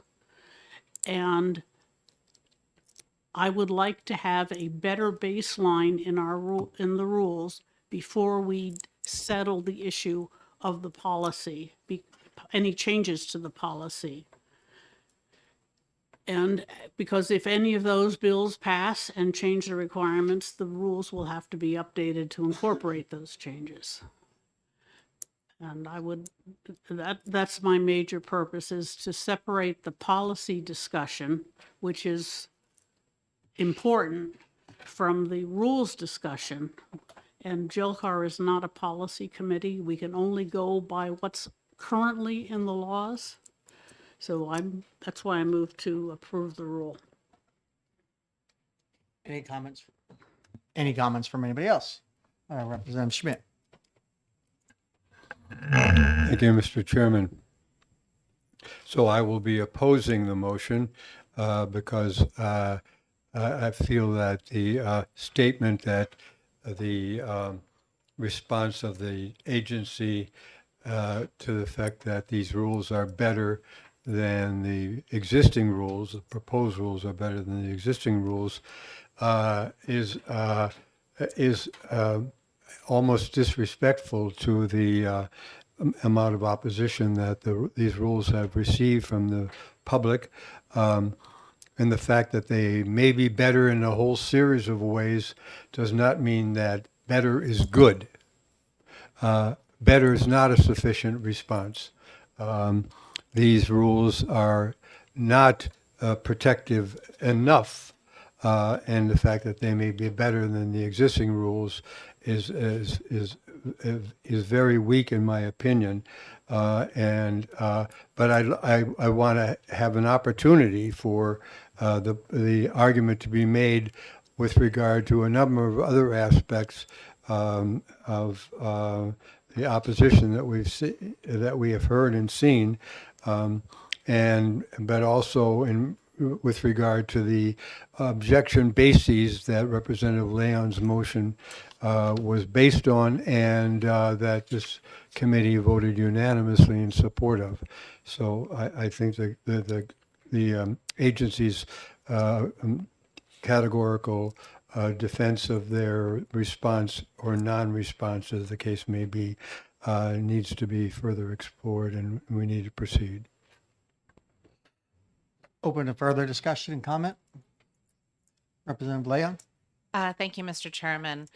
Looking at this, it's a challenging situation to be in because I don't think that the rules that are in there are protective as they should be. But I've been trying to look and see where this doesn't meet what the statutory guidelines are. I'm trying to see where there is something that is a role for JLCAR to say this, because if we look to the public benefit, we look to a lot of those issues about what environmental policies should be are settled in the legislature and policy committees. And I'm really looking forward to the discussion on it because I think people are becoming a lot more educated on this issue. And as much as I would like to do something here, just because, I want to protect the water and the soil and whatnot, we also need to look at what the role is of JLCAR. And if we overstep things here, we're going to set out everything out of whack as well for every other rule that comes in front of us. So even though we may personally feel that we want to do something, we need to act in our role as JLCAR, not as an advocate and not trying to push policy in this committee. Further discussion. So I am going to make the same statement as Representative Leon, understanding this is not a policy committee.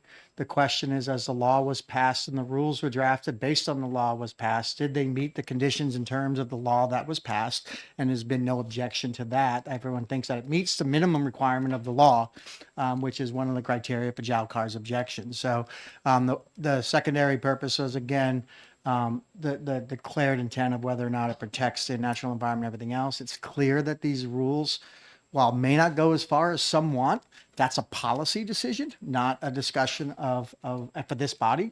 That's a discussion for the Agriculture Environment Committee and the Energy Environment Committee in the House and the Senate. So from the agency's response and from their objection response, it's clear that, again, there are multiple areas where these new rules are more restrictive than the current rules, which go further to protect our environment, protect our water, and protect everything else, protect the New Hampshire's beauty. And so, again, going beyond that is not, again, individual members here may think it doesn't go far enough, but that's what the purposes of bills are for, is for you to write a bill and you can push it further if you think they didn't go far enough. So with that, if there's no further comment, I'm going to move to a vote. And we'll do this by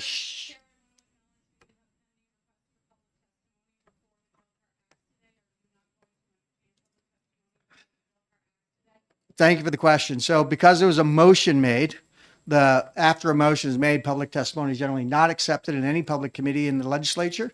It becomes a discussion on the motion in and of itself, is what happens amongst the members of the committee. So because the Representative McGuire chose to make a motion and it was seconded by Representative Avard, that ended discussion amongst a public body and the agency and moved strictly to a discussion amongst the legislature. All right, that being said, is there any further discussion? So we're going to do this by a show of hands. So it's been asked to have a roll call. We don't have a clerk, and so Doug, that usually falls to you. So do a roll call of the sitting members, and a reminder of the sitting members. We have all of the senators, and with Senator Avard being sat as an alternate, and then all of the House members are present.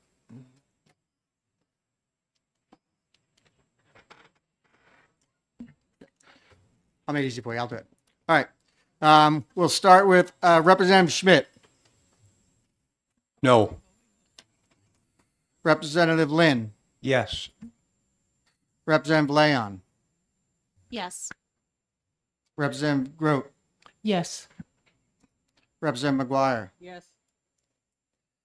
Senator Avard. Yes. Senator Ward. Yes. Senator Long. Yes. Senator Innes. Yes. And the chair votes yes. So the vote is 9-1 to approve the rules as presented. All right.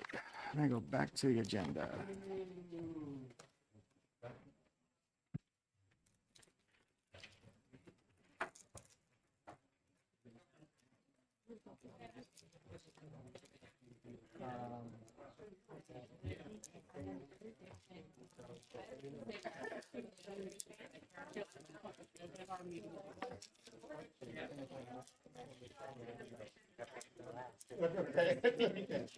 That's okay. All right. So next item of business is with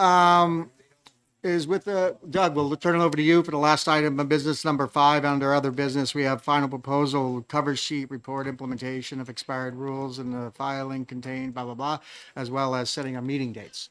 So. All right, I guess we'll just start right at the top. The first thing in front of you is the cover sheet for the final proposal. There was legislation last session that made changes to 541A that's going to require reports of implementation of expired rules. We're requesting that we add question 14 to our cover sheet so that if the form isn't required, the agency can just check NA, and if it is required, it's something we know to look at and review. We're still going to be doing that review, but it's just going to make it easier in the first instance for us. So does this require action and a vote? Correct. Okay. So I move we allow for the adoption of the final proposal cover sheet. Second. I'm sorry, who said second? I did. All right. Moved by Senator Lang, seconded by Representative Lynn. Is there any further discussion? Seeing none, all those in favor say aye. Aye. All are opposed, nay. The ayes have it. And it's done. The next up is our meeting dates. Meeting date. So there is one minor request. So this is a very interesting thing. It's a bizarre request, but the bar mid-year meeting is actually on Friday, February 21st. And in order for us to attend, we could not be at JLCAR that day. So we were simply going to ask if we could move that meeting to Thursday, February 20th. But I do understand it is the week before the recess, which is also a very busy week. So, but I thought we'd make the ask.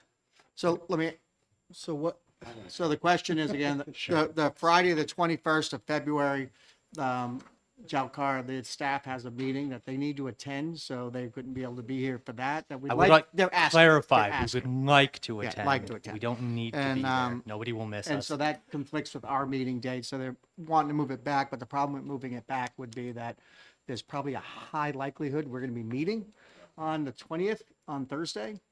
And so I'm open to other discussion or other ideas on that, if we have any. Representative McGuire? I'd like to say it's a very high probability the House at least will be meeting that Thursday. Right. you gentlemen may be, and the senators may be more flexible than we are, but we're going to be meeting the 20th. So I can't support that. We can try to make it a very abbreviated agenda. though.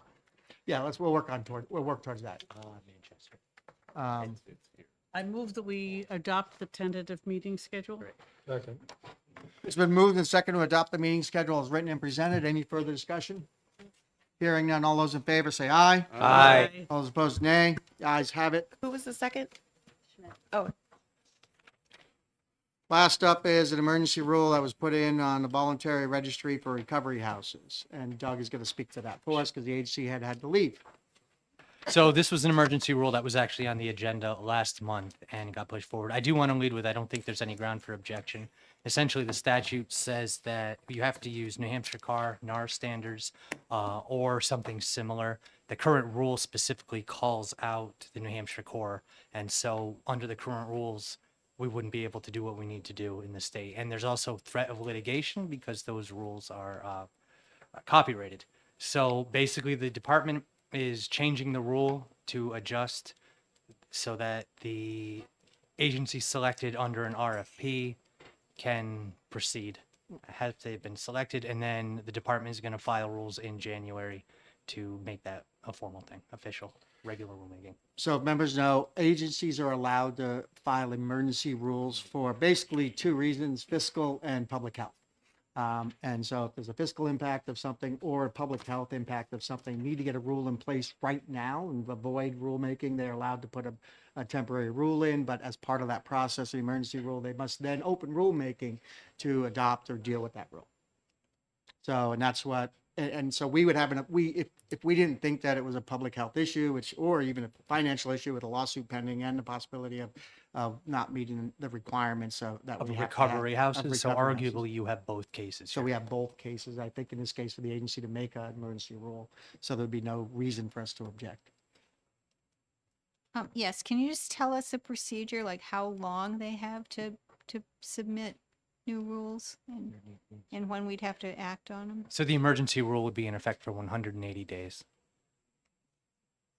And then if that were just set to expire, the regular rule would just take its place, but the department plans on enter regular rulemaking before that happens. The emergency rule cannot be renewed. Right. Anything else to come before the committee? I'd entertain a motion to adjourn. Seconded. A second. All those in favor say aye. Aye. Just pick any two senators. They all said yes to both. So. Great leadership.